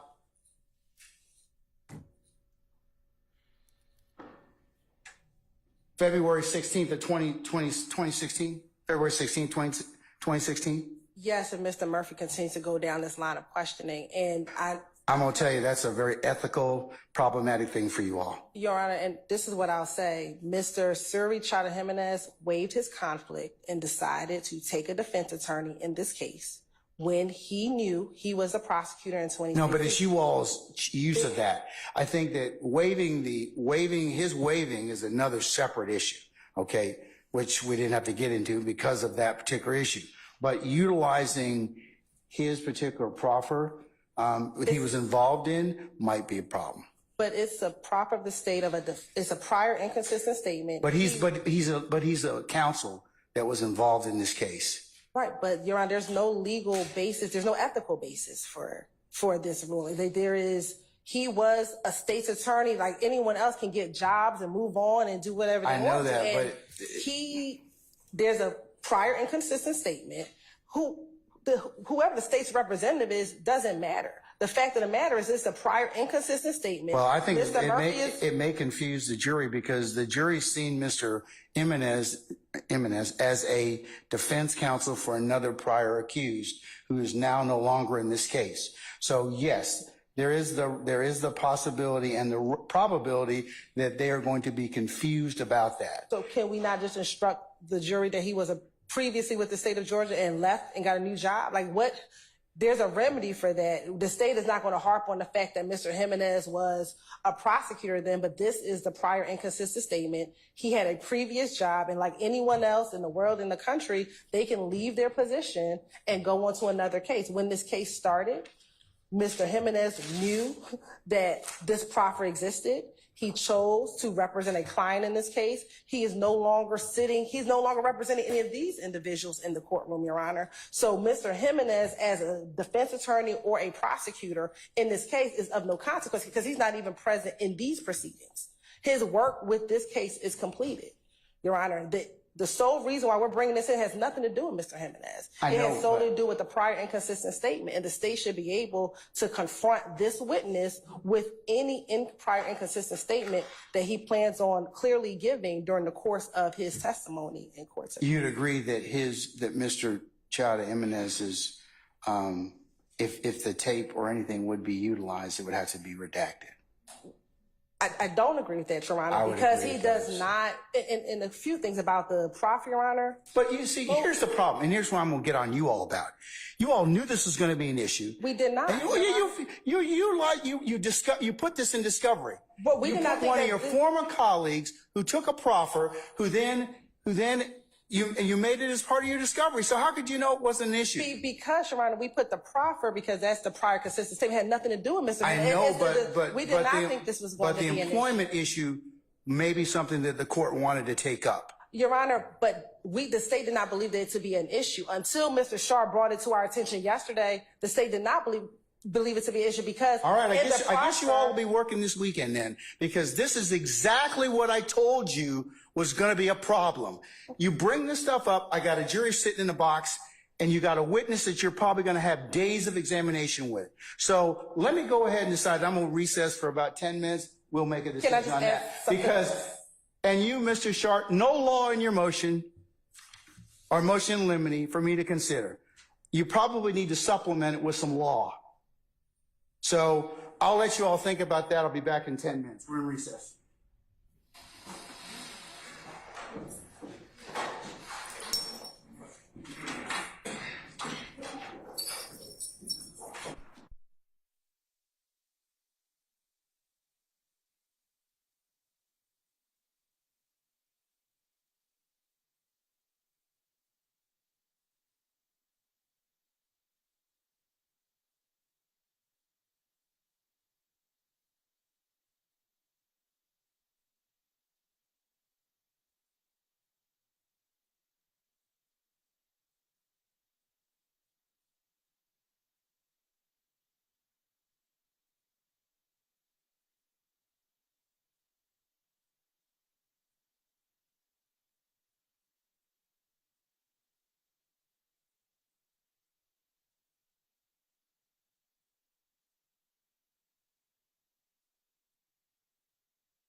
Okay, here's what I'm going to do.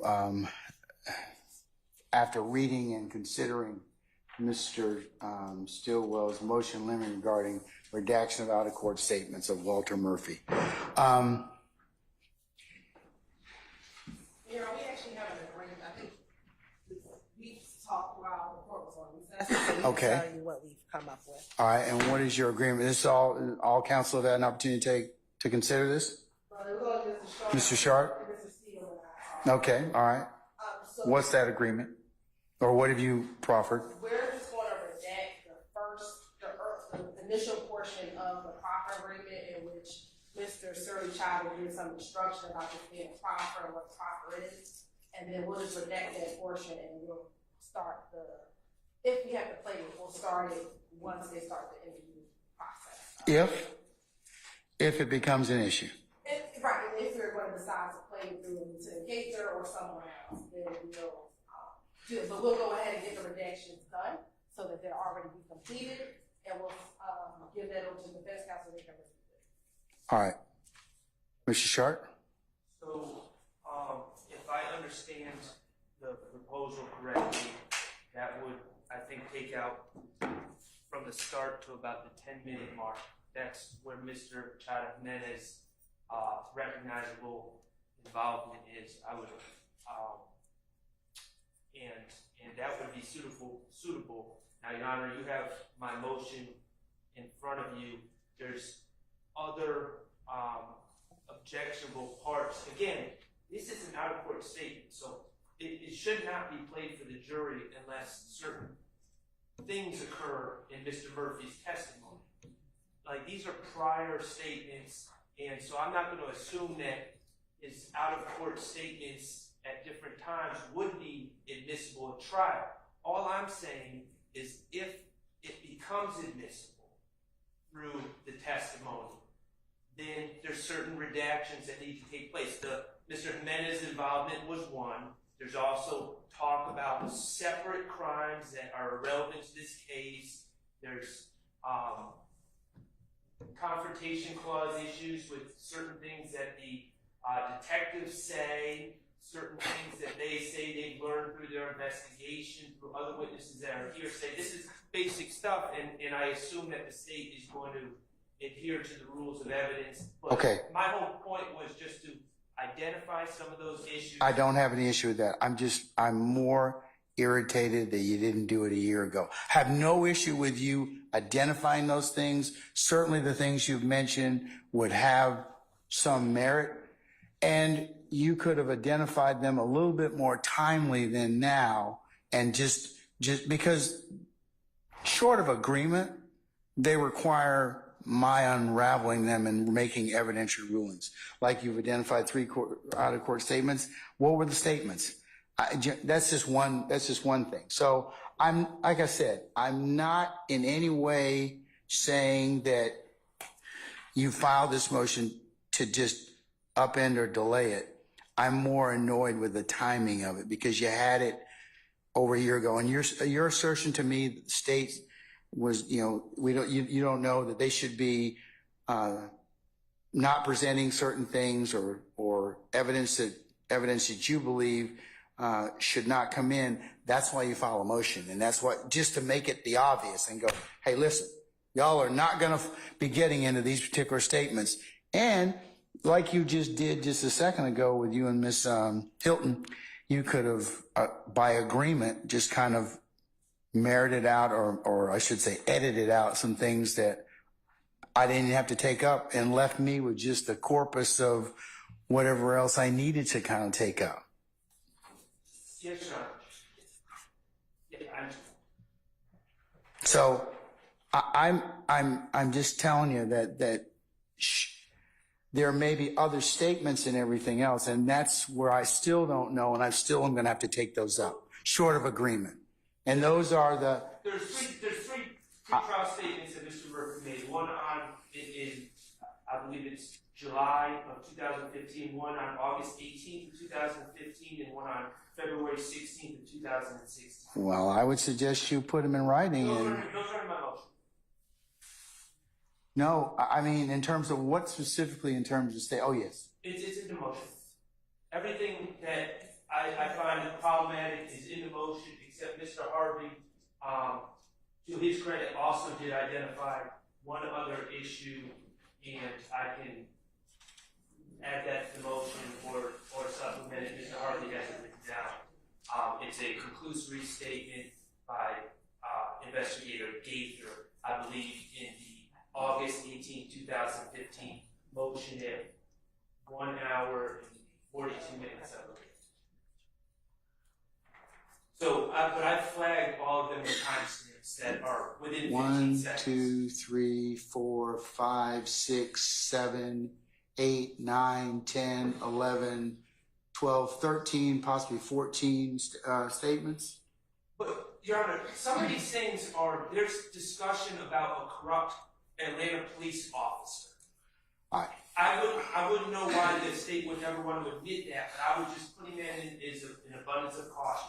There's discussion about a separate murder that's not charged, that has nothing to do with this case. I was just flagging that. I don't know why the state would want to present that. There's conclusory statements by an investigator saying, for instance, I know it was YSL that committed this crime. That based on nothing other than her just saying she knows. That's the type of thing that obviously would not be admissible at trial, and I would think that the state would not. Okay, but you still have to file the motion and flag it like you did now. Okay. Because we could have done this a year ago. We really could have done this a year ago. We really could have. I understand.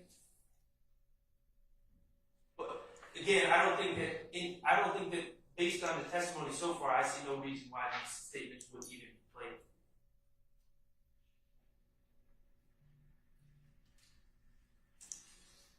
Mr. Murphy is here presenting live testimony.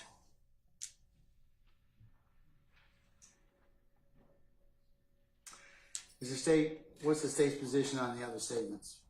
Your Honor, we have not had the opportunity to look at the other statements yet. I believe it was filed while we've been in court, Your Honor. And the state's intention is only to play these statements if we have to impeach Mr. Murphy. So what we're doing is asking him questions. If he answers them the way that he's answered them previously, we won't have to impeach him. We don't intend to just play the statement just to play the statement. It would be solely for impeachment purposes. And so what we're doing is we're asking him the question here in court. Depending on his answer, we're confronting him with his prior inconsistent statement in order to set up Investigator Gaither or Investigator Dennis coming in and playing those portions in which he has denied.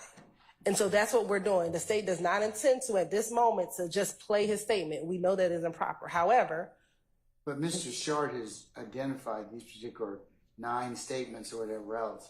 Like, for example, on the July 15th, Your Honor, he just filed it today while we've been in court. So I haven't had the opportunity to review them to be able to adequately.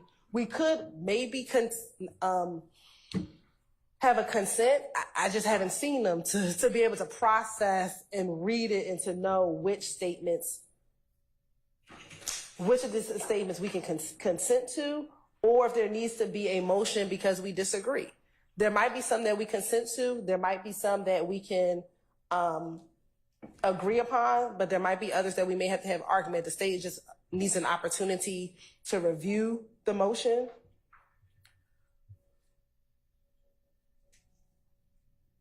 To be able to adequately make an argument to the court, Your Honor.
May I be seated, Your Honor?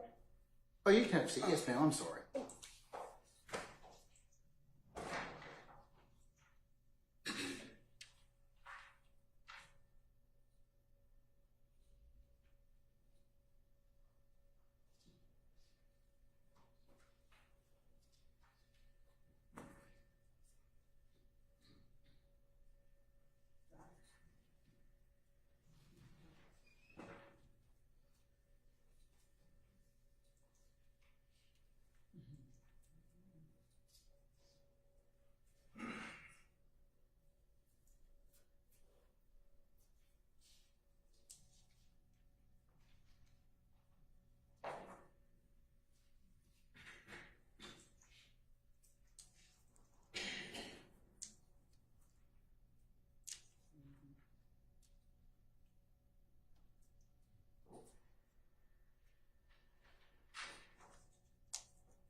How long are these statements, these three sets of statements?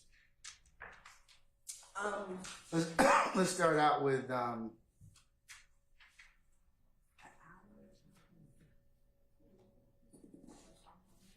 right, there's a statement that was given on July 15th of 2015, another one given on August the 18th of 2015, and a last one that was given on February the 16th of 2016. Yes.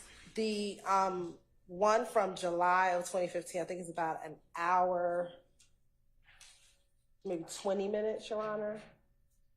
The one from August of 2015 is about an hour and 45 minutes.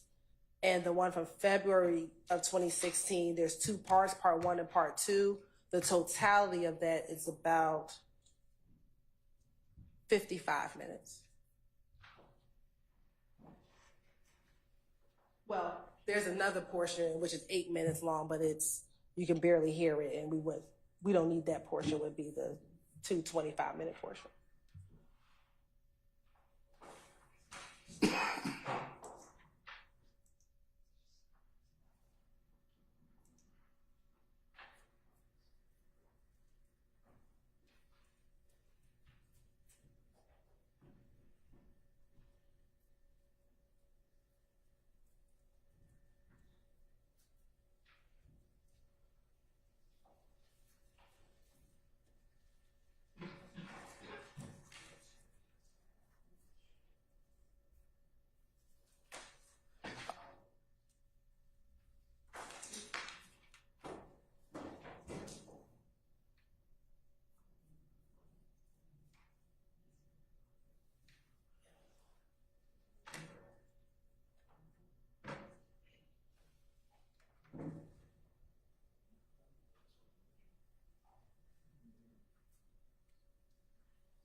Here's what I'm thinking about doing.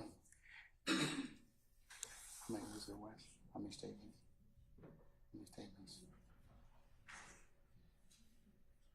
Statements of 1, 8, 12, 13, 12, 13. No, but there's these statements from A through L. What, 13?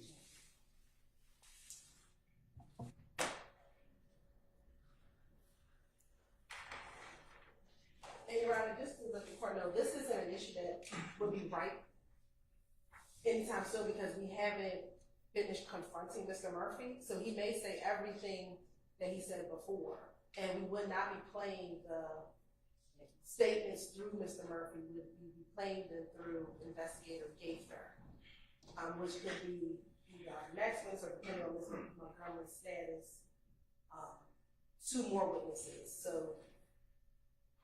just to let the court.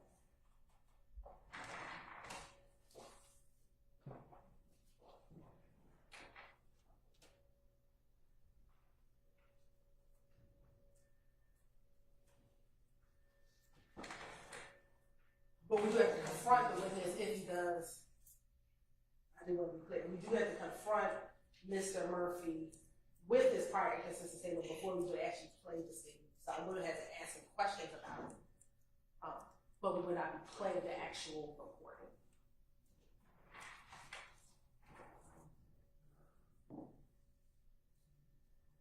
There are 13 statements that Mr. Sharp, 12 or maybe 13, Mr. Harvey. There's at least 12 or 13 statements that I have to rule upon anyways for you to be able to confront him being Mr. Murphy. So here's what I'm thinking about doing. It's going to take the better part of the day for me to go ahead and do that short of agreement. So my suggestion to you is I discharge the jury for tomorrow, not have them come in, and we'll take this up on Friday, though you'll come in on Saturday. I told you this was going to happen. And I don't want to have to do it, but this is not what we signed up for, what those jurors signed up for. I'm not saying, Mr. Sharp, the motion isn't of merit. I'm in no way saying that. It's the timing, and it's just, we just cannot keep doing this. So it's going to take me the better part of a day to go ahead and do this. You got 13 statements I got to rule upon. Unless you all tonight work out something in terms of the admissibility of those statements. If you do that, then I won't have to take them up. That's my offer to you. But short of that, I'm going to excuse the jury and go ahead and do that. So do you all want to have a couple minutes to chat? Yes, Your Honor. All right. Ms. Harding, I'm telling our jurors another 15 minutes, okay? All right, I'll give you 15 minutes. You let me know what you want to do. All right, we're in recess.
I'm just saying, I'm not including you, I'm available.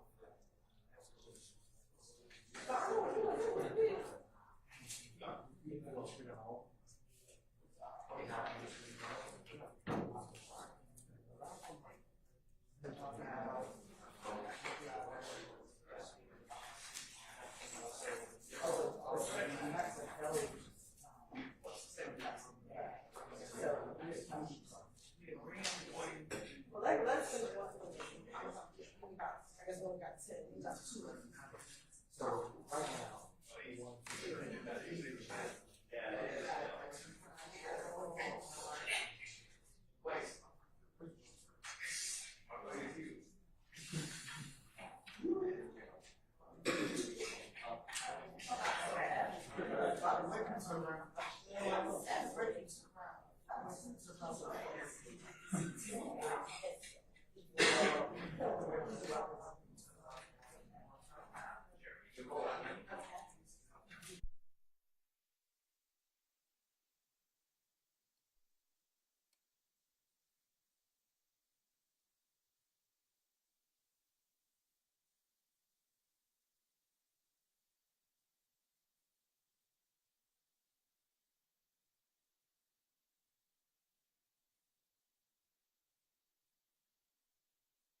court is. Yes, Your Honor. We've had an opportunity to go over the motion, Your Honor, and there are a few of the particular statements that the state and the defense have agreed that the state would not be getting into. I can let the court know what those letters are. Yeah, I have the motion, which I marked as a court exhibit. So the statement started A on page 3. So you want to start from there, or do you need to go further? We can start. I would prefer to start with the ones we agree with and then focus on the ones that we don't agree That's on. fine. Whatever you put. So the ones that we agree that we would not, the state would not be intending to get into is letter D. That's the August 18, 2015 statement at 44 minutes. Yes. That's D. The next one, Your Honor, is letter E. That's the same date at 49 minutes. The next one is G, but we do have to clarify something with That's G. G at 1:03 and 00. And while the state does not intend to ask Mr. Murphy to speculate as to who shot the bus, we do believe Mr. Murphy was present at least at the Compound nightclub, which is where the group of individuals that shot the bus were prior to the bus shooting. But that doesn't have anything to do with the statement. Correct, but we want to be clear that we do intend on getting to some details surrounding this statement, but not to ask Mr. Murphy to speculate as to who shot the bus up. No. The next statement that the state and defense agree upon is H with a caveat. That H is the one, August 18, 2015 statement at 1:07. Yes, we do not intend to go into the murder that Mr. Murphy discusses. However, there are some individuals that he speaks about, and we will ask him if he knows certain people, but not to go into the facts of that unrelated murder. All right, I. No, what's the next one? I'm sorry. The next one is I, Your Honor. The Okay. state does not intend to get into I. And I is the August 18, 2015 statement at 1:17:50. Yes, Your Honor. And then last is L, which is what we've already discussed, Your Honor. And that is a February 16th, 2016 proffer from basically the start of the tape to 12 minutes. Yes, and we just need to look at the 16-minute portion of it, but I think that we can agree upon that. But we just need to, we know definitely about the 12 minutes, because that's the early part in which Mr. Jimenez is going over the proffer. We just need to look at the 16-minute mark, but I don't think that'll be an issue.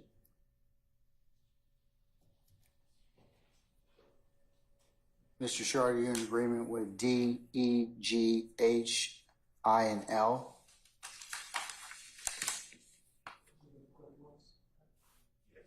Yes, Your Honor. So I still need to take up A, Yes. B, Yes. C. And A, B, and C, Your Honor, are all within 16, it's essentially 16 minutes. It's 3 different segments within 16 minutes on one statement.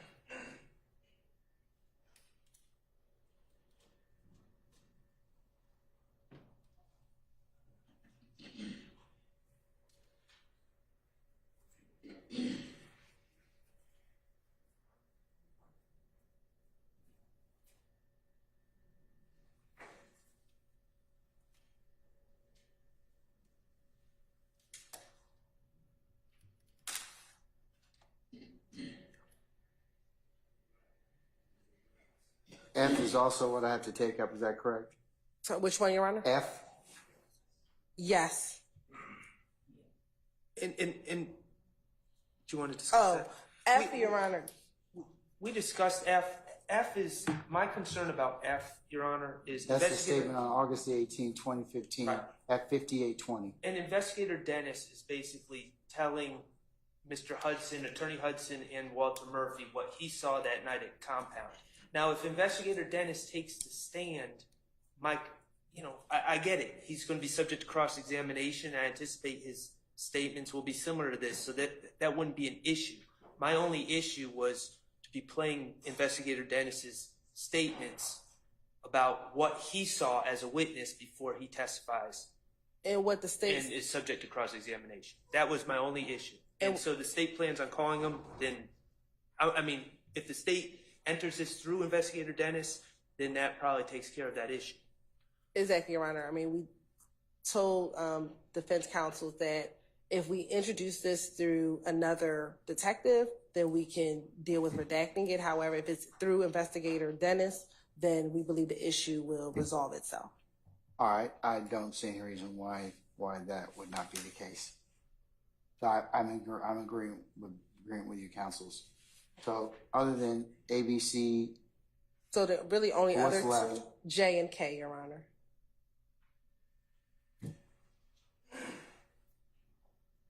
J involves, there's allegations throughout this case that an APD officer who's still on the force, I'll point out, to my understanding, is corrupt and on the take. I wasn't planning on turning that into a mini trial about corrupt police officers. not really relevant to our case, so But why would it be admissible? Your Honor, there might be some parts that are relevant, so we would just ask to hear. Such as? I need to look. Your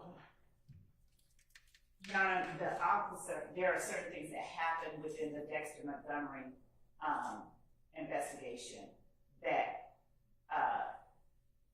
pertain to that person.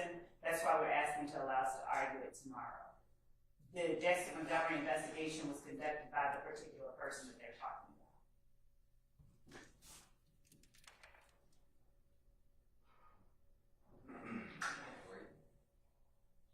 Oh,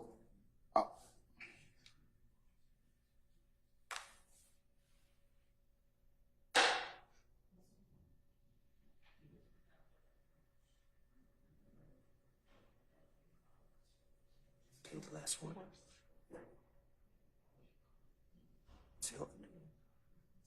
If we just have a moment, that's how we are asking. If we do have to have the motion tomorrow, Your Honor, we don't believe this is going to take all day. I think the defense and the state believe that this will take about an hour and a half to discuss. If we look at the totality of the minutes of the 6 sections, Your Honor, we believe total the 6 sections is roughly 30 minutes. When you look at the timestamps of where we are going to need to have argument, Your Honor. So we don't believe that this will be something where the court has to be down the entire day. Unless it was already going to be a half a day, guys, that's a different conversation. But if it was going to be a full day, Your Honor, the state believes that even if we came in, and I believe tomorrow's one of our 8:45 days, that if we came in at 8:45, I do believe we could be done arguing this, if not by lunch, if not before lunch, definitely by lunch. And Your Honor, lest I forget, Attorney Harvey's contribution, which is 8:18:15 at 1 hour and 42 minutes. And that is, according to my notes, there's no transcript that's been prepared, but my notes is Investigator Gaither opining that YSL killed Donovan Thomas in a conclusive statement. Of course, she's not a witness to anything, and we would object to that as well. that wouldn't be relevant anyways, would it? I mean, We just need to see what if any, Mr. Murphy's response. We just need to look at that portion one more time, at least to go back to our, to actually watch the video again, just to hone in on that particular section. So this is on the August 18, 2015 video at 1 hour and 42 minutes in the video.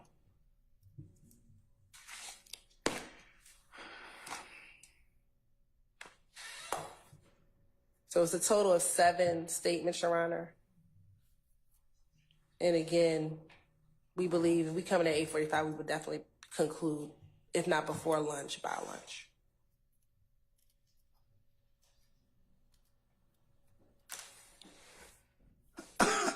I really would like you all to conclude this so that I don't have to park this jury for a half a day or a day. Now, I appreciate you all working together, and this is kind of what we should have done all along. I mean, this is what I told you all. I mean, this ain't your first rodeo, and both of you all, this is not your first case you've tried. Either one of you. No, none of you. So in that respect, if you all can work something out, so it sounds like you all been working pretty well in terms of your agreement as to these statements.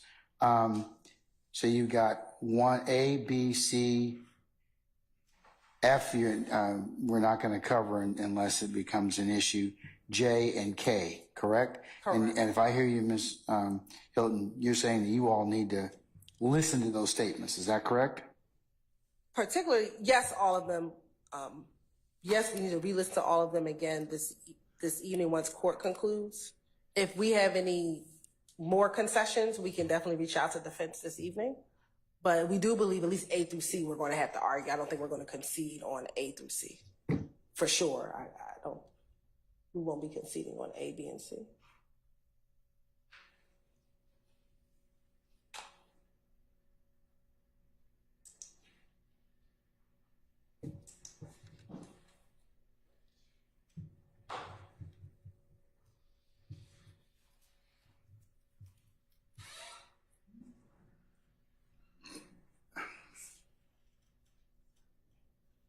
A covers Mr. Murph's claims his life's in jeopardy. B covers the same day, July 15th, at about 35 minutes, repeats statements. His statement's going to get him killed. And he repeats this at 48:30 and 1 minute and 20 seconds. And then July 15th, 47, he complains of investigating officers who jeopardizing his safety by telling Mr. Williams Sr. that Mr. Murphy was involved or brought down to speak to the detectives. Mr. Sharp, the statements may be admissible depending upon what circumstances they're being offered for. It's a little bit. Like it depends on what's asked of Mr. Murphy. It really does. Well, and I understand that some of this has to play out to give Your Honor context. I'll point out that when you watch the statement, you're left with the impression initially that it's a little bit misleading because you're left with the impression that Mr. Murphy fears Jeffery Williams or people associated with him. Later on, he clarifies, I'm not going to say anyone's name respectfully, but he identifies other people that he's scared of, that he's really scared of. And it's not Mr. Williams, it's not anyone associated, or it's not any family members of Mr. Williams, and it's not anyone charged in this case. But I think that's grounds for cross-examination. If the state doesn't ask him that question, then defense counsel can cross him on, weren't you referencing these other individuals and that's if we go down that line of question. Again, this is all premature because the line of question might not be as to a specific person. It depends on what the line of questioning is, but I do believe that what Mr. Shar's issue is, that's an area for cross-examination. Yeah, it's not necessarily improper bad character evidence. It'd be relevant. It'd be relevant to show for other purposes. But Mr. Steele? Your Honor, I'll get you the cases. I can't get on Lexus in your courtroom for some reason, but it's going to be this is witness intimidation, but I will get you the exact site. I'll get you more updated cases, but it should not implicate Mr. Williams. Nobody should not be his name. If it's in the mind of the person who's intimidated, they could possibly say something like that to show why they're reluctant to testify or to cooperate or to give a statement, but it shouldn't fall back on Mr. Williams unless Mr. Williams did something, ordered somebody to do something, had a third party to do something. So it would be inadmissible character. But I will get you the cases. Is there any discussion in this tape about any underlying reason or rationale?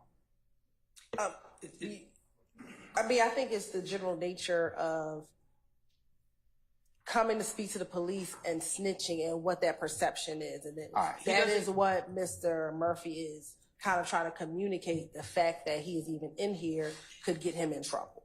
He doesn't specifically say anyone did anything. Right. But he doesn't name any particular, it's just the thought of what people saw. He says that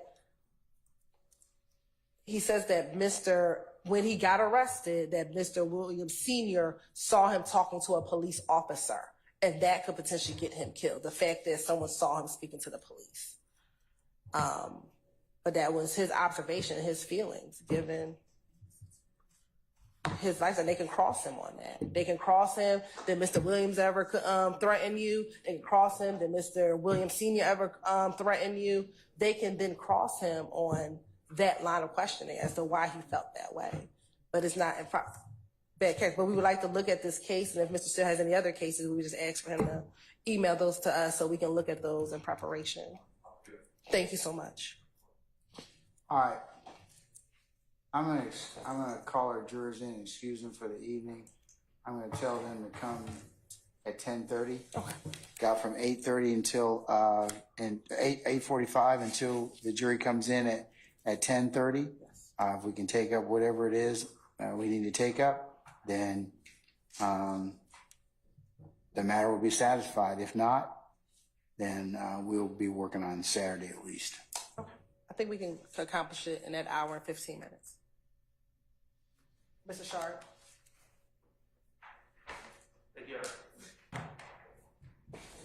Some of our jurors, please.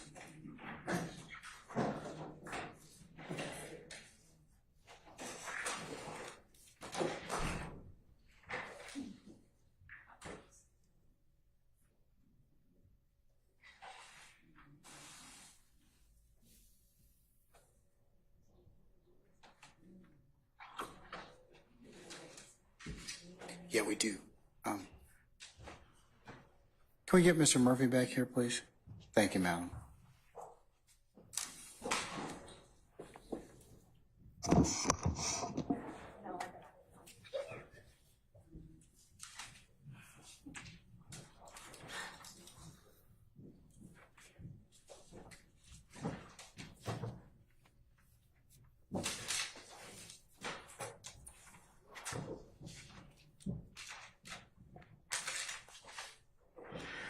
All right, ladies and gentlemen, please be seated.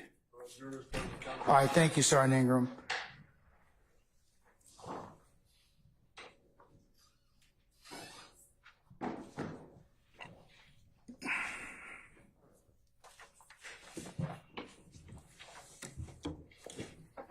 Ladies and gentlemen, the jury and Mr. Murphy, sorry that we took up so much time and taking up a matter we need to resolve.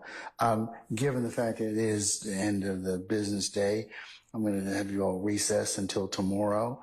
And if I could ask you all to come in for 1000 hours tomorrow for an anticipated 10:30 start time, and then we'll go ahead and see where the day leads us at that point in time. I am going to tell you that we'll probably work until almost 1 o'clock, and then we'll take an hour or so for lunch at that point, come back, and then we'll see where the afternoon leads us at that point. Friday morning, we will have a 1 o'clock start time. Okay, and then what I'll do on Friday is I'll handicap the rest of the month for you at that point. Again, we'll just go through that in maybe the first part of May. All right? Mr. Murphy, I'll excuse you till tomorrow morning. If you could be here for 10 o'clock, okay? And then we'll call you when we start up again, okay? Okay. All right, don't discuss your testimony with anybody except the attorneys and your counsel, all right? Okay.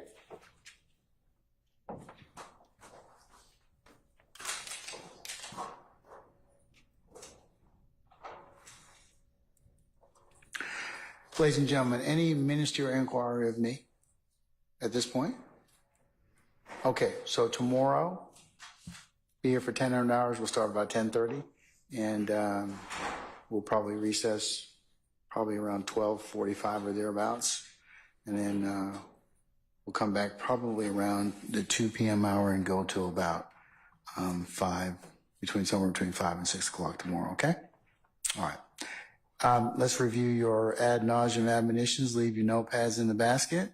Don't discuss the matter amongst yourselves in onesies or twosies as you go about getting back home, wherever you live in our fair county. Please do not let any third parties discuss this case with you in your presence and hearing. If anybody should try and do that or approach you as this case, let myself and Sergeant Ingram know immediately. Don't go by any of the scenes that are depicted or you've heard of thus far in this case.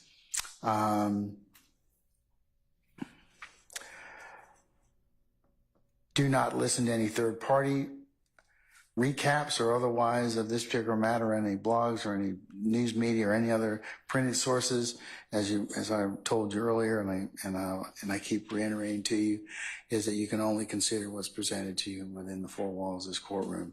And of course, you're not to handicap the case or talk about the case at all until this case is properly submitted to you for your consideration. I give you instructions on how to begin your deliberative process. All right? Okay. Ladies and gentlemen, and the last thing is, again, thank you for your patience with us. And we really appreciate the patience you've given us and will continue to give us in the resolution of this matter. So unless you have anything else for anything that I need to take up, I'll go ahead and recess you for the evening. We'll see you in the morning, okay? All right. Okay, ladies and gentlemen, if not, all rise.